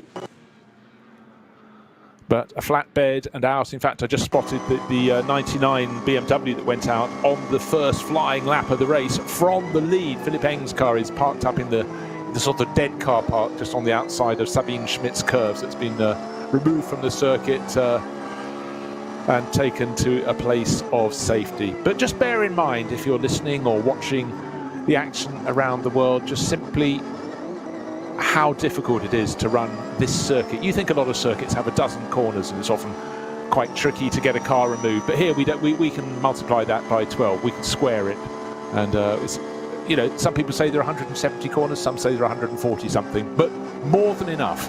And then, of course, the fact that the far point of the circuit is 25 kilometres round is a long distance from the pit and the paddock, so you have to have areas that cars can be removed, but I think they do the job brilliantly. But all the drivers in their driver briefing, Snowy, it's absolutely laid out to them. You will, at some point in the race, have a course vehicle up ahead. You must be paying attention. And you often get a protection vehicle behind the course vehicle as well. So they put as much warning out there for the drivers as they possibly can. But anybody who's watched any footage around the Nordschleife just realises that how many points on the circuit, the driver, bear with me a little bit on this, could almost reach out and touch the barriers across the grass between the edge of the circuit and the barriers. They are a blink of an eye, and there are very few places you can leave a car that has been damaged, because very few places have a clear line of sight that goes very far at all. There's either a crest, a drop, or quite simply a corner up ahead. And as if to prove the point, riding on board with Joel Eriksson, the number 4 Porsche from the Falco Motorsport team. He's up on a Cup 3, tail of a Cup 2 That's a Porsche. car. And Porsche. yeah. Yes, indeed it is. Of course, that's not in the top Yes, class. not the SP9 one. You ran the Ferrari. Yeah. While you've been talking about that, I've been watching that, and there's this Mercedes that's parked inside the track with its bonnet up. Waiting for that to clear. I've been watching that as you've just been talking, Bruce. This number 4 Porsche, hunting down, or trying to, but actually was quite opposite of Nicky Thiem in the Lamborghini Huracan, was pulling away. But according to my timesheet, in between Joel Eriksson and Thiem, there should be Ellis in the number 8 Mercedes. So I'm not quite sure where that car's gone. Oh yes, you're quite you're quite right. But you know the thing, the thing there. Well, according to GPS, it's still there. It's behind the Falcon. So it's obviously so Eriksson has jumped past it and then tried to get onto the back of Nicky Thiem. Nicky Thiem being Nicky Thiem, he did what he does, and it was actually fascinating to watch us while you were talking there, Bruce. That Lamborghini doing exactly what you've said all these drivers have to do. If anybody, I'm not putting anybody else down, but if anybody is quick and about making a decision, it's Thiem. I sometimes wonder if he actually does make a decision, or just whether he actually just does it. Go with your reflex. Yeah, exactly. But actually, you know, what is the gap after a while? That's the point of experience, isn't it? I think the experience is hardest to gain here because of what I was just mentioning, the lack of line of sight, and certainly with the enormous speed differential. Our race leader, Kevin Estra, flashing his lights, he comes into the VW chicane because he's got a VW Golf to pass. And I mean, it's not quite standing still, it's going as fast as the driver can manage, but the closing speed is great, and the Golf driver's going to have to look in his mirror through the Sabine Schmidt's curve, because he's got one of the SP10 class Toyota Supras, the increasingly popular weapon of choice in that class, closing in very quickly on him as well. He gets those 2 left-handers, and then before arcing off downhill to the right, he'll have to pull out of the way So you just realise what hard work it is for the drivers in the cars that have the lowest performance potential in this race. They've got to be looking the whole time. And in fact, left to their own devices with no one out there, it would still be hard enough trying to stay on the dry line, because it's definitely getting a little more damp than it was. But it comes and it goes. We've still got some fantastic battling. And you know, about 20 minutes ago I said, if you want to see some action, look for the Dynamic GT Porsche. Well, it's got a train of cars behind it. It just hasn't been able to rest. It's got a Shearer Sport TX PHX Audi behind. It's got the BMW Junior Team car, a second Shearer Sport car running a line astern behind that. So busy for the Dynamic Porsche. But I'd say it's been driven very well indeed. Lauren Heinrich kicked off the race in the number 18. And at the moment he's still on board. Lawrence Van Tor will do the second half of the race, but in 9th place, in behind, oh, no wonder it's closing, Fred Vervisch. And certainly that's what the drivers want. They don't want a quiet time in the race, they want action, they want experience, they want racing, and they get all of that here. Now again, I'm still waiting for this rain that apparently is... I think my forecast was more accurate than you're giving me credit for, Joan. Do you want a biscuit? I apologise. I left it. Well, you mentioned cake earlier. Oh no, you should mention that. Can't have your cake and eat it, can you? Sorry, no. I see. Trigger words. Clearly not. Trigger words. Right, I'm just waiting for the end of lap 10, not because it's any great landmark, but I just want to see the race pace of our race leaders, because in fact the driver in 3rd place was fastest of all the front runners last time around, took 5-6 seconds out of the race leaders. That's Alessio Picariello in the number 3 Porsche from Falcon Motorsport, running 3rd overall. He's was 17 seconds down on Kuba Gamasiak, but give him a few more laps at that pace. It's been quick in the first stint of the race, 21st to 3rd by the first round of pit stops, but Picariello picking off Gamasiak and Estra. But let's see what their pace is. It was 9 minutes 10, 9 minutes 11, or the other way around last time. And waiting for another lap to come on the board and just see what they're doing relative to what Picariello's doing. 4th is Adam Christodoulou, who took over the number 12 Get Speed Mercedes. Talking of which, the Gunon car at the side of the track that had run so well and then pulled off, that was the number 9 Get Speed car. I noticed there was a lot of drying material put down there, so it looked like there was a trail of oil leading up to the point where that car parked. Did one lead to the other? Can't tell you. I think that's the one that's parked at the side of the track, isn't it, with its bonnet open still? They're working on it. Yes. Yeah. Yeah. Right, answer to the question. Picariello is no longer on that lap catching the front runners, but Gamasiak is catching Kevin Estra, because they lap faster than Picariello in the Porsche. Don't know if there was a slow zone that sometimes you get a slow zone that catches one group of cars, not the rest. But Kuba Gamasiak took just over 3 seconds out of the race leader. He's having a fantastic day, the reigning champion. Kevin Estra, quick in anything, very quick in an EMA Manthey Porsche. But right now, Kuba Gamasiak, Polish racer, looking very strong. Sorry, I called it EMA Manthey. I meant Manthey EMA, combination of two teams there. Australian team EMA and Manthey, very German indeed, and very much specialists, and have run the Grello car for so many years, the green and yellow car, if you wonder what this mangling, this combination of words is. But Grello was the title that car was given for its race livery, and it works brilliantly. And particularly when you bear in mind that around the Nordschleife through the course of the year, you have a lot of days that can be very grey, very wet, sometimes foggy, and that's just the Nürburgring 24 hours.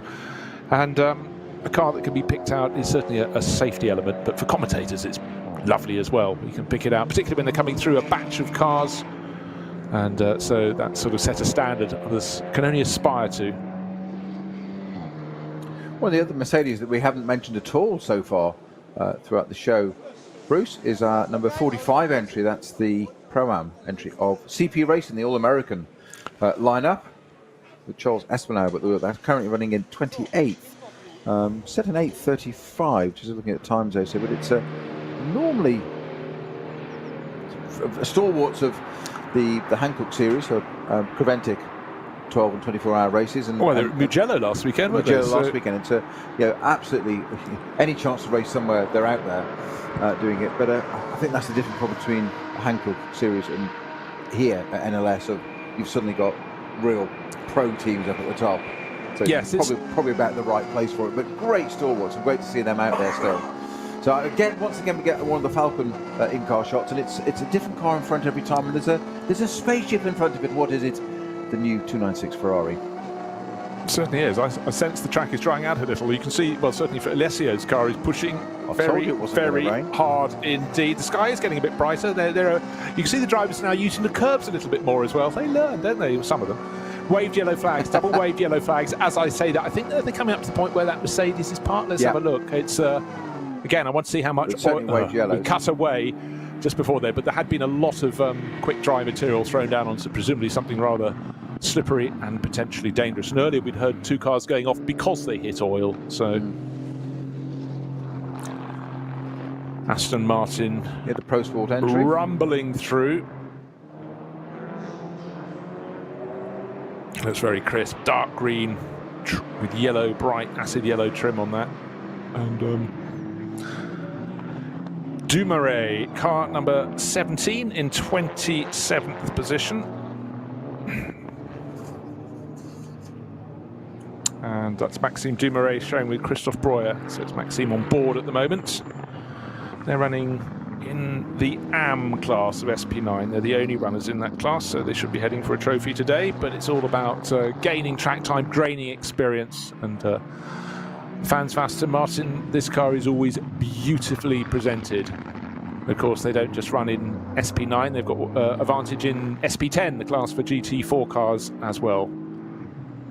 Through the Grand Prix section, windscreen wiper on, windscreen wiper off. So again, it's not like you can put it on for a lap because you're going to get the same conditions. They change all the time, but the windscreen wiper's back on as he goes down the hill into the compression. Got a bit twitchy over the curbs and up the slope towards the Vidal chicane, where it looks almost bone dry, but that's something you can say very easily from a commentary box.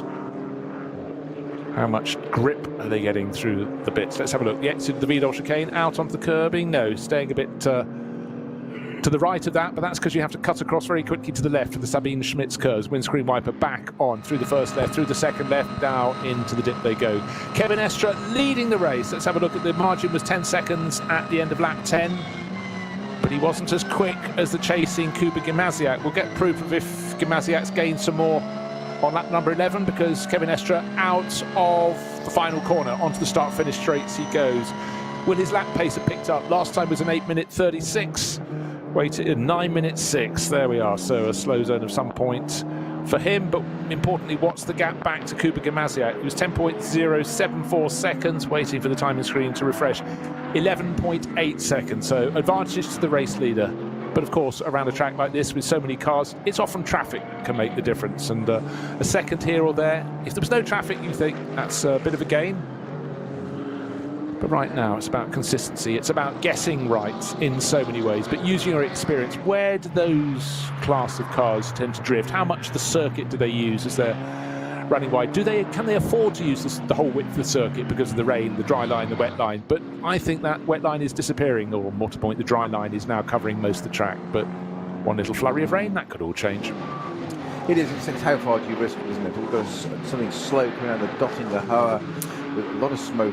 Is that the number 16 Audi? It is. It's the Kim Lewis-Schramm car. Kim Lewis-Schramm, yeah. Marcus Vinkoch started. It looks so it's crabbing. By looks it's got a puncture. The smoke's coming from the tyre, rubbing on the bodywork potentially.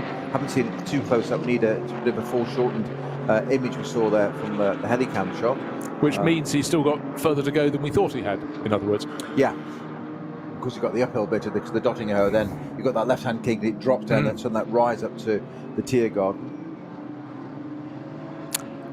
Right, that again, what we had last time, Kevin Estre and Kuba Gimasiak pulled away a little bit from Alessio Picariello, but the driver in third place this time took between 8 and 10 seconds out of them. So what he probably lost with a slow zone, he has gained. I think he's the quickest of that trio, but the margin is nearly 20 seconds from first. Kevin Estre in his Manthey EMA Porsche back to Alessio Picariello, the number 3 Porsche in third place overall for Fulco Motorsport. Nearly 20 seconds. What have we got left in the race? 2 hours and 20 minutes. Well, 1 hour, very nearly 40 minutes into this. The second round of NLS.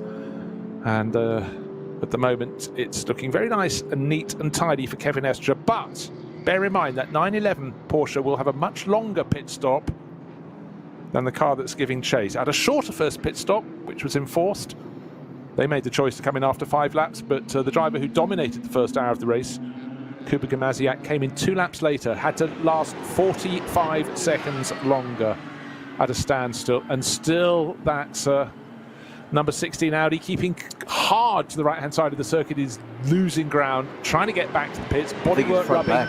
Front, yeah. There's bodywork damage. Yeah, definitely. So he's been off and hit the front right. My front apologies. right. Sorry. Yeah, I'm looking at the camera, left on the camera, front right of the car. Yeah, so anti-dive planes and all sorts of damage on there. So he's been off and connected to the barrier there. And I was just wondering whether my GPS was quite accurate. It was. You were absolutely right, Bruce. That it's got far, far further to come in front. It hadn't even got to the kink on the Dottinger Bits now shredding off that car as it goes up through the right and left, the final parts of the Tiergarten. White flag being waved by the marshal there, slow moving vehicle on track. Quite right, it's definitely slow moving, so should be into the pits any second now. But as for Shearer Sport PHX, as in Phoenix, it's just not been their day, has it? The 5 car is back in the race, but way down the order. So that didn't retire entirely Stifler's entry that started that car. But Kim Louis Schramm as well, just not their day. No, absolutely not their day. Still get it out of the way before it gets to the 24-hour. Yeah, quite so. So that will just about get into the pit lane. It's arriving now, Bruce, and it's fully deflated front right, which at least has stayed. The carcass of the tyre has stayed on the rim, which is a good thing. So he's clattered. Depends what damage it's done underneath to that. Is it steering as well? The headlamp's loose.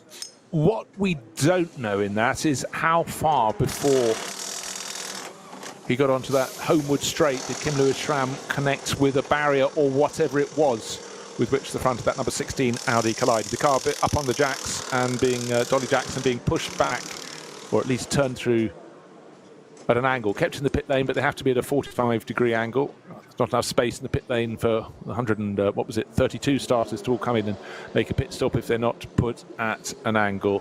Markus Winkelhock looking on in the background, woolly hat on top, hands in pockets of his race overalls. He did the first stint of the race, but it does look as though Michele Beretta might as well just go to the coffee shop, because frankly that car, though it might be repaired, is going to tumble right down the order. Yeah, but never give up, and it depends what other damage it's done. It's gone off. It's obviously clattered the barrier somewhere on its front right. There's not too hard because there's no rear damage as well, which would suggest a harder impact. You hit once and you do that sort of tank slap where you catch the back as well. So there's no rear damage, which leads me to think it may not be too big an impact. But of course, it's only got to put tracking or something out, and these things are so finely set up that it doesn't drive. It crabs. It's whatever. It's not just a punch in the time you've lost. Is it drivable again afterwards? And I'm suspecting by the lack of, shall we say, dynamic activity in that pit garage, I think its day may be done. I am prepared to have a little go on the body language interpretation. Kim Louis Schramm looked a little bit sheepish. To be honest, though, enough said. There is no disgrace. You're driving on a very tricky circuit in very tricky conditions, neither quite one thing or quite another. But for the car that says Schramm, Beretta and Winkelhock, looks lovely from the left-hand side with a Shearer livery up the flanks. But this car now Shearer Sport PHX. I can't say it either. That's short for Phoenix. I'll just call it Phoenix. Might be easier. Unfortunately, the right-hand side, that front right-hand corner, is a little bit broken. Lost a lot of time coming in slowly down that long Dottinger. Coming back at about the same pace as the drivers on the road on the outside of the hedge, the other side of the wall on the main road. Now, I'll tell you a car that's made a gain recently. A while ago, Adam Christodoulou, the number 12 Get Speed Mercedes, he took over from Maxi Goetz, was 4th. Now he's 5th, and he's been caught hand over fist by Lauren Heinrich, the Dynamic GT Porsche. So he's having a good run, and that means Lawrence Van Tor will be starting his the second half of the race in probably quite a good position. But for now, for Kim Louis Schramm, young German racer, honesty is the only policy. Go for it.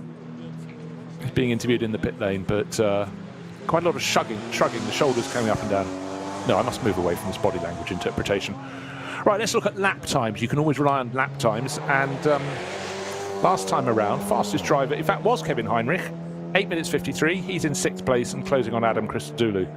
caught him by 8 and a bit seconds. Second fastest driver in third place, Alessio Picariello. He is catching Kuba Gimasiak, who in turn generally has been catching Kevin Estre, but the race leader, Estre, in the 911 anti-EMA Porsche, was best part of 12 seconds clear after 11 laps of racing. Not yet at the halfway stage.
Falkenreifen.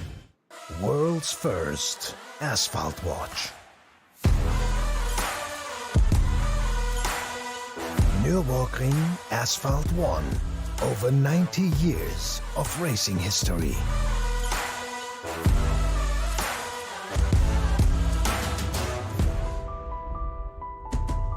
Cobbler.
Liebe Fans, Besucht unsere Social-Media-Kanäle auf Facebook, Instagram, YouTube, Twitter und TikTok. Willkommen bei der NLS.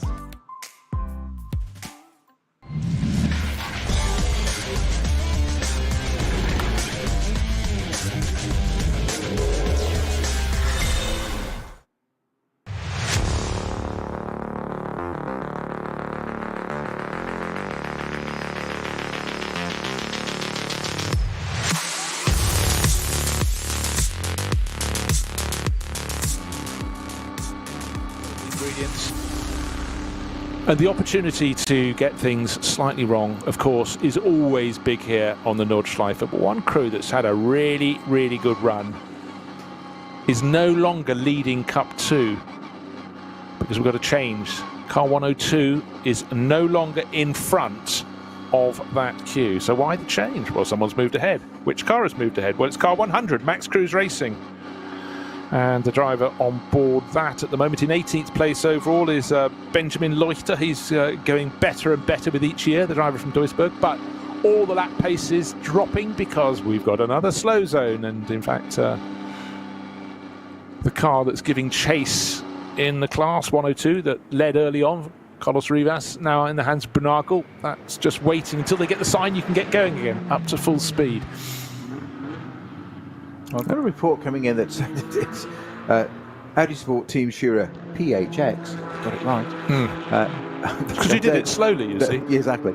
Their day continues because their 15 entry has had a collision with 820, which is one of the TCR Golfs.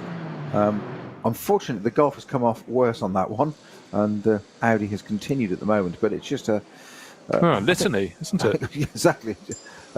Shearer Sport PHX just want to go home. I'm sure there's going to.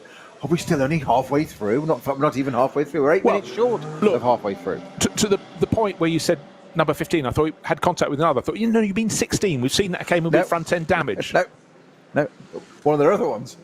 Lord, thank goodness they entered 3 cars in the top class. Right, course vehicle coming slowly up the Dottinger Höhe. It's a flatbed truck with again, of course, naturally a car behind, a course car of some sort with lights on to warn those coming in behind. The Fricadelli Ferrari is sitting in the garage. That's the car that Nicky Katzberg, he had a problem in a short while ago, didn't he? Fell down the order. Where did we say? It was down to 90th position. Let's have a little scroll down. Car number 30. Sitting in the garage. Oh, I've lost it now. Has he gone even further down? If he's sitting in the garage, possibly out of the top 90.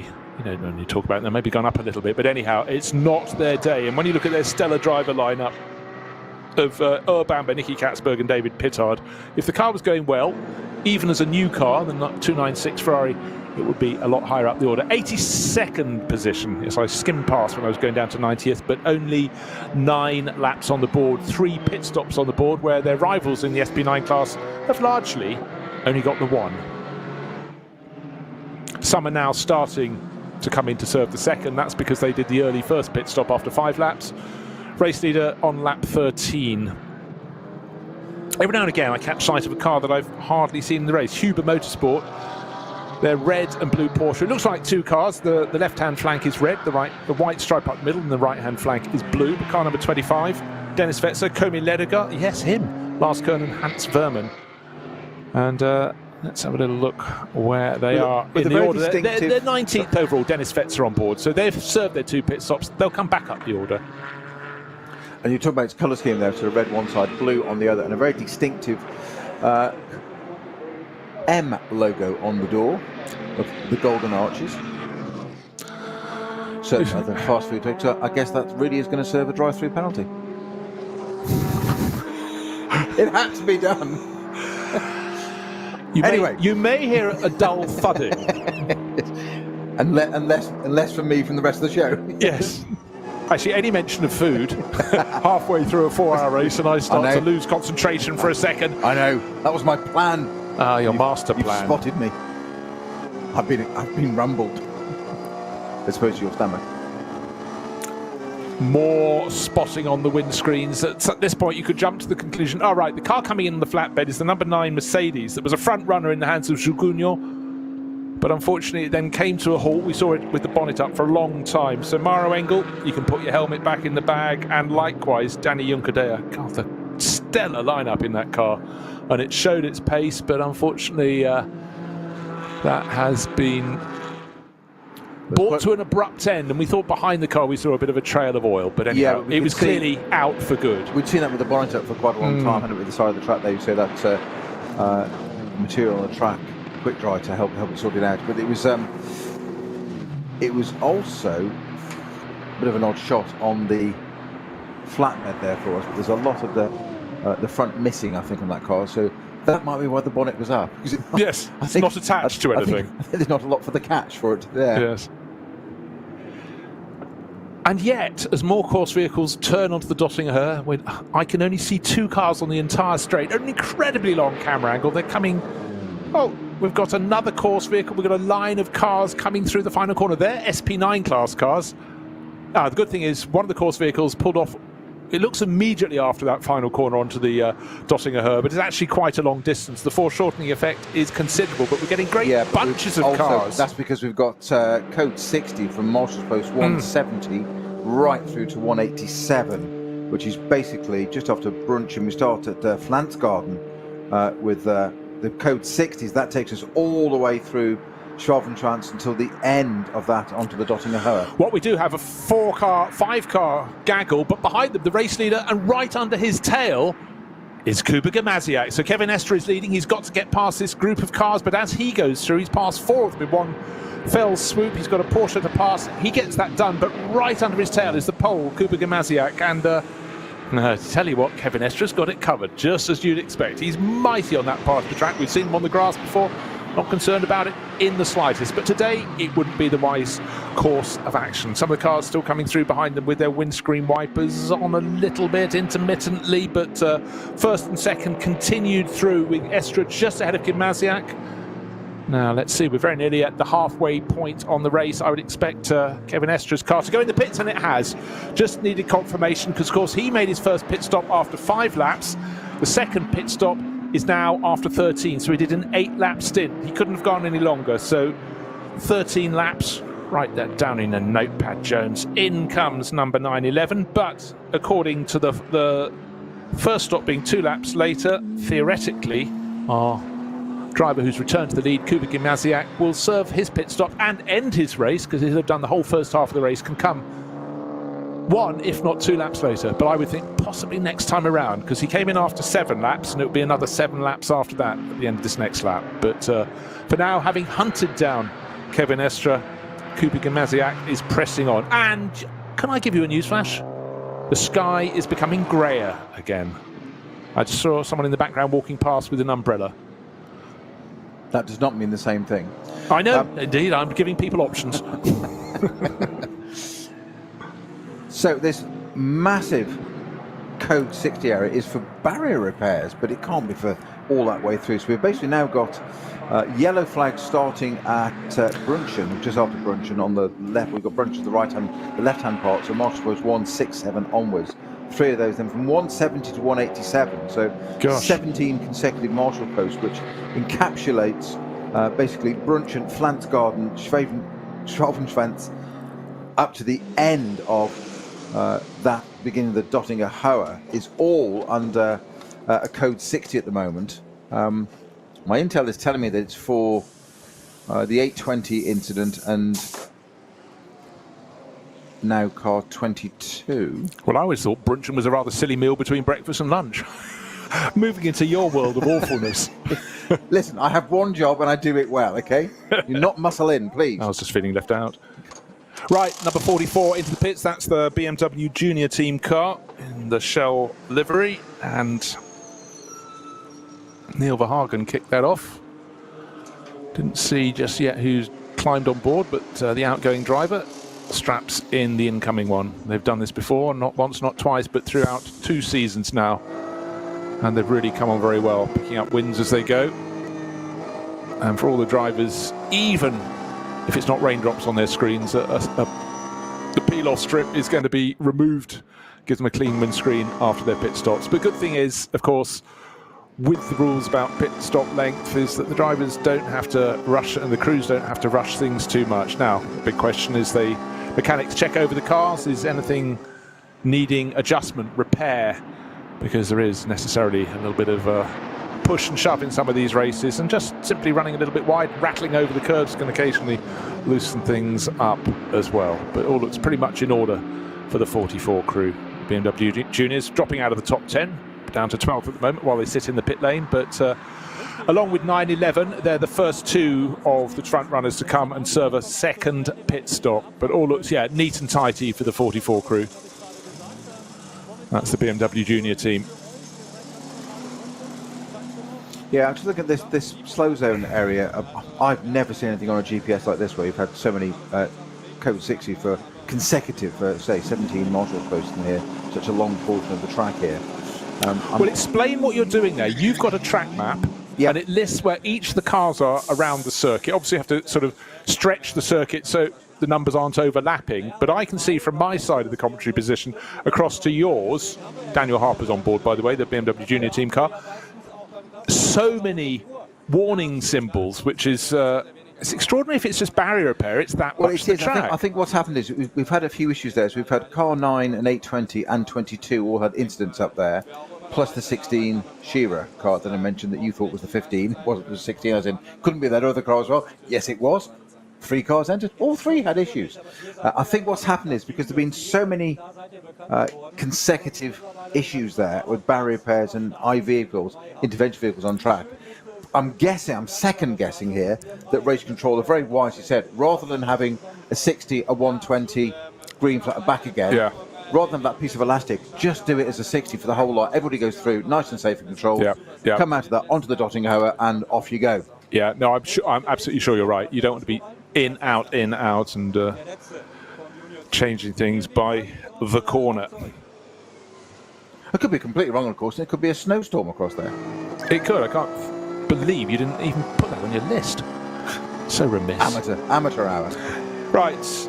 Well, this was always going to be the case that Kevin Estre drew the first half of the race in the Manthey EMI Porsche, the 911 GT3R in the Grello livery. And now the other driver in the car is doing the second half of the race. So young Austrian Thomas Preining takes over. And of course, just to refresh your memory, that car came in from the lead of the race, but only just. Kuba Gimnaziak, who caught right up. When it comes to the 34 Mercedes, which is a BMW, the 34 BMW, sorry, Walker-Horse Motorsport, makes its final pit stop. It'll have a shorter pit stop than the 911 Porsche will have, because the 911 Porsche served its first pit stop, the first of its 3 planned pit stops after 5 laps, and the 34 Walker-Horse BMW after 7. That meant its pit stop was 45 seconds longer than the Manthey Porsche, but when it comes to the final pit stop, that pretty much will be returned. So the fact that Kuba Gimnaziak closed right onto its tail after 13 laps is very, very impressive indeed. That means he caught up those 45 seconds. And just if you're wondering who's going to take over from Kuba Gimnaziak, Jesse Krohn, the very, very talented Finnish driver, will be next on board and should take that through to the finish. Still noticing a few cars going around with a little bit of bodywork damage, but actually this is one we saw very early in the race. The 962 had a bit of a clatter. Doesn't seem to be delaying it any, but it wouldn't pass a beauty competition without failing. One of the W&S Motorsport cars. Front right corner, a little bit tatty. A bit like the front corner on the number 16 Audi from Shearer Sport PHX. But that's a car that's fallen from the running big time. And again, even halfway through the race, just spotted a car going across the camera lens I hadn't seen before, Red Mini. Looking so stock and standard, but that is the essence of these races in the Nürburgring Endurance Series. We've got full-on GT cars in GT3 and GT4. We've also got production cars. We've also got the Dacia Logan. And many classes just completely, entirely for one category of car from one manufacturer. BMW and Porsche have cups for their classes for their own types of cars at various levels within this race. But again, it's so all-inclusive. And that is a lot of the attraction. And I finally found, I sort of had half a sense, I just wanted to check. The Mini is from Bulldog Racing. It's a Mini Cooper, John Cooper works car, and Charles Cooper of the family, grandson, is at the wheel, sharing with Sebastian Sauerbrei. So good to see a Mini out there providing something a little bit different. Fricadelli Ferrari back into the race. We saw it in the pit garage, but obviously they've fallen down. You don't go into a pit garage in a race as competitive as this, in a field as competitive as this, and not take a tumble down the order. So at the start of the sentence, I was at the top of my timing screen. I'm halfway down. I still haven't found that Ferrari number 30 from Fricadelli. It's lost a lot of time. I found it, 108. Nicky Katzberg still listed. He was listed when it came in pits, and it has served 3 pit stops, so that is 1 more than you'd expect it to do, and I sense it might have even been 2 more at this stage, but we're just past the halfway stage in the race, so ideally and generally problem-free you serve 3 pit stops in a 4-hour race. They've served 3 and we're just past 2 hours, so clearly something untoward. Nicky Catsburg pressing on. He's on his out lap from the pits. No, he's not. He's on his second lap from the pits, because that one was 26.5 minutes. Therefore, he has shed in the pits a mere 18 minutes. You're not getting that back, I'm afraid, Nicky. Not in a hurry. Doubling back to check the progress in Cup 2, and 102, there was a class leader early on. 100 got ahead, but according to the pit stop sequence, they both served 2 pit stops, but 102 back into the lead of the race. Carlos Rivas started and drove it very well. Ben Bunagel at the wheel. And how big is its advantage in class? 5 seconds, not as much as it had in the first hour of the race, but it's back in front. Thomas Preining is the driver who took over from Kevin Estra.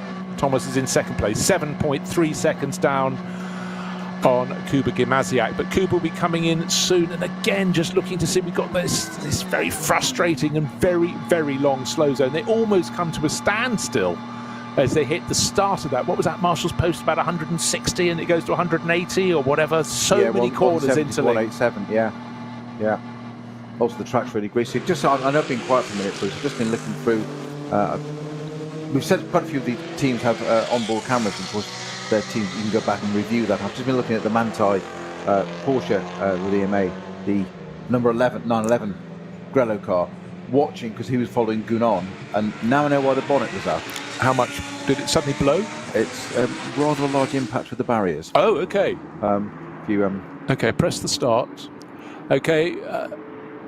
Oh, okay. It wasn't a car that pulled to the side of the circuit with a mechanical issue. It snapped to the left, big hit, nose on into the barriers as the track turned to the right, rotated around, and probably did quite well to get it to the edge of the circuit. But it did leave a stream of debris. Gosh, I said there are too many things to look at when you're trying to marshal 132 cars. But so I think our assessment that the bonnet hadn't got much to attach its catch to, if you like, on the front road was a bit of an understatement. Of it definitely won't polish out that one.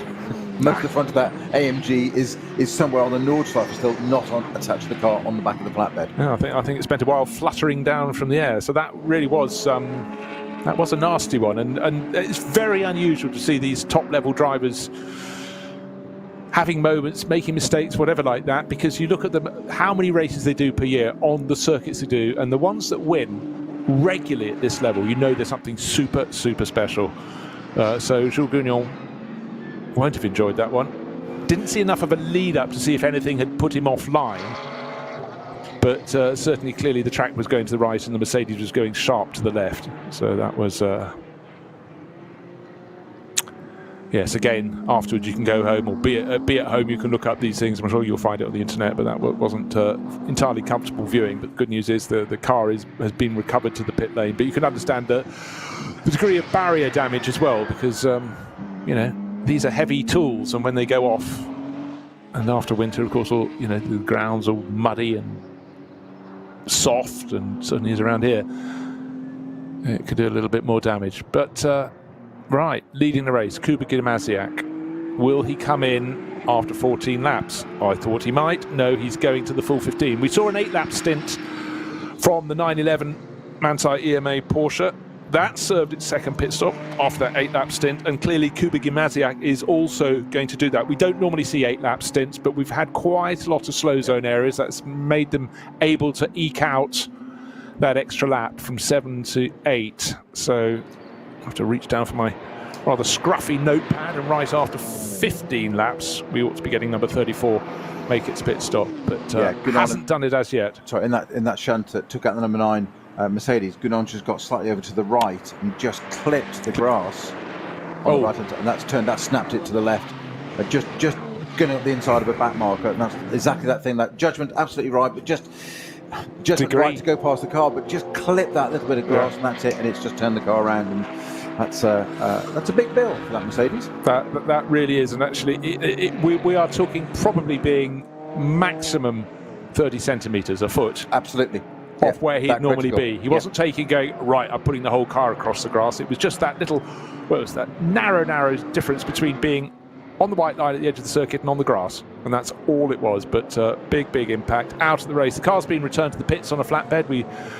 We saw that. But strike a line through the get speed number 9 Mercedes. So Maro Engel didn't get a go, neither did last year's outright champion in the Intercontinental GTs, Danny Juncadella, didn't get to play today, so he would have gained some track time yesterday in preparation for the Nürburgring 24 hours in testing, but none in the race. Only Gunnar had that, and it didn't come to a good end. Right, what is the end going to be? Well, I can tell you it's going to be an hour and 50 minutes or so from now. I must say, the writing is on the wall. If conditions stay sort of as they are, Walkenhorst Motorsport with their BMW number 34 have done a sensational job. Kuba Gimasiak, last year's champion in the NLS, driving an Audi, is clearly taking very well indeed to life in a BMW with Walkenhorst Motorsport. And he's leading this race by 15 seconds from Alessio Picariello. They both owe us a second pit stop. They both ought to be coming in this time around when 15 laps have been completed. But now, just to add to the misery at the end of this lap with this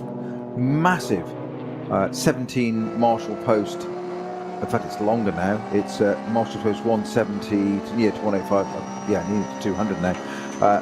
Code 60. We now have the Kramer GT3 Porsche, and we've got the Audi.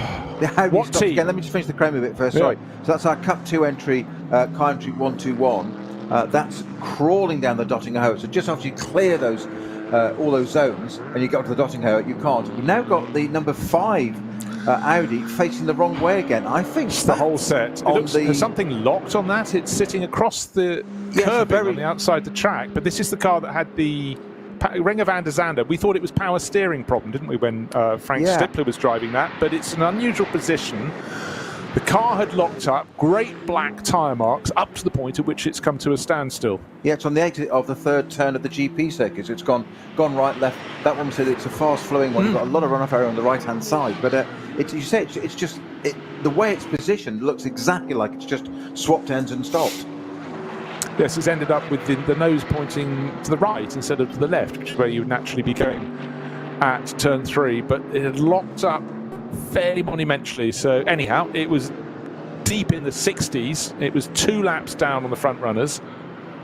And it's just completed a very unwelcome hat trick for Shearer Sport PHX, the team, the combination of Shearer Sport and the Phoenix Racing team. But oh dear, NLS2, fix the cars, forget about it.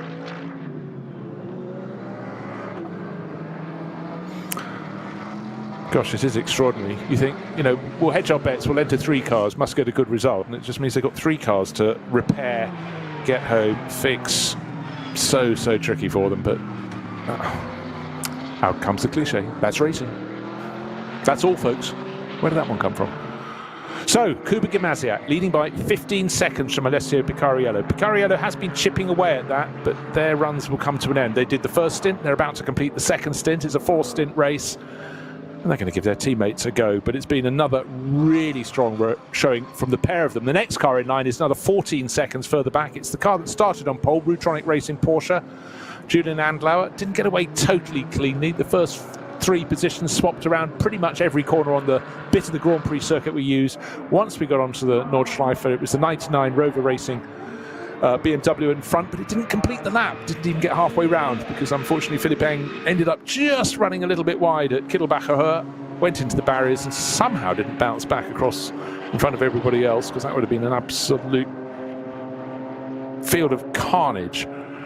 But he was out of the race. But thereafter it was the 34 BMW from Walkenhorst Motorsport, Kuba Gimasiak, pulling ever further clear. But the second of these 2 stints has really been about Alessio Picariello just chipping away, getting a little bit closer, 15 seconds between first and second at the end of last lap. But what we do know, sorry, just before we get going, end of last race, it was down to fractions of a second, NLS1. And what happens, people who make an early pit stop, they have to pay the price, because that's a shorter pit stop, have to have a longer final pit stop. Then the true order, it gets shunted into true position. And that's when things should really close up. But I think Kuba Gimasiak's done a good enough job got a cushion to set them fair for the remainder of the race, particularly as the car giving chase will have a similar length pit stop to them when you get to pit stop number 3, Snowy. Yes, I'm just watching the Shearer Sport PXX Audi number 5, and yes, oh, now my GPS is catching up. It's got going again, but of course he's taken that short lap back, and he's coming back into the pits now. Yeah, as I believe. So, assuming I haven't got actual eyes on it in terms of physical, I can look out and guess have a look at it. But it's GPS telling it to come back again to the pit. So GPS tells me it's on the pit straight, not into the pits, which would be slightly odd. I think that's just a slight anomaly on our GPS there, because it's certainly circumnavigated. It's turned right at the edge of the GP circuit and not left, which indicates it's not going on to the north side. Thank you very much. So there's obviously something wrong with the car, and it is indeed in the pits. So it's just we never say never, but that team today, 3 entries, and we've used the phrase before. I have probably looked too often, but if you didn't have bad luck, you wouldn't have any luck. But all 3 cars have just had issue after issue, and it's just how can such a professional team that do so well with such monumental and well-deserved results suddenly have a day that they're all must be scratching their heads going, what have we done wrong? Nothing's changed. Just all 3 cars, it's just... Yeah. But the positive side of it, I would say to that is... It's done. It's done, it's out of the way, that's it, your season's... The rest of the season's going to be fine. We said quite often, the 24-hour, it's non-championship, it's not part of NLS, but it is. It's the one that everybody wants to take part in and win and do well in, and preferably win. So get it all out of the way now. Luck done. M24. I'm going to predict now a Shearer 1, 2, 3. No, I'm ridiculous. It's April the 1st, folks. Anybody just listening in?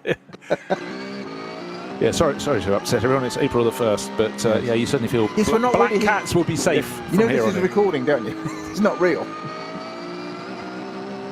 Right, so that's gone back to the pits. Okay, it's interesting how many top quality cars with top drive quality lineups are not to see the end of this race, have had their problems. So even more kudos to those who've kept it on the straight and narrow.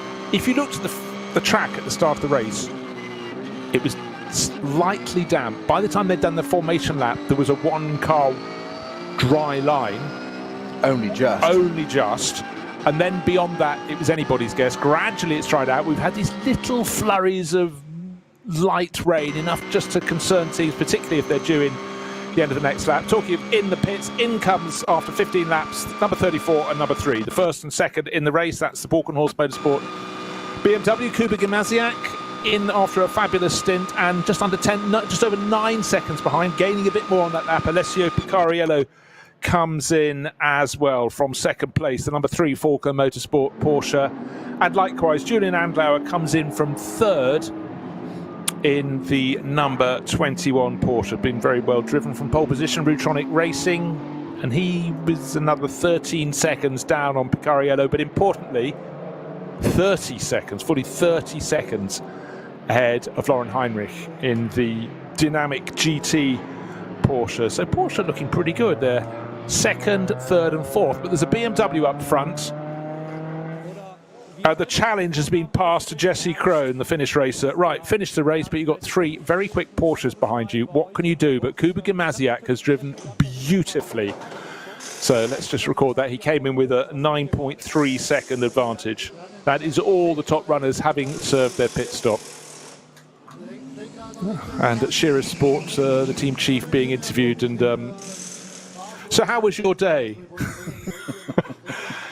He's so tricky. You just feel for them. I mean, it'd be bad enough if 2 of your 3 cars had problems, but all 3, well, that's just super unfortunate.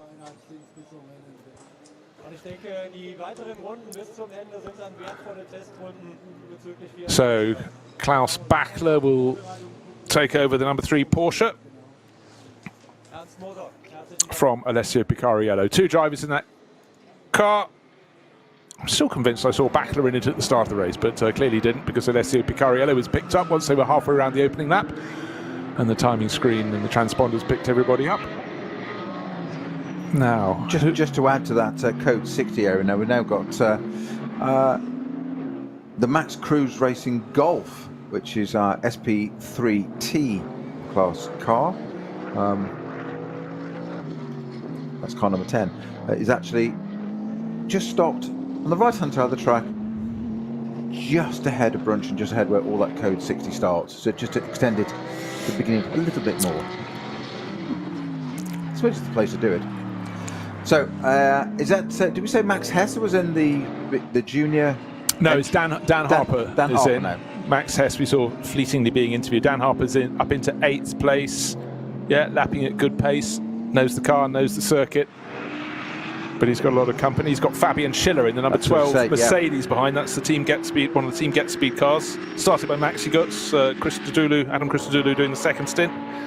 And now Fabian Schiller probably going to take it for the remainder of the race. You quite often get this when you have a 3-driver lineup. You get driver 1 does first stint, driver 2 does second stint. So far, so obvious. And then the 3rd driver just stays in for does stint 3 and stays in for stint 4, because they're the ones that are most conversant with how the car was most recently, i.e. before that 3rd pit stop.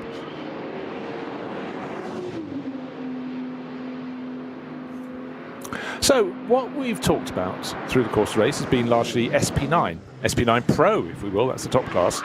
In the second category in the race, naturally in terms of pace around the circuit, it's Cup 2 Porsches at the moment.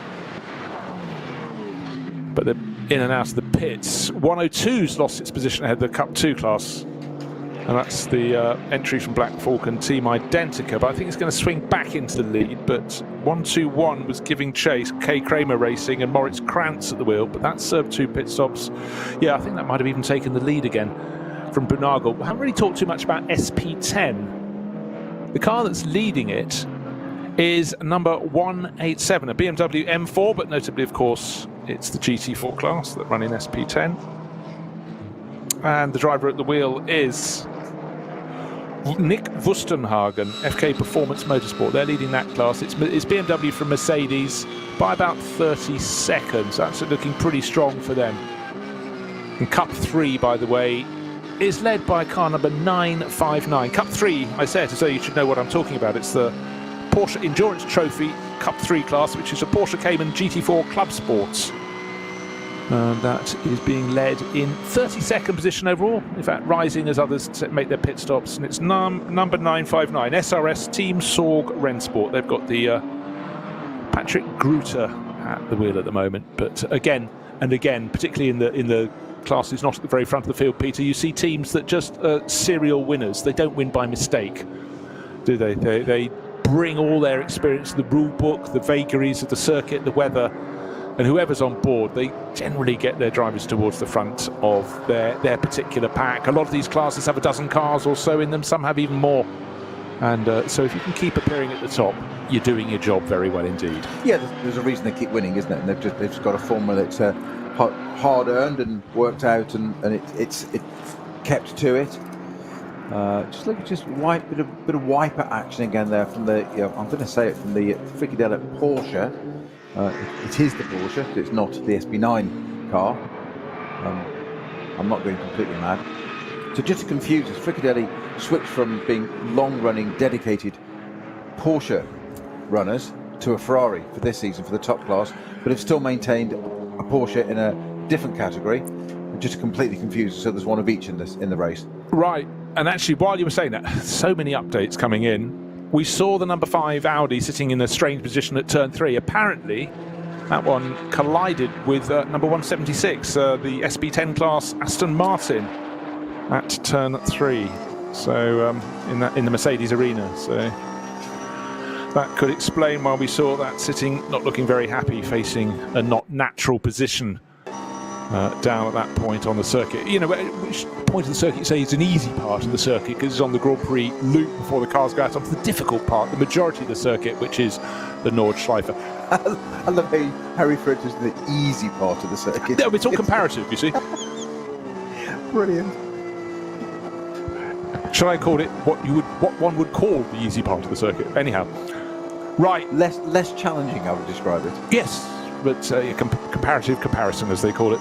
So, Kuba Gamaziak's car listed in the lead of the race. 15 laps completed, 2 pit stops completed. All of the front-running cars in the SP9 class for GT3 runners have done 2 pit stops. Apart from those, they've done 3. And if they've done 3, something has been untoward. Something has caused them to come in an extra time. We saw cars diving into the pits at the end of the formation lap, not in the top class, but the next two grids of cars, they'd had a little more time to check out the incoming rain or just how wet the conditions were. They were damp at best at the start. But since then, people have been doing things differently. But as Joel Eriksson makes a lunge past another car, you do need from time to time to ride on board with any of the cars, doesn't matter fast or slow, just to check the changing conditions on the circuit. One thing I do need to ask you, have we had an end of all those slow zones from Brunchen onwards? It looks like we've lost not yet. The latter half of that long run of slow zone. Not quite. It is decreasing. There's only 7 posts now as opposed to the 17 we have, so we've lost 10 of them. Yes, that fabulous onboard you just commented on there was the number 4 Falcon, just getting past the 35 BMW. That's Neubauer, Heinemann and Neubauer. Now, one thing that ought to be... would you believe, by the way, for 13th position, by the way. Okay, that's very good. Now, what we need to pick out as well, we talk about SP9 willy-nilly, that's the top class in here, but of course it's got subclasses. SP9 Pro-Am, just been treated aside to the white with blue and red flashes up its flanks and over its nose. The Pro-Am and Am, isn't it? Yeah. So Pro-Am is being led by Charles Espenlaub in the CP Racing Mercedes. We spotted that, but actually needs to get his skates on because he's in 26th position. And SP9 Am, with one further pit stop under its belt because of a little bit of a mishap, is being led by car number 17, which is the Aston Martin from Pro Sport, the one we saw earlier, looking so crisp in its dark green with the yellow trim going around. So that's we like that, as indeed will Sarah Rigby. There's an Aston Martin leading the class. Yeah. Okay, we didn't do it especially for her because we do it especially for everyone, but it's good to have Sarah on board. See, she's watching the action, and certainly that car keeping out of trouble, trying to see what its next target is. It's not lapping, it was lapping marginally faster than, the car in front's a Cup 2 class car, so it should be doing that, but keeping its nose clean. 15 laps completed. And just having a look to see, we've got 15 laps still for the race leading car, but any second now we should have Kuba Gimasiak. In fact, we shouldn't have Kuba Gimasiak. It should be Jesse Crone. As I said that, they just actually put Jesse's name literally 2 seconds ago to the top of the screen. Don't talk about what you see on the screen. It's not always right. And with the long lap, 25 kilometres here, it sometimes takes quite a while on a driver's out lap for them to flip it over. But Kuba Gimasiak did the first 2 hours and a bit to lead this race. Second place, Klaus Bachler has now taken over from the other driver who did 2 hours and a bit, which is Alessio Picariello. But the 911 Manthey EMA Porsche goes into the lead of the race, but just remember that's got a final pit stop coming up, which will be, maybe as much as half a minute longer, if not 40 seconds longer than the one that will be served by the 2 chasing rivals, the 34 Walk-on-Horse Motorsport BMW with Jesse Crone on board, and the number 3 Falcon Motorsport Porsche, the better place, they're 2 cars now with Klaus Bachler, who's taken over from Alessio Picariello. So there we have it. It's looking good again for Manthey EMI, but they have to pay the price later in the race. I'm going to say, yes, it's the jeopardy there, isn't it, later on? Very close indeed in the battle for 4th place. It's Matteo Caroli in the Rutronic Racing Porsche, number 21, that started from pole position, and Dan Harper doing what a Dan Harper does, closing in, catching very fast indeed. His 3rd season as a BMW Junior Team racer, and he's showing why he's held in such high esteem. The driver from Hillsborough, Northern Ireland. If you look at the difference in times there, so a 8:51 for Harper. The best lap of that car is an 8:10. Well, we've had slow zone for so long. Yes, anybody's lap times, of course, are not representative at the moment. I suppose all you can do is So Matteo Caroli must have just come out of the pits because his last lap was a 12 minutes. Yeah. Yes, actually just come out of the pits now. Now got Dan Harper on his tail. I was trying to do a respective last laps when 12 minutes couldn't be accurate. Of course, it's coming out of the pits. Look, it's almost one of the hardest circuits in the world to do representative last laps because you do have these long slow zones, and sometimes I think, gosh, he's taken 5 seconds. No, he was actually slower, but the car in front lost 10 seconds with slow zones or whatever you want else for your comparison. But we'll wait and see when it settles down. Actually, I'll just keep looking across from my commentary position to your commentary position to your little screen on the right-hand side on an iPad with still those sort of warning areas. Now, some of the cars coming back a little bit tattier than they were, because a lot of the cars have just run a little bit wide, and the grass, of course, has been wet and muddy. And the car with Reinhold Renger on board, we were talking about him earlier, running in the SP10 class, Mercedes, sitting in the pit lane at the moment. Reinhold will be, in fact, there are two, it was listed as just Tobias Wahl, but I think we got the other Wahl as well. I think it's Reinhold Renger who's just getting into that, but we'll see. But anyhow, that car has clearly been off a little bit onto the mud, but actually just a little bit means you were very close to the barriers. Just looking at the results for round one, the 68th running of the ADAC Westfalenfahrt 2 weeks ago, on the 18th of March. It was very much a German manufacturer-dominated race, with the 99 M4 of Rover Racing winning outright. But with two drivers who aren't here this weekend. Dries van Tor, exactly, they're not in that car. Second was the, they're not the night we're saying this, the Schiersford PHX Audi R8 of Kim Louis Schramm and Ricardo Feller. And third was our Mercedes AMG with Marcel Markowitz and Marek Bachmann. Can I just cut across you, because we've now got this is potentially the lead battle, and it's about a second apart, showing how Falken Motorsport have worked it very well, or more to the point, how Klaus Bachler is completely on it. He's catching Jesse Krohn. Before the pit stops, it went down to, I think it was about 10 seconds between these two cars. They came in from second and third. Well, effectively first and second, but then the 911 Porsche that pitted earlier went back into the lead of the race. They're now second and third, and Jesse Krohn, got so close to a Golf. You can see both the cars twisting, but of course the SP9 class cars then just go off into the distance. But the important thing there was another little bit of a second gained by Austrian racer Klaus Bachler, and this is shaping up very nicely. That opening race you were just talking about, what was the timing interval between first and second at the end? It was about a second, wasn't it? Oh yeah, well it was a bit more. It was ended up being 6 odd seconds. 6 odd seconds, but it closed in. It was 1.5 seconds going on to the last lap. It ended up being 6.4 seconds. That was just largely because it was a stunning lap from the BMW on that final lap of the race. Because this has all the hallmarks of possibly following in that suit. I can see two things in this. It's been really quick all race. Just remember, the car that's chasing down the Walkenhorst Motorsport BMW, Walkenhorst car started 4th on the grid. The number 3 Porsche started 21st. An astonishing opening handful of laps from Alessio Picariello. In fact, the first quarter of a lap, he gained about 10 places. But since then, the pace is coming his way. But what am I seeing? I'm seeing not quite sunshine. We are having brighter weather coming this way. So maybe the rain that we thought would come, wouldn't come, did come a little bit, is now retreating. Now the cars on the Dottinghoe, suddenly you're getting almost blaze of colour from these cars. There is so much more light around. So we're not in, well, we are in the second half of the race. We've got an hour and just under an hour and a half to go.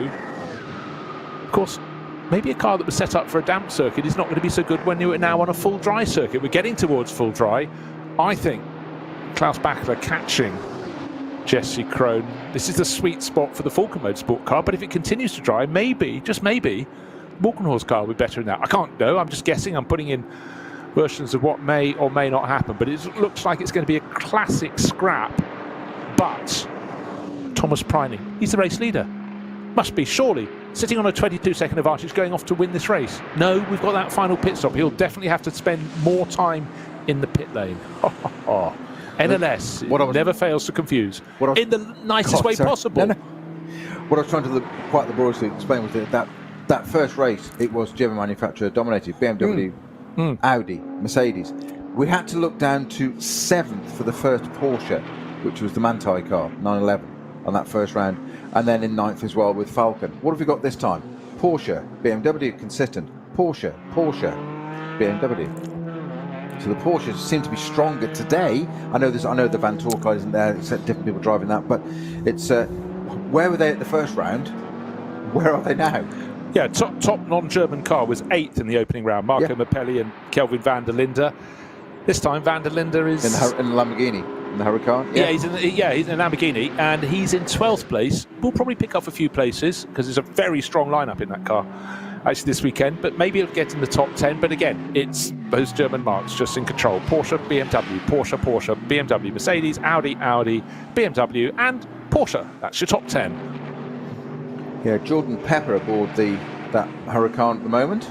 Just is on his second lap out of the pits. Yeah. So the last one, this is a 12-minute lap. If he does another one like that, quick. all is not good, but clearly he's under control, pressing on.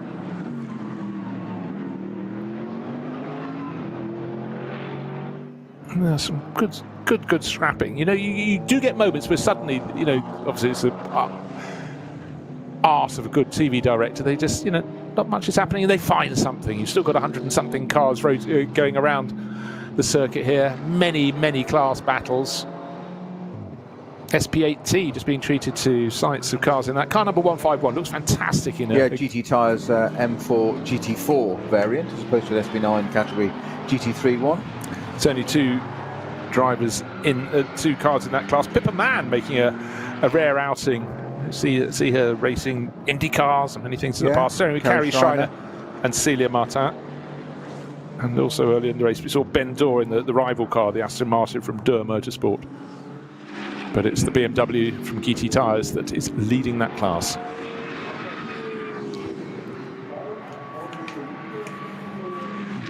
Again, what is the gap first to second? What is the pace? Right, last time through, Thomas Priding leading the race, did a 9-minute 4-second lap, waiting for the cars that will have that shorter final pit stop. Car number 34, the BMW from Walkenhorst Motorsport in second place, being caught initially by Klaus Bachler in the number 3.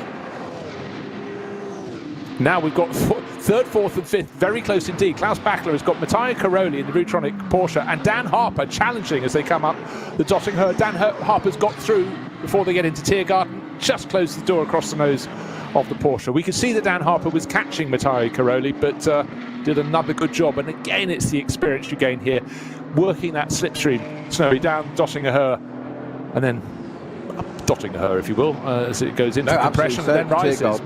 But Dan Harper seems to have mastered that one. He's probably not going to allow him for this, but he's no slouch on any part of the circuit. But he does seem to get that run Dottinghur. He seems to be able to read it and the traffic, and more to the point, use it to his advantage enormously, which gets him that slingshot onto the pit straight and down to that first turn. That just seems to be where he absolutely excels, and he's, as I say, he's no slouch anywhere on the circuit. Yeah. I mean, of all the circuits in the world in which sort of effectively serve your apprenticeship, of course, he's got racing under his belt from before, but in a race like this, etc., you know, he's going to get 1 or 2 stints. I think he might. No, oh dear, someone going off in the background a little bit. That was the Rutronic Porsche just locking up behind Dan Harper. Matteo Caroli clearly trying to fight back, but you know, Dan Harper started off as a Minimax champion in karting and then to Ginettas, but then picked up a few years ago, became British Porsche champion, but now he's got BMW writ large through him, and he's rewarding them very well indeed. So anybody I felt that was going to finish in the top 10 today in a field that had 29 starters in the top class was going to do well. But if you get the top 5, as the drivers we were talking about are doing, have reached that high point, they are, you know, they deserve a pat on the back. This is big.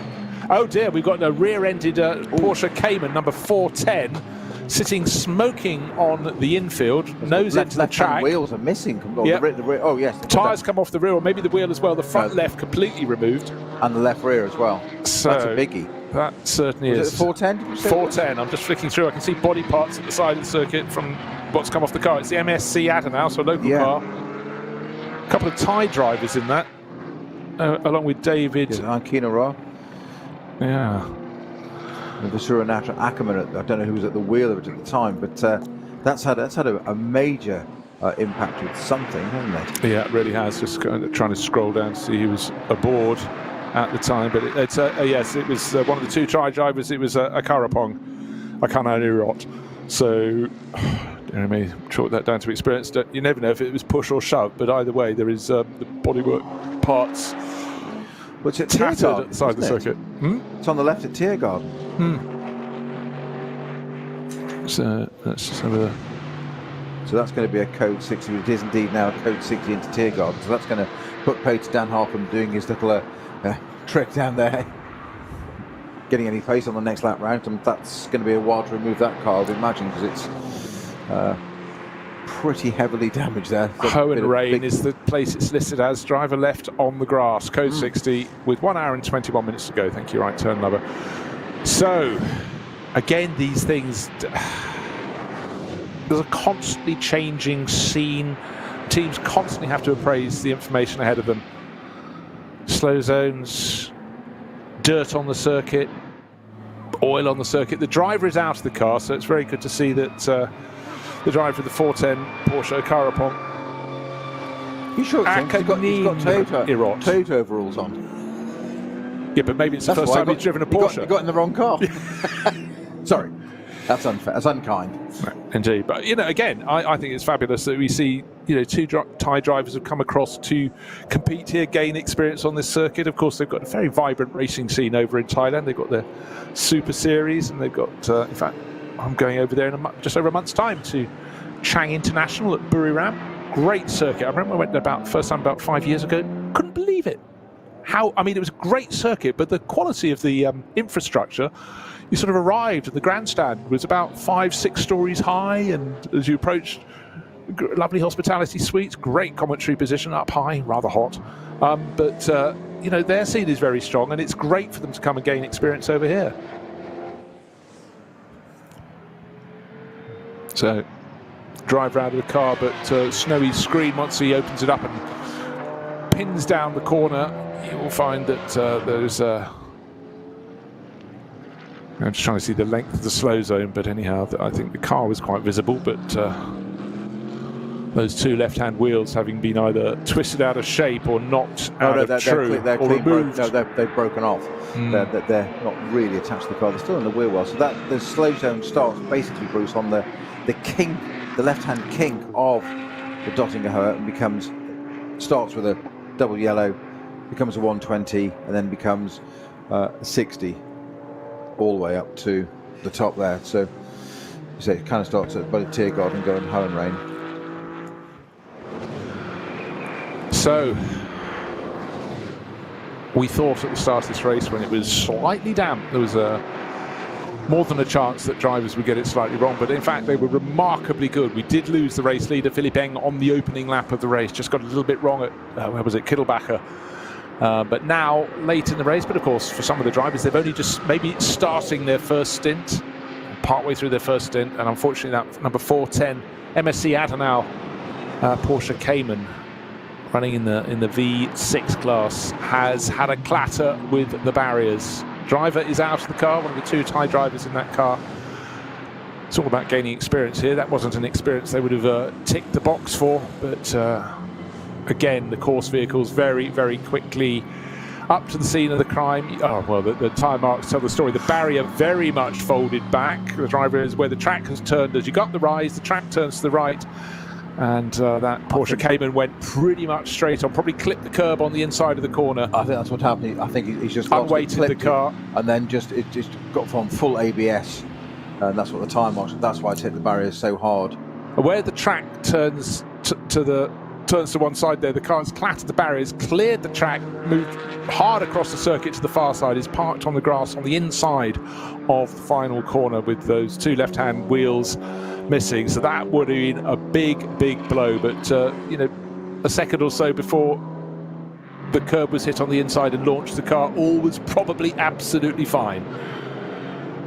So for all the drivers, again, that means when we're looking at timing, drivers' times at the moment, then they mean nothing, because obviously there is a slow zone, a code 60 at the final sequence of corners, while that number 410 Porsche Cayman is cleared up. Interval between first and second after 17 laps is 22 seconds, with Jesse Krohn that margin down on the 911 Porsche of Thomas Preining. Klaus Bachler is another 4.5 seconds back in third place. So if you give me half a minute, I will give you the top 5 cars, because Dan Harper and Matteo Caroli are also within half a minute of that race-leading 911 Porsche.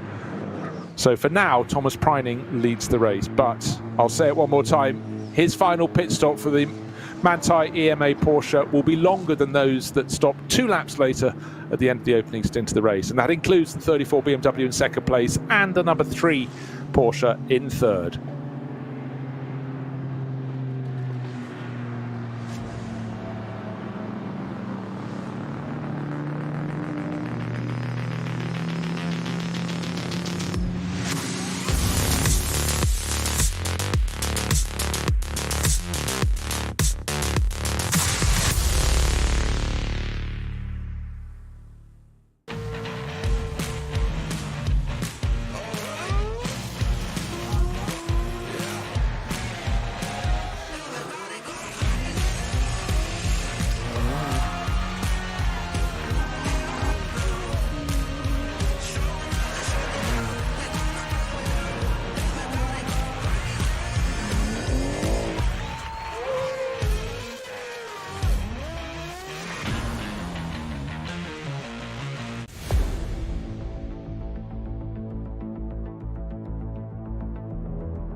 Falkenreifen.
Liebe Fans, Besucht unsere Social-Media-Kanäle auf Facebook, Instagram, YouTube, Twitter und TikTok. Willkommen bei der NLS.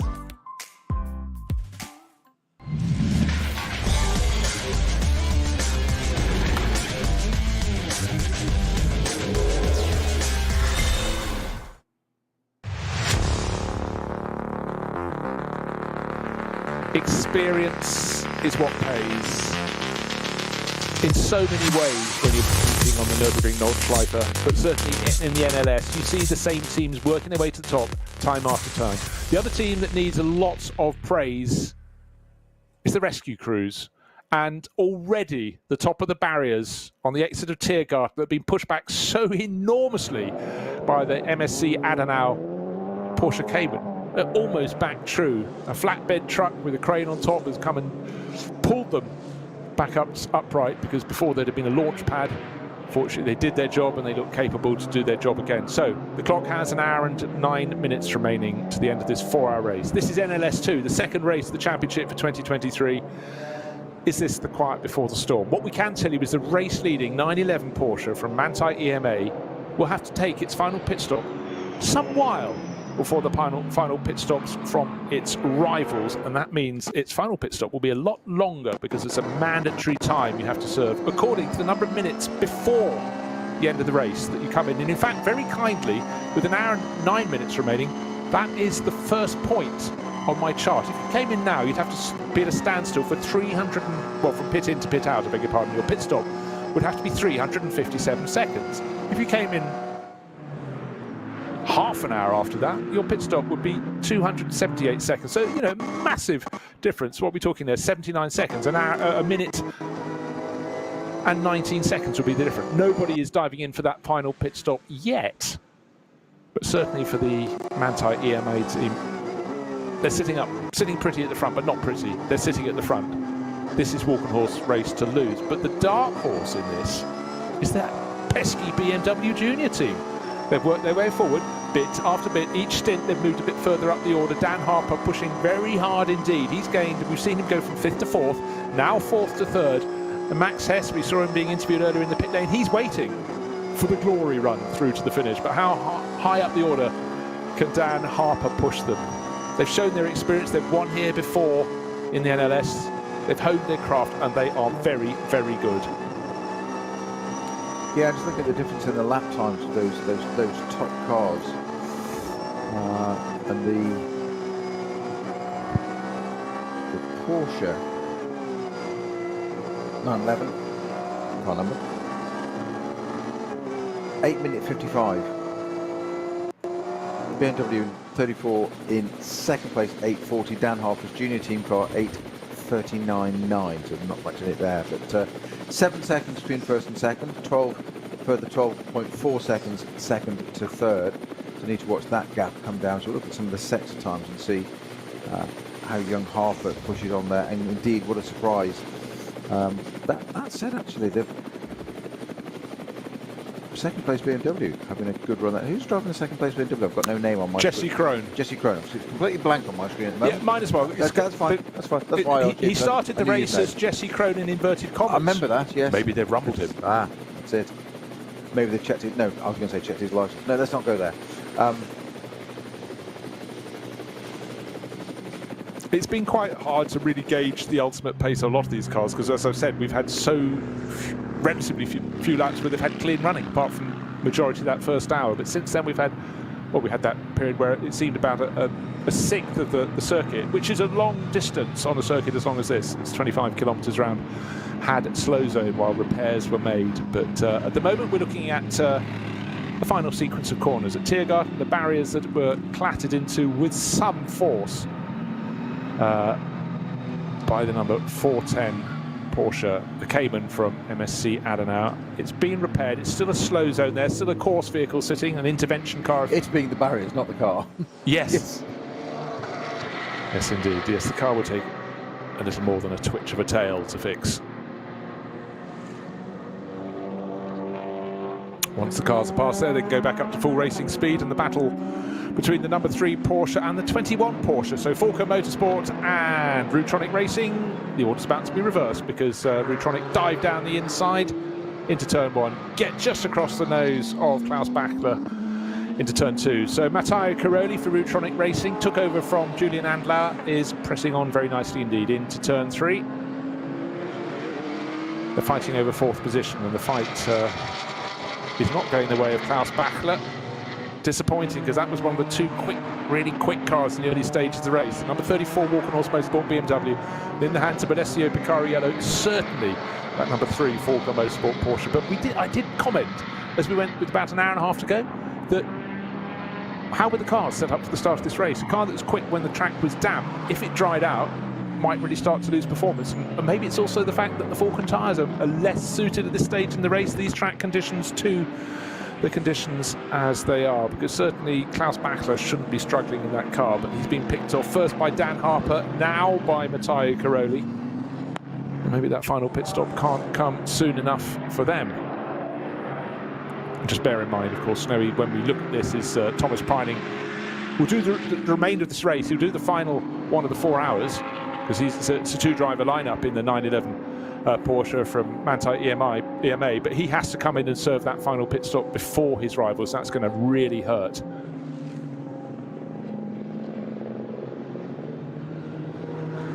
I was looking at these the top runners have done 19 laps, so 5 laps into their 3rd run, as it were. So 2 laps, 1 to 2 laps off pit stop window for these final cars. Exactly. Yeah. So, and now I think has the slow zone finally been cleared? If it hasn't been, maybe not in the final corner still. However, on that lap, that was the only point on the circuit that we were aware of where there was a slow zone or anything to delay them. So yeah, it is, Bruce, you're absolutely right. We look at their respective speed. Race leader, 8 minutes 38. That's Thomas Preining. Jesse Krohn, 8 minutes 34.8. So gaining time. He's within 4 seconds in 2nd place. And 3.5 seconds faster that. Now only 6 seconds down in 3rd place is Dan Harper. Was the fastest of all the drivers by a tiny margin. Those behind, the driver in 4th place, Klaus Bachler, he was another 7 seconds slower. So Dan Harper is on an absolute flyer at the moment. Don't forget, he's chasing down a car that will be in the lead of the race when the 911 serves its final pit stop, or after they've all served their final pit stops. More to the point. Itself out, yeah. So Harper, Hess, Verhagen, they've won 2 races here between them. They've been very close on other occasions, but if they should come through to win today, that really puts them in lofty company in the list of overall winners here. I mean, Kuba Gimasiat's right at the front, because he's been doing this every round for years and had a purple patch last year. I've got to say that 2 wins between them, to their credit, just doesn't seem just reward for some of the stellar performances these 3 boys in this car put together. I mean, their combined age isn't even either of our ages yet. It's quite a scary thought, isn't it? I know. It's when you realise that Dan Harper was born a few months after I first did the 24-hour here. It's worrying, isn't it? I know. Anyway, many years after I first even attended a 24 hours here. Right, just in case you wanted to know, since 2015, person with the most wins, not competing today, Manuel Metzger, 8. 2nd place, Conor de Filippi, Mauro Engel, 6 apiece. Mauro Engel didn't even get to drive today. Patrick Assenheimer, 5. Adam Christodoulou, 5. Kevin Estra, 5. Christopher Mies, 5. So it means if they can go up to 3, that puts them, pretty lofty company. So, but we're not there yet. It would put them level with Frank Stippler. That's how good it is. It's not bad, is it? It's not bad.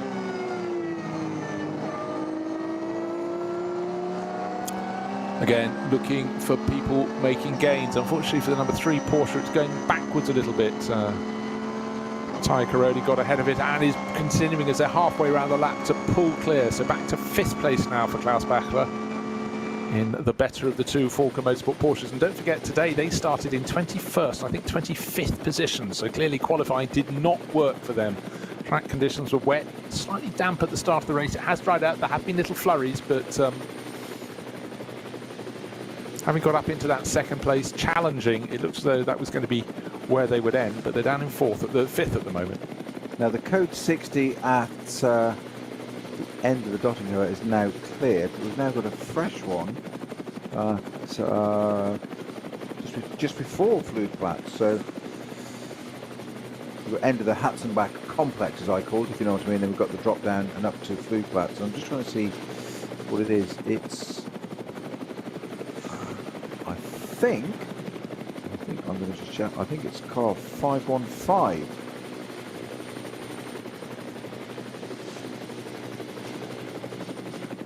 The cars are numbered according to class, and 515. You have to go many pages down your entry list, but it's Magnus Beat Mavlanov BMW 125i from the easily named class VT2 R plus 4WD, i.e. four-wheel drive, rear-wheel drive and four-wheel drive, because the other one is VT2 front-wheel drive. So that's parked at the side of the track there. It's that little. It tells me it's a 125. There's an image of a VW Golf there, so I'm guessing that's last year's picture. They need to update their site. Well, that's your Logan is in the pits at the moment. And, if you're listening, I could describe the car, but you really need to see it in the flesh. It is the most ordinary looking, no offense meant here, it's the most ordinary looking racing car you can imagine. But it provides a smile, it provides a chuckle. It reminds one that this is a series in which there are so many classes of car. But it's been is it the third year we've had the Dacia Logan? I think it probably is the start of the third year. And it's out there, it's racing. And we do forget from time to time, as we focus on the outright battle for the lead, almost inevitably with SP9 class runners, that other people are going to see what they can achieve in their class. And we've got production-based classes, and that is where you will find the Dacia Logan. Something different. It's in SP3, special class 1750 to 2000 cc.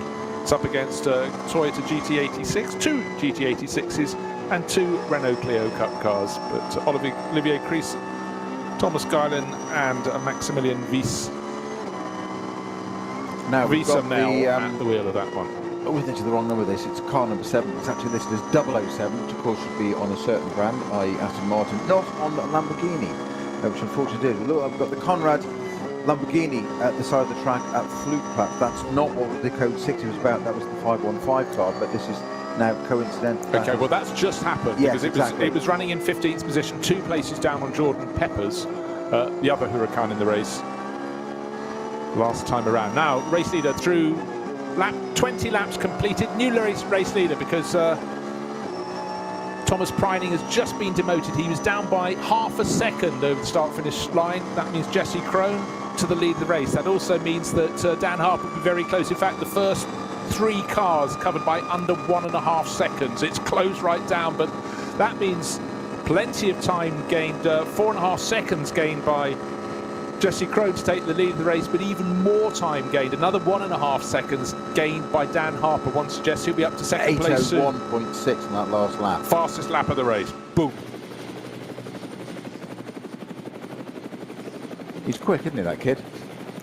Knows which pedal to push at the right down time through the floorboards. Yes. Right, the dynamic Porsche's had a very good race and still having plenty of action, but that's down just outside the top 10. But Lawrence Van Tor on board there, coming up to complete 20 laps. He might get into the top 10 now. He's chasing down Lucas Stoltz with 2.3 seconds down at the start of the lap. Indeed, Van Tor goes, so does Tim Heinemann going past Lucas Stoltz, because Stoltz just dived into the pits. There we are. I was just looking for confirmation of that. So much information to view. Left and right through. Cars weave as they go between turns 1 and 2, either side of a production class BMW. The number 4 Porsche on the outside of the image, that's Tim Heinemann, and Lawrence Van Tor, discretion better part of valour, tucking out of his way there in the dynamic car. Yeah, well, he's slightly sort of wrong-footed himself with that back mark, didn't he? And just allowed the Falcon car around the outside, but then tried to read it. But you're absolutely right that then at the end of that Mercedes arena, maybe a bit of a thoughts of last year, 24-hour of sometimes you just got to come out of this a bit. Yeah. Lesson learned. Yes, 2 years running wouldn't be super sweet, but yeah, certainly the dynamic Porsche doesn't seem to have the legs at this stage of the race of the Falcon Motorsport Porsche. So one of the Falcon cars was 11th at the start of the lap, is now 10th. The sister car number 3 is still in that 5th place overall, but losing ground to Matteo Caroli. The Rutronic Porsche went past at the start of the lap. By the end of the lap was clear by about the best part of 3 seconds, so the writing on the wall. And in fact, it does mean the car that's next in line is Christopher Mies, but he's another 15, 16 seconds back in 6th overall in the best of the Audis, which is car number 39, the Land Motorsport car. And it's very, very unusual to find an Audi that's ahead of the Shearer Sport PHX crews, but they've just had a day of days today, but not in a good way. The best placed car is the one that's still going, effectively, the one in 8th place overall, Italian racer Matteo Drudi at the wheel of that. Now lapping at pretty decent pace. Now we've got yellows into 120s, into code 60s, all the way through hats and back now. And I can't see that the Conrad Lamborghini is still there. So I'm wondering if it stopped and moved and continued. Yes, it's on the move again. It's up at the, coming up towards the carousel. So whatever happened to the Conrad Lamborghini, it's got going again, which is good news for them. But of course, it dropped it right down the order because it was running, what did we say, about 15th? With that? Yes, it was 15th. Yeah. Yeah. We've got Axel Jeffries at the wheel of that. Right. Currently. Could you just check I'm not going mad? Thomas Preining is not listed as having come in to serve a pit stop. I'm sure I saw a sign on my screen saying he was coming into the pits, but maybe it was just he was being demoted. So he's back into 2nd place, but I thought that was because he was coming into the pits. But anyhow, it closed down to next to nothing, and as I said, 1.2 seconds, 1.3 seconds covered the top 3, but the 911 Porsche for now is listed in 2nd place. I'd like to see it out on the circuit because Dan Harper is running behind. No, Dan Harper's got up into that 2nd place then. Race leader is now Jesse Crone. We mentioned that happened just on the start-finish straight, but just need a wider shot to see Thomas Preining because he's been passed. He's also going to have to serve a longer time at a standstill in this final pit stop, but he's not even close enough to be in shot. I just wanted to see if he did go into the pits or not, but I don't think he has. I need a long shot to confirm that, but that is doubly galling because it means not only has he been passed on the track, but he's also got to be longer at a standstill in the final pit stop. So he'll be even further back when pit stop number 3 is covered. If the GPS is accurate, and you can't always rely on it, it does tell me that it's just behind the 2 cars we can see now, the 34 and 44 BMWs. The second one of that being the Dan Harper car that you said it's in 3rd place at the beginning of this lap, now in 2nd place. And catching. Yeah, at the start of the lap, he's down by 1.3 seconds. He's about 0.3 of a second behind. He's 2 car lengths behind, getting into the slipstream, into the toe, and using it very nicely indeed. Now he's 1 car length behind, but not at a point on the circuit in which you can do the overtaking thing. Yeah, just looking at the onboard for the 911 Manthey EMA entry, it is, every now and again you get a glimpse of the back of that BMW. They are that far back, so obviously something's happened there. It's almost like it's a little moment have gone off track that allowed that junior car to come through. Yeah, because good though Dan Harper is, you're not going to suddenly jump that much in one go. No, I mean get past, yes, by all means, but you're not suddenly you jump 10 car lengths ahead. Yeah, I mean they were gaining by about 3 seconds a lap on him. Grello just turning into the carousel as they're just going out back off the concrete line that takes you around the inside of the corner at the bottom of that steep slope. And they've moved on as Grello was coming through, but in that case, at the end of 21 laps, really this time around, 911 will come in. I'll get clear visual on that rather than just looking at a sign on the screen.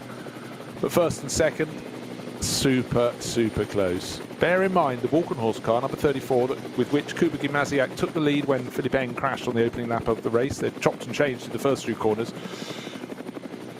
That started from 4th on the grid, whereas the car that's giving chase, car number 44, started 3 positions further back. So not much in it, but the early stage of the race, BMW Junior Team car was there or thereabouts, but it's really made a move on since Dan Harper took over from Neil Verhagen, pressed on, and now is pressing for the outright lead in this race. But maybe his laps are starting to undo themselves because, of course, that 3rd and final pit stop will have to be served at some point in this closing hour. But they came in, let's see, they pitted after 13 laps. If they manage an 8-lap stint, that should be the end of this lap that they will come in, along with the car that's just sitting in front of them. No, correction, not at all. I will just clarify that. Look at your notes clearly. Lap 13 was when number 44 came in. That's the car of which we talked. That's the Dan Harper BMW Junior Team car. But it was 2 laps later At 34, the Advan livery. So it's done so it's on 7 laps since then. Yeah. Dan Harper at the wheel. Yeah. So it does. It means by doing that long second stint, that 34, long first stint, long second stint, 34 can go on for a few more laps before it serves its final pit stop. So they've played this beautifully. Yeah, it's unlikely to do more than 8 laps, though, isn't it, around here? So. But it has the scope to probably come in after lap 22. This is lap 21. On his favourite part of the circuit now. Doing the side draft there, just trying to get alongside the 34 car, trying to slow it down, which is exactly what he's done, and use the back marker to do that. That now he's got to break away from that. Unfortunately, the Valkenhorst car then gets its side toe, pulls alongside, retakes it. Dan Harper perhaps a bit early on that there, sort of broken away from that a little bit sooner, but the back marker helped the Valkenhorst car. So a change of position there and back again. Yeah, all interesting. Harper into the pits. Okay, Dan Harper into the pits. Didn't think it would go much longer. I thought he could possibly manage one more lap, but he has reported the pits, and Grello, the 911 Porsche, comes in behind him. I thought that Harper had one more lap in the bag before he needed to come in, but anyhow, that's what the team has opted for. So that means 34 Walkenhorst Motorsport car crossed the start-finish line in the lead, but will carry on for at least one more lap, and that means therefore its final pit stop will be, let's say on average, 8 minutes later, which could be as much as 16 seconds difference. That is a gift going into the final hour of a race. Not into the final hour, with 48 minutes remaining, deep into the final hour of the race. So it's Walkenhorst Motorsport's race to lose. Matteo Caroli did not come into the pits, so he's number 21. Car that started on pole for Rutronic Racing will also be running a late final pit stop as well. And the number 3 Porsche with Klaus Bachler can also come in at the same lap as those two rivals. So the early pitters are the 911, the Grello Porsche from Manthey EMA, and Dan Harper's car, the BMW Junior Team M4 GT3, which I thought might be able to manage another lap. It hasn't. So there we are.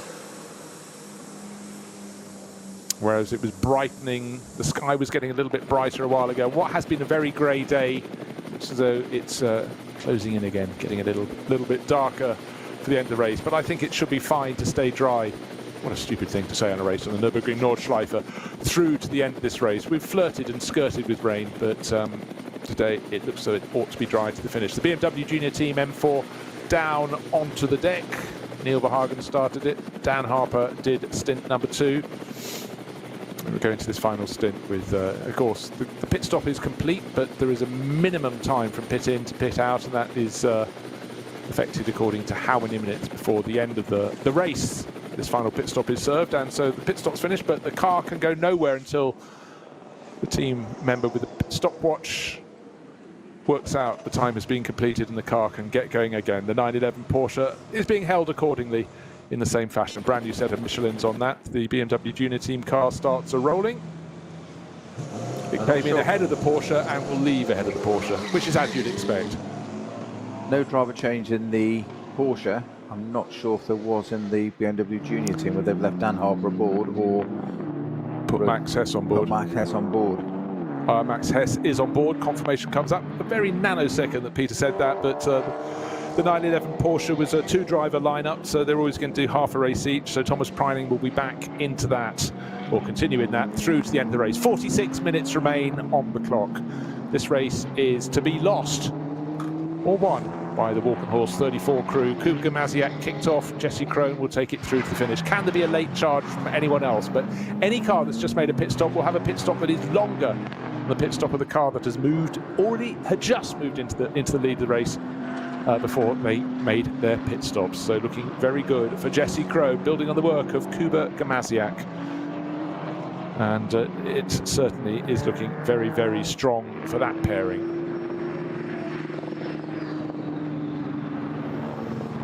Remarkable, we've got, we often use the phrase full course yellow. We don't very often use the phrase full course green. It's taken 3 hours for that to happen. Oh, is that the very first? Yeah, first time we've had it for 3 hours. Extraordinary, so.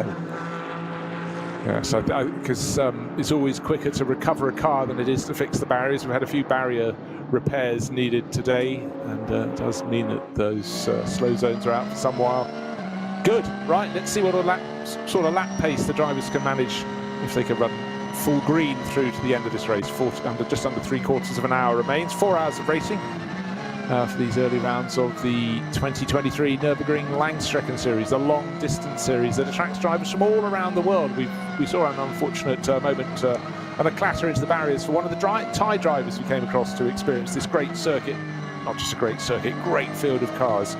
We've got drivers from the States, we've got drivers from all around the world coming to play here. This championship gets more and more well known, and more the sort of event, Snowy, that drivers go, you know what, I have a bucket list in my life, and there are many ways in which one can do around the NLS. And you know, you look at the website, there's normally a drive or 10 up for the next round if people want to put their money down, have the right license, and you can just see why it's such an enticing championship in which to come and have a crack. This time of the year, of course, you're always gambling a little bit with the weather. It's been relatively kind, wet in qualifying this morning, slightly damp, rain from time to time in yesterday's practice session. But through the race, it has been by and large dry, or within a blink of an eye of being dry. Just a little flurry of rain at one certain part of the circuit for a short while, and then just a bit of spray off the tyres of the car in front. But largely, you'd put this one down as a dry race, I would say, certainly by Nürburgring standards. Very much so. So the rain that we sort of thought at one point might come in didn't materialise, mercifully. Still 43 minutes to go, so I better not say too much, should I? No, don't give the game away. Right, the numbers you need to reflect on is if anybody has only done 2 pit stops at this point in the race, their third one would be coming either at the end of this lap or at a real squeeze the end of the next. I would think at the end of this one, which will be 22 laps completed, and I expect the number 34 Walkenhorst Motorsport BMW with Jesse Krohn to report at the pit stop. Won't have to be too rushed, but it will be a faster pit stop, a shorter pit stop than those of the drivers who came in last time around after 21 laps. And that includes the Grello Porsche, the Manthey EMA Porsche that is, number 911, and the 44 BMW Junior Team M4 GT3. Max Hess took that over from Dan Harper. Let's see if he can do as good a job. But of course, those other runners that are coming in for their final pit stop will have time in hand. It'll be a shorter pit stop. The Conrad Motorsport Lamborghini that had a slight problem a while ago, that makes it to the pit lane, but that's fallen down to the tail of, towards the tail of the top 20, down in 17th place when driver from Zimbabwe, who's based in the Middle East, Axel Jeffries, brought that into the pit lane. So here we are. Had the stop then, it was a technical issue on track, stopped and restarted again. Yeah, apparently. I think alt control delete reboot, got out, kicked it, and etc. etc. Kicking a tire always works. Always good. A good buying signal, I think.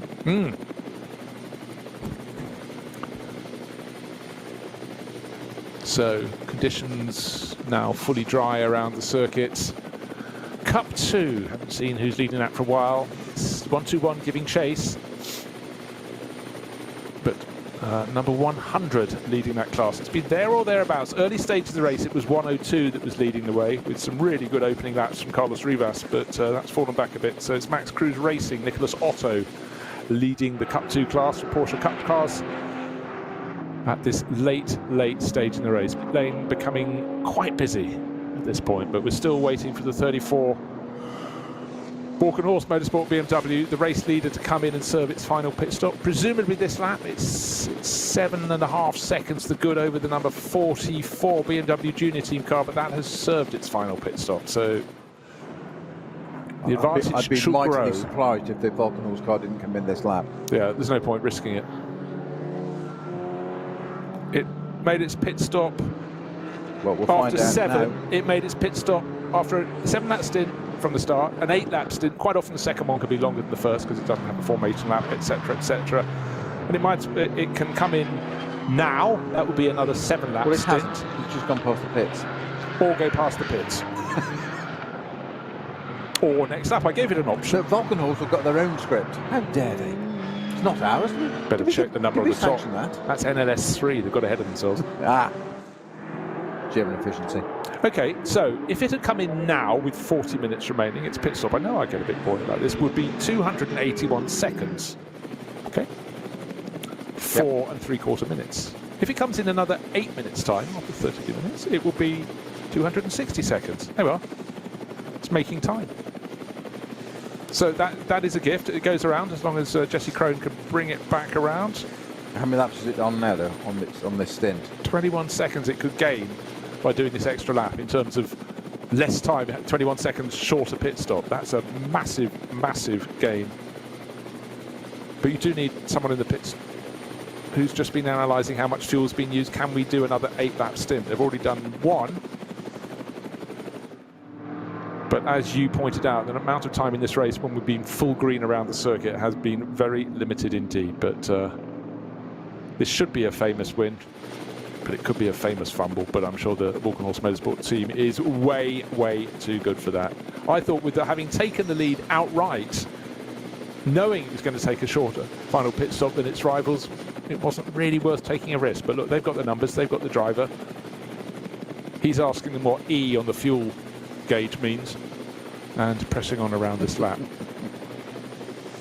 But when he started lap 23, Jesse Crone in the 34 Walkenhorst Motorsport BMW was 17 seconds clear of Matteo Caroli, who's also not served a third pit stop. That's the number 21 Rutronic Racing Porsche that started on pole position. Klaus Bachler has also not served the third and final pit stop. He has moved up into third place overall, the number 3 Porsche from Falco Motorsport. Best of those that have, well, we'll run through the rest when this lap has unravelled. That's the sister 35 car, isn't it, at the moment? There's the pits, the sister Walkenhorst, 11th place.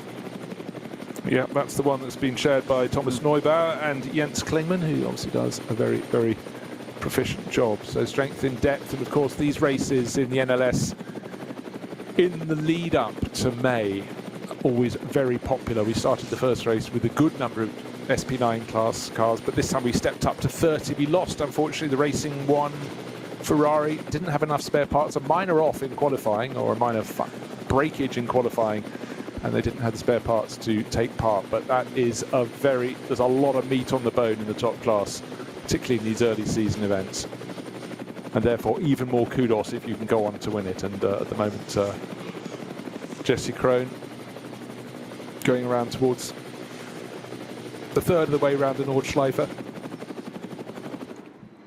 The advantage, I said, over Matteo Caroli's Porsche was 17.3 seconds at the start of this lap. So the top 3, Bruce, on that last lap. So BMW and the 2 Porsches just on that top 3. Yeah, okay? Mm-hmm. 8075, 8079, 8076. That's, I think, evenly matched, isn't it? Yes, yes. And of course, around a circuit as long as this, if you're even within a second, you're very close indeed. But when you're dealing in tenths, but also when you're dealing in, there's another little factor in there, when you're dealing with traffic of cars considerably slower than yours, it's so easy to shed a second or two. I mean, to add a second or two, just you're being a bit cautious trying to go round them, but so that's all the more remarkable. And just looking to see the pace of those that have rejoined. Again, you have to wait for them to do their exactly. Their I was doing exactly the same, looking at Max Hesser's time. Yeah. Of course, it's a 10-minute, it's a 10-minute 20 out lap, so some of those being 12 minutes. So we've still got about half a dozen cars, maybe 5 cars actually. No, we have got the half dozen cars in the top class in SP9 that haven't served their third pit stop. They will be coming in this time around. I think this will be the last knockings, but by stretching it as close to the finish as possible, that limits the number of seconds they will have to be at a standstill. And I reckon just by staying out one extra lap closer to the finish meant that the 34 Walkenhorst Motorsport BMW, their final pit stop will gift them 21 seconds. So that should put them comfortably into the lead of the race after this final round of pit stops. So it's for them to fumble, but really for them to go on and seize victory. Brilliant opening stint from the 2022 NLS champion Kuba Gimasiak, and being ably supported by Jesse Crone. It was halfway around the circuit moment that the lead Walkenhorst car is at just going to the carousel, going to the highest part of the circuit, also marks good sort of halfway around the circuit, the lap. So I would predict that car has got to pit this lap. Yeah, it won't be doing a 9-lap stint. Be the first one to attempt it. Yes, yes. We all know how it's going to end. Yes. Yes. Probably somewhere Just about the question of Hampton where. back. Exactly. Yes. Yes. How far into the lap do you think you can get? Just how far would you guess like the to walk guess the home? corner. Yeah. So in fact, conditions almost as bright as they've been all day on what has been a very grey day, but it's been a masterclass from Walk and Horse Motorsport. You don't just buy experience, you have to earn experience, and they've been racing here for many, many years, not just in the top class either, not just in SP9, but today Kuba Gamaziak, having moved across from racing an Audi for the last handful of years, has joined the BMW gang, has joined Walk and Horse Motorsport, and didn't get a dream result in that opening round, didn't get to finish, but today looks so that is being redressed, this time with Jesse Crone, and all going very well indeed. Had to fight hard, was made to be honest by particularly Alessio Picariello in the opening 2 hours of this race, but since then Klaus Bachler hasn't had such a good time in that second place, what was the second place Porsche that rose from deep in the, it was 21st position at the start of the race. That came charging forward, but nothing to match Kuba Gamaziak. Last time it was Andy Soucek as his teammate, this time it's Jesse Crone. And you'd have to say it'd be something quite extraordinary if that doesn't keep stepping on and motor to victory. Rover Racing would have come to this event thinking great things were going to come their way. Sheldon van der Linde is up into 6th place overall, but the sister car crashed out of the lead not far onto the opening lap of the race. So for Philip Eng and the 99 crew, it was over and out. First retirement of the 132 cars that started the race. So not so good for them, but the sister car, 99, making its way up the order, has advanced into the top 10 and kept on going, is up to 6th place overall, but it's got Fabian Schiller as the next target up the road, but I think Fabian is just out of shot now. The Conrad Motorsport Lamborghini, of course, is slightly confusing in that mix because it's it's a lap down. It had that problem with Berman at the wheel. That's actually 19th on the road, but right in front of the BMW. Yeah. And suddenly it's looking a little bit better for Klaus Bachler, right onto the tail of Matteo Caroli. Third is still third, but third is a whole lot closer as they dive into the pits. And I would suggest, yes, the 34 BMW has come in from the lead of the race. It was nearly impact because Klaus Bachler so nearly had to run off the road on the entry to the pit lane as he got super close to the Vutronic Porsche that Matteo Caroli just slowed a little bit earlier. So that could have been 2 cars in the top 5 into the barrier and out. Fortunately, that was not the case. Consecutive pit boxes as well, so they're literally one off. Talk about it afterwards. Have a little chat about it, exchange insurance notes, no claims discount and all that. But that was as close as you'd want it to be, dodging. Certainly was. The back of that the Mercedes. So for those that tumble down the order a little bit before the final sextet of cars, so the last pit stops, as well, a chance to gain a position back. But the story, as always in the NLS, is if you make your final pit stop as close to the finish as possible, it will be a shorter pit stop than those that had to pit earlier. They were the ones that had a shorter first pit stop because they made their first pit stop early. Sounds confusing. It isn't particularly, but it does mean the race. It's a bit like an accordion. It goes out and it comes in, but it's only when they've had that final push into and out of the pits do you get the really true picture. The writing was on the wall for some while, but certainly for Walk and Horse Motorsport with the 34 BMW M4 GT3 started and run through the first half of the race by Kuba Gamaziak. Things have been very smooth for them. Consistent speed. Jesse Crone gets it going. And where will he slot back out? Well, it should be into the lead of the race. Let's wait and see. He gets to pit exit. Still cars coming in the background. The Ad Sports line Lamborghini coming through, but the Rutronic Racing Porsche only just getting going at the far end of the pit lane again. But Kuba Gamaziak will watch on with great pride because his teammate Jesse Crone down into turn 1, back into the lead of the race. Of course, the EMA car shared with Manthey, the Manthey EMA Porsche that was the leader before this final round of pit stops. Of course, their pit stop at the end was longer. They will be somewhat further back. At the end of this lap, well, within 24.5 kilometres, we'll tell you what the gap is between them, but certainly it has swung the way of the Walk and Horse Motorsport crew. They led in that first stint. Kuba Gimnasiak, 2 strong stints. They stopped late, and now they're reaping the dividends. The fact was they'd already undone the sort of stagger, like in a 400-meter race when you start at different points around that first corner. And then when you're allowed to run into the middle, things all change. So yeah, and also Backler, the number 3 Porsche, got the jump on Carioli. yeah.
Falkenreifen.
Liebe Fans, besucht unsere Social Media Kanäle auf Facebook, Instagram, YouTube, Twitter und TikTok. Willkommen bei der NLS.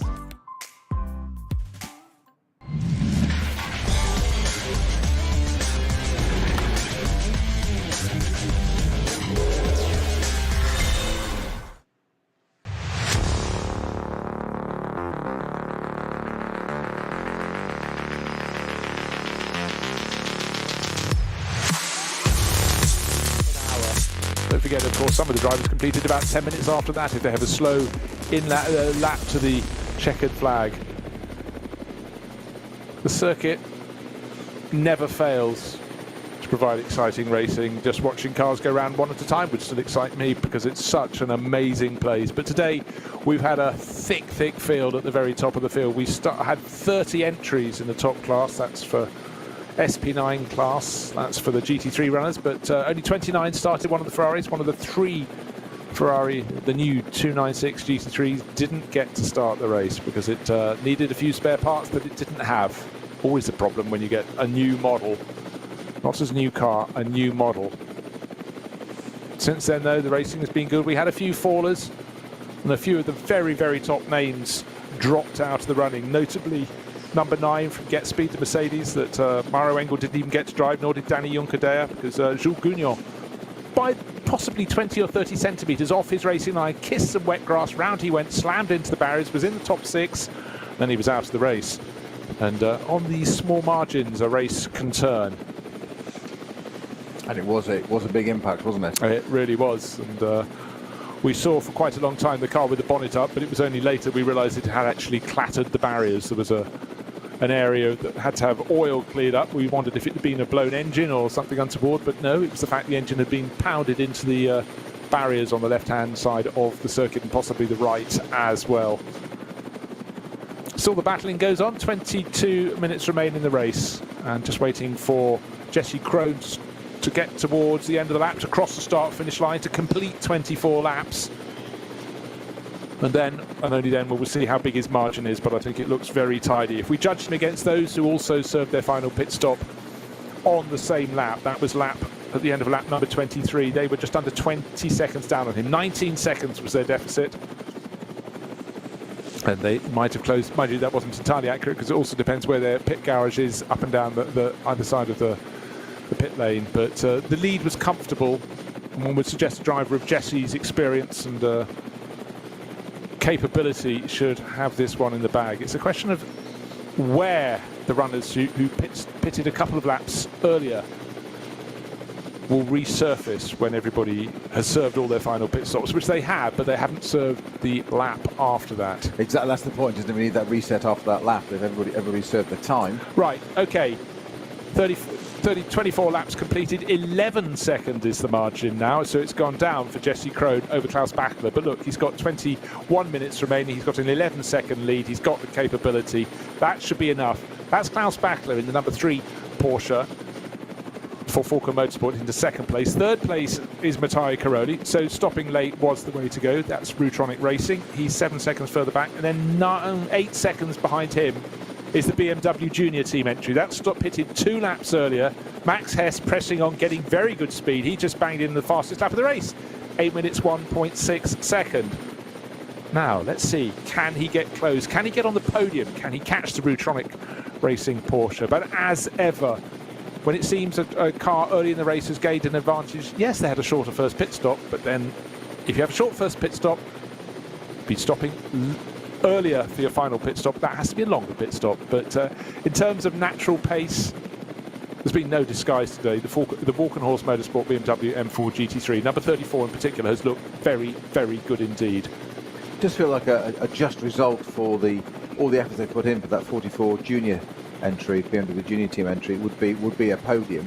I'm sure Matteo Caroli won't agree with that, of course, because he won't want to be knocked off the podium and such. But also good to see there, because we talk about Dan Harper a lot, and those three of them, they're a very strong team. But Dan Harper just puts in some amazing performances and some lap times and some overtakes. But great to see. I wanted to see that come up, actually, to see Max Hesse match his time and actually just go that one little bit better, because Dan does tend to get the sort of the plaudits, if you like, a little bit of the focus of those three. So great run from opening lap, actually, first complete lap there for him in that stint from Max Hesse. Yeah, I think also what gets lost if someone is having a fabulous scrap, they attract the TV director. But if you're having a clean run, sometimes you don't notice someone who's not close to anyone else could be putting in really decent laps. Good lap. But 8:01.6 is a very, very good lap indeed from Max Hesse. Do the maths. He is 8 seconds down on the car he's chasing, which is Matteo Caroli, who seems to have just lost out the final stint. Klaus Bachler's come away, but we'll wait to see because they're just getting up to speed after their pit stops. And can there be any other changes? Who is close to whom? Well, the cars over 8th and 9th are separated by under a second. That's Patrick Niederhauser, the number 39 Land Motorsports Audi. That's 8th.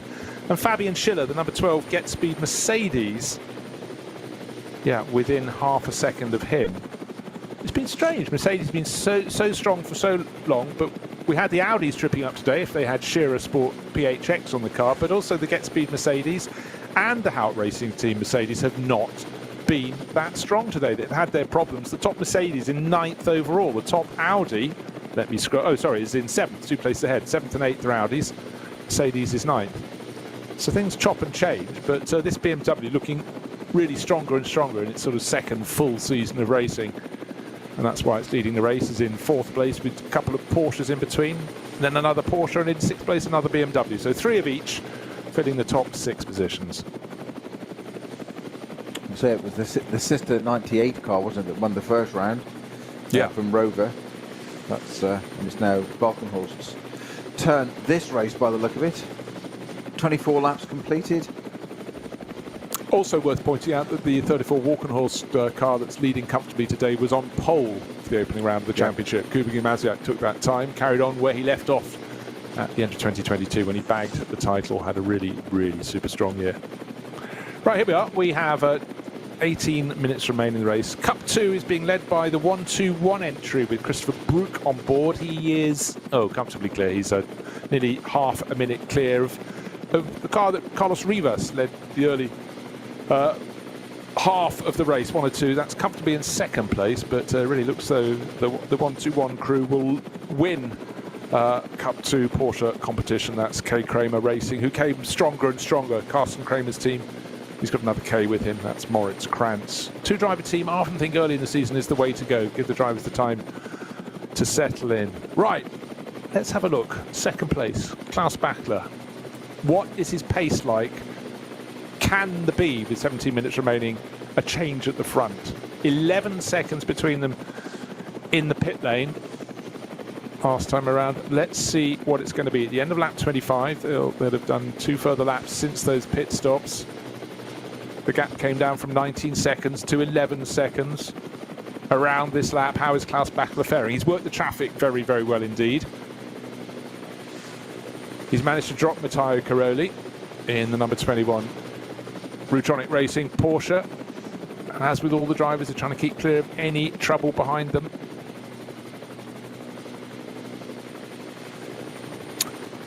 SP9 Pro-Am, haven't talked about that for a while. Still in 26th position, still Charles Espinal, CP Racing, and 3 positions ahead is the number 17 Pro Sport Racing Aston Martin that is the only entry in GT3, SP9 AM, but Maxime Dumouriez, building on the work of Christophe Breuer, is looking very good in that position, 23rd, still ahead of the best of the Pro-Am cars. So that's a real credit to them. But an AM crew can beat a Pro-Am crew, so job very well done so far, and let's hope they can take it through to the finish. A quarter of an hour remains. That is very impressive, beating a Pro-Am crew. Very. Yeah, we all know sometimes there's a fine line between an AM and a Pro, but it's a deciding line, and someone has decided where that line is. And oh dear, we've got a spinner, a Mercedes rather shorter than it was at the start of the race. Sideways on, blocking a third of the track. We were just looking at a great little battle between the couple of Porsche Cup cars, and it's an SP10 Mercedes, I think. I think, off the top of my head, it's the 177 Waldo Performance entry. I think. Okay, I don't think it's the Hout Racing one, because I think that was a lighter colour. That's the only other one in the class. So unless there's I think you've nailed it. But So that's the one with the Turkish It's going to be code 60, which it is already. Yeah. Yep. Yes, So it is. whereabouts is that one? Just going on to Hoa Act. Okay. Yeah, it is. It is sadly that car. Gosh, too much green. Yes, we spoke too soon. Yeah, well, who will that affect? How will that affect? Right. What we can tell you, just waiting for the latest timing interval. 25 laps completed by Jesse Crone. They've even put his name back on the timing screen. It was 11-second gap back. It's now 18.5 seconds back. So what's happened? Jesse Crone has settled down on this final set of rubber, and it's still those two Porsches behind him, but respectively 18.5 and nearly 20 seconds behind. Klaus Bachler for Falken Motorsport, Mattia Caroli, who's had a very good run on that lap for Rutronic Racing. Then there's a gap of 10 seconds back to Max Hess, who didn't gain anything on the two cars ahead of him. So maybe the charge for BMW Junior Team has been blunted by that. But don't forget, with the slow zone, that does reduce any advantage a chasing driver might have.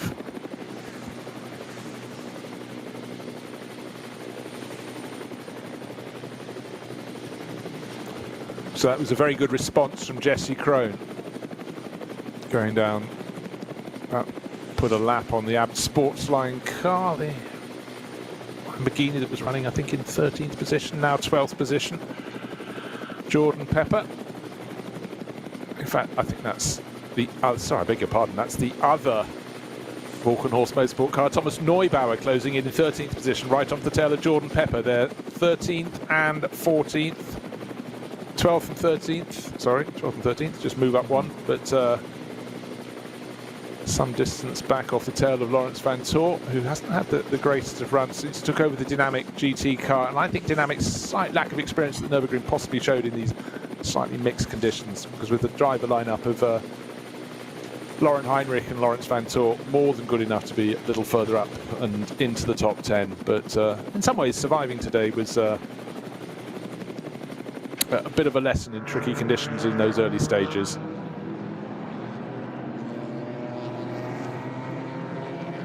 So our race leader onto the 26th lap, which should be the penultimate one. 12 minutes still on the clock, and average lap times just north of 8 minutes, but of course they will all be slightly slower around the circuit this time around because of that GT4 Mercedes running the SP10 class that was parked sideways across the track with bits of it scattered left, right and centre, and I'm fairly sure that was the 177 Waldo Performance AMG GT4. Certainly going no further, so just looking to see that was Moritz Wiskirchen, Moritz Whitechurch at the wheel of that, and will not be completing the 23rd lap, and that will tumble down the order out of the top 30.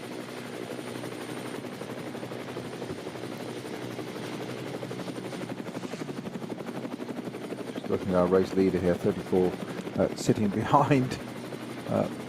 No, that's the little trap I fell into. That's the sister car. They're fighting for position. That's 12th place. That's number 35. If you just... My apologies. Yeah, no, I went exactly down there thinking it's about to put a lap on the Lamborghini. I know it's down in 13th position, then I was about to do, right, so that's 35. That's Neubauer chasing Jordan Pepper in the Huracan. That's a good job you're here, as we say frequently. Someone's got to hold the ceiling up. Right, Walkenhorst Motorsport. They will be very pleased not only to have two cars still going, because we had a few tumblers, few of the very front runners dropping out of this packed field. You suggested they would. Four-hour race with 29 GT3 class cars running, filling the top class here, which we know of as SP9. Mixed weather conditions, that's always another factor, but for Walkenhorst, they won't get two in the top 10, but two in the top 12, but most importantly, a win, surely, be coming their way. Now, Jordan Pepper suddenly interrupted by the Lawrence Van Tor, who's, I said, not been having the greatest run in this. Something just not quite right with the setup on that dynamic GT Porsche. It seemed to get slower as the track dried. It was quite quick early on, but that's fallen back and back and back. It's outside the top 10. It's in 11th place overall. Jordan Pepper literally tripping over it. And in behind him, if he blinks, Thomas Neubauer would take the second of the Walkenhorst Motorsport BMWs. He even has a look now. They come across a Porsche Cayman. All three cars getting bunched up. And a moment sort of, well, wasn't really in attention from Jordan Pepper. He was trying to work out where Lawrence Vantor would go. And then Pepper had to work so hard not to be obstructed. He went to the right of the Porsche Cayman that was a bit in the middle of the track, then realised there was no right-hand side, and to dive to the middle of the track and just across the nose of Neubauer. Kind of had to quadruple guess that, yes, didn't he? Entirely so. And I tell you what, we're just trying to see if anybody's close behind them. No, Lucas Stoltz is about another distance behind, a dozen seconds behind, so he won't move up from 14th place in the number 12 Get Speed Mercedes. Again, a car that had a crew and likely quick pace, but it just hasn't worked for them today. And I really do think quite a lot of the crews had to guess this morning. It was wet in practice. Was it going to stay wet? And certainly, you normally, if you've got uniform setup, uniform weather expected and track conditions, the cars can be a little bit close. There's been some brilliant racing, but certainly some of those that were better in the first half of the race, when there definitely was still dampness on the circuit, are falling back. And you don't see Lawrence Vantor struggle for pace normally, and here he is in 11th place, and if he doesn't watch everything for the next 8.5 minutes or maybe even 10 minutes, he'll be going down another place out of the top 10. This isn't sort of normal territory for either of the Vantor brothers. Indeed not. And last year that you know, the fabled incident in the M24, you know, the brothers coming to blows, and one exiting, couldn't get more diverged results, one exiting completely there and then, the other going on to win the race. And it was only about 3-4 hours in, if I seem to remember. It was quite early in the race. Yeah, absolutely so. Gave them time to chat about it. Well, I think it was perhaps looking for the humour and everything as I tried to. It wasn't very long after that when Lawrence Vantor had put a tweet up, you know, apologising for it and letting the sibling rivalry overcome, and been karting since whatever so and so. And the guy that responded and said, "I just want to be at the Vantor Christmas dinner," was Marcello. Yeah. Yes, Marcello. Please go to have an invite to Christmas dinner. What's that turkey drumstick sticking out of your ear for? Rolling yellow flags with 11 minutes to go from Exmuller. Oh dear, okay, so it's a course intervention vehicle trying to get back into position, but as the minutes unravel, 7 minutes and small change remain in the race.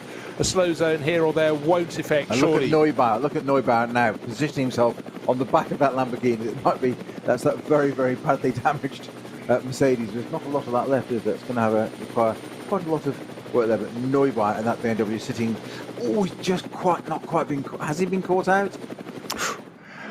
Well, they're up behind an SP10 class Aston Martin. Now, who can guess right? This is potentially manna from heaven for the driver who's third in their batch, which is all outside the top 10. It's Vantor in 11th, Pepper in the Lamborghini in 12th, and Neubauer in the second of the Walkenhorst BMWs in 13th. So can someone make a move stick? It is literally the last chance. This is the penultimate lap.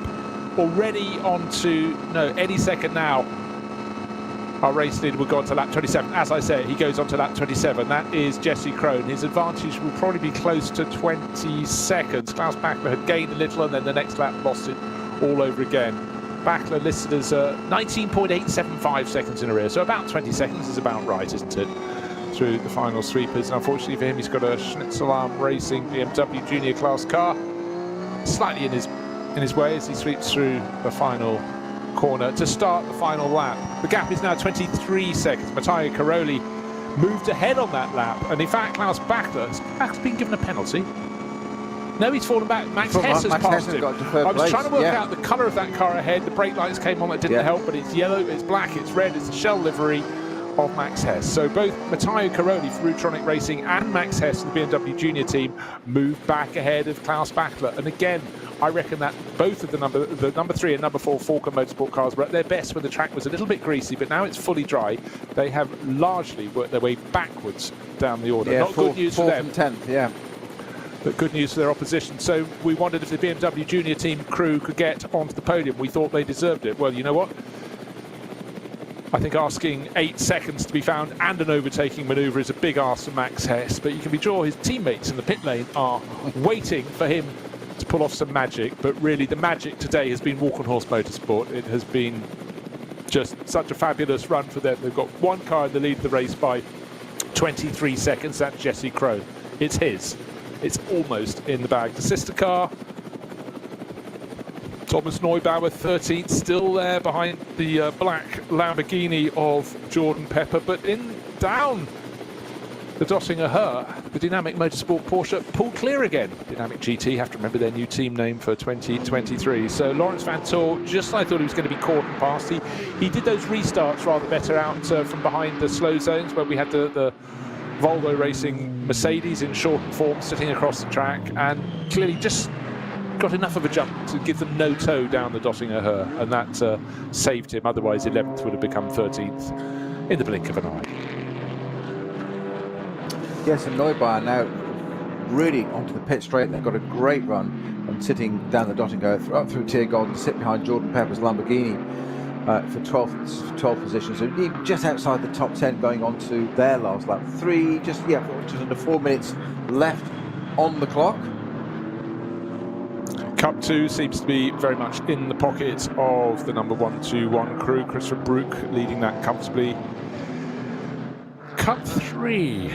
Oh, again, another very, very tidy run. This time it's the number 960 crew, but their advantage isn't much. It's only 1.5 seconds. It's 960 from 959. 960 is Avia W&S Motorsport, and 959 is Team Sorg Red Sport. How many battles have they had over the years between them? But they pushed on, and between Moritz Oberheim, yeah, and quite a BMW day it's nothing. In SB10 as well. We mentioned earlier was that Wutenhagen still leading in the M4 GT4. So that M4, as you said, it's only its second full season of racing, but it's becoming quite the product to buy, isn't it? Yeah, yeah. But you can be sure their rivals will be building cars to challenge that for next year. You know, you have a year or two when you're the new car on the block. Absolutely. But their cycles aren't all interlined, and I rather like that. And, you know, it does lead teams to dilemmas. Do jump ship to another manufacturer. But you know what? I always feel if you keep faith with your manufacturer, your time will come at some point in the sort of cycle of life. But well, if you do jump ship, the trick is to predict and jump at the right time of the cycle, not the wrong time. Yes, don't jump because the other manufacturer, your manufacturer, is bringing in a new car. Yeah, Lawrence Van Tor's worked the traffic very well indeed. He was under huge pressure from Jordan Pepper and Thomas Neubauer, all outside the top 10 extraordinarily, but thus is the quality of this field, the depth of the expertise and the talent. But they're 11th, 12th and 13th, but Lawrence Van Tor has opened up quite a margin. Not as big a margin, of course, as our race leader has got. That's Jesse Crone. The car was number 34 Walk-on-Horse Motorsport BMW, started 4th on the grid, was put into the lead very early on by Kuba Gimasiak, was still there when he came in just after the half point in the race, the midpoint in the race, and Jesse Crone has done the rest. Matteo Caroli is doing all he can in second place for Rutronic Racing. That car did start on pole, but he's got enough of an advantage surely to hold on to second place from the charging Max Hess for BMW Junior Team. So it looks so it's going to be BMW, Porsche, BMW for the top 3 positions. No disrespect to Max Hesse, but I've seen on the ticker that actually number 3, the Falcon Porsche, the backlit wheel, at the end of lap 25, came into the pits for a drive-through. Yeah, well, we knew there was a penalty. Yeah. Okay, that's why it suddenly lost so much. Well spotted. Yeah. So it's got 4 pit stops. 3 is the ideal number. So that's what cost it the final podium position. In fact, its own battle. It was ahead of Cairoli, wasn't it? And then yeah. So frustration, but you do have to have your eyes on a million screens to keep up with the Twitters, the tweets, the. Yeah, that really was. Driving the track's a lot easier. Yeah, we got to do one thing. Just turn left and turn right. 2 things. That's all you got to do. Simple. So, in 20 seconds, we would have reached the end of 4 hours. The checkered flag will come out to be waved for the first driver of the lead group, which will be car number 34, surely. And that'll be Jesse Krohn. Kubica Maziak can do no more. Oh, suddenly the field closes right up. The number 3 Porsche, of which we just spoke, right on the tail of that's for the 177 Max Hess. incident. We're going past the Waldo Racing Mercedes, which is on both sides of the track at the same time, and they get released from that. And the BMW Junior team, there I was thinking it was super safe to have that final podium position gifted to it by the penalty served late in the race by Klaus Bachler, but Bachler is right onto its tail. So yeah, we've got a few nervous moments yet, but for our race leader, the clock has ticked around through 4 hours. It's Advin on the nose, it's Yokohama on the side, it's Walkenhorst Motorsport and BMW underneath. And on board is Jesse Krohn. He's sitting with the lead of the start of the lap. It was 23 seconds. He can lose a second here, he can lose a second there, but as he works his way for the final time round a fully dry, no look, even sun-kissed, fleetingly, Nürburgring Nordschleife. It's been a really, it's one of those days that teams dream of, and even if the top class was only half the number of cars that it started with today, the Walkenhorst Motorsport would be mighty pleased. But look, we had 30 cars in SP9 on the entry list. We lost the racing one. Ferrari didn't have enough spare parts after a problem in qualifying this morning, but through to the end of the race, it's BMW all the way. You tot up the number of laps led by BMW in the race. The first lap was led by BMW, but that crashed out of the way. That was the number 99 Rover racing car. Philippe Eng just making a minor mistake, but pretty much thereafter, it's been, if it hasn't been a Porsche, it's been a BMW, but the lion's share has been BMW. The only time Porsche hit the front was when the Grello car had made that early pit stop and came back out after the first pit stops in front. But you rob the bank, you've got to pay it back. So the final pit stop for them was much longer. And that is why the 34 Walkenhorst Motorsport BMW M4 GT3 is coming up into Tiergarten now with a comfortable lead past the point where the tie-driven Porsche clanged into the barriers not so long ago. Through the chicane, you turn right, you turn left, you straighten up, push your tie up to your collar, wave to your crew on the pit wall. Lights are flashing, it's black, it's red, and it's first in the race. It's Walkenhorst Motorsport, it's Jesse Krohn, and it's a BMW M4 GT3. 2 races, 2 different manufacturers taking victory. It's early in the season, it's an 8-race campaign, and we will have to wait somewhat, maybe 20 plus seconds until the driver in second place will come through. It ought to be the blue and yellow Porsche. There it comes now, Matteo Caroli at the wheel. He will take that second place. And Max Hess it is in the BMW Junior team that's going to cement the 3rd place across the line. Just looking at the onboard now, and then, indeed, that BMW crossing the line now, and the Falcon number 3 entry, wasn't it? That's, yeah, number 3 entry that's close behind. 4th. Just not quite able to maximise on traffic. It was very close on that last lap, but Max Hess just worked the traffic a little bit better to secure that final podium position. Right, top 6 completed in 5th place by Thomas Preining. Of course, they paid the price of that early first pit stop in the Manthey EMA Porsche. They take 5th place, only just ahead of Sheldon van der Linde. So at least the Rover racing crew got 1 car in the top 6. That was 6th overall. 7th place, Matthias Drudy for the much troubled Shearer Sport PHX team. 8th place, Land Motorsport, 2nd of the Audis in 8th. Fabian Schiller, Get Speed Motorsport, took 9th place with their Mercedes. In 10th place, Joel Eriksson in the 2nd of the Falcon Motorsport cars, and it was very, very close indeed when over the finish line to the tail of Schiller. So there we have it. And GT SP9 Pro-Am will go surely the way of, but they've lost ground.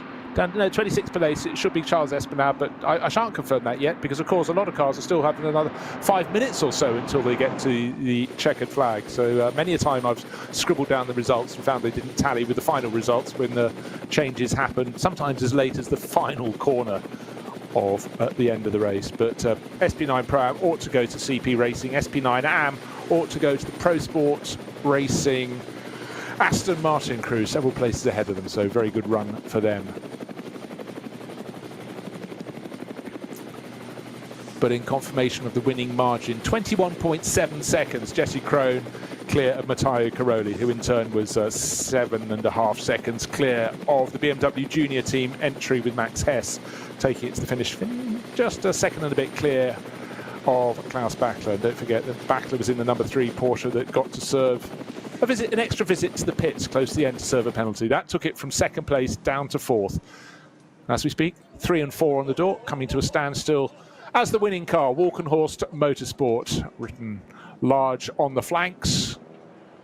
And Jesse Krohn looking comfortable as he fishes around to get the door catch to open the car door, and will clamber out. Yeah, he looks very happy indeed. Pats the roof of the car, marks it with the underside of his racing boots. He stands aloft, punching the air. So yeah, a really good run for them. I mean, to win by half of that would be very, very impressive, but nearly 22 seconds, and a delighted Kuba Gimasiak, now fully bearded, comes out to greet him. Champion last year and a winner in round 2, which in some way makes up, to a degree, for scoring 0 points in the opening round for last year's champion.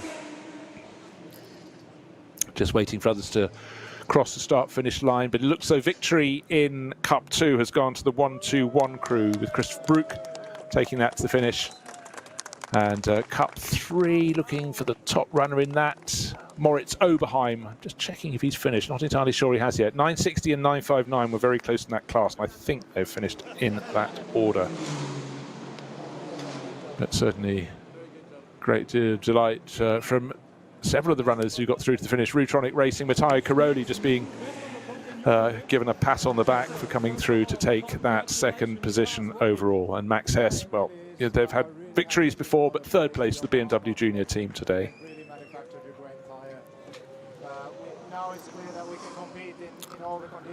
And for Jesse Krohn, out of the car. It doesn't look as though he's even been in the car. Doesn't have the decency to look even just slightly warm under the collar. But I think the thing was, he didn't have to press too hard, because that car literally had an untroubled race. It took the lead, it lost the lead within the first 2 or 3 corners, got it back when the 99 BMW clattered into the barriers for poor Philippe Eng, but thereafter they never were really harried. They just built on the lead that Kuba Gimasiak had put in. They controlled the pit stops nicely, and again they had the right tactic, the dream tactic. If you can have your first pit stop late, you know you're sort of controlling the race, providing things don't change towards the end and you have to make an extra stop. But no, I think they worked that very well. And again, I think speed is one thing, but it's speed and experience that wins, not just from the driver's point of view, Snowy, but from the point of view of the team management as well. Don't panic, Mr. Mannering.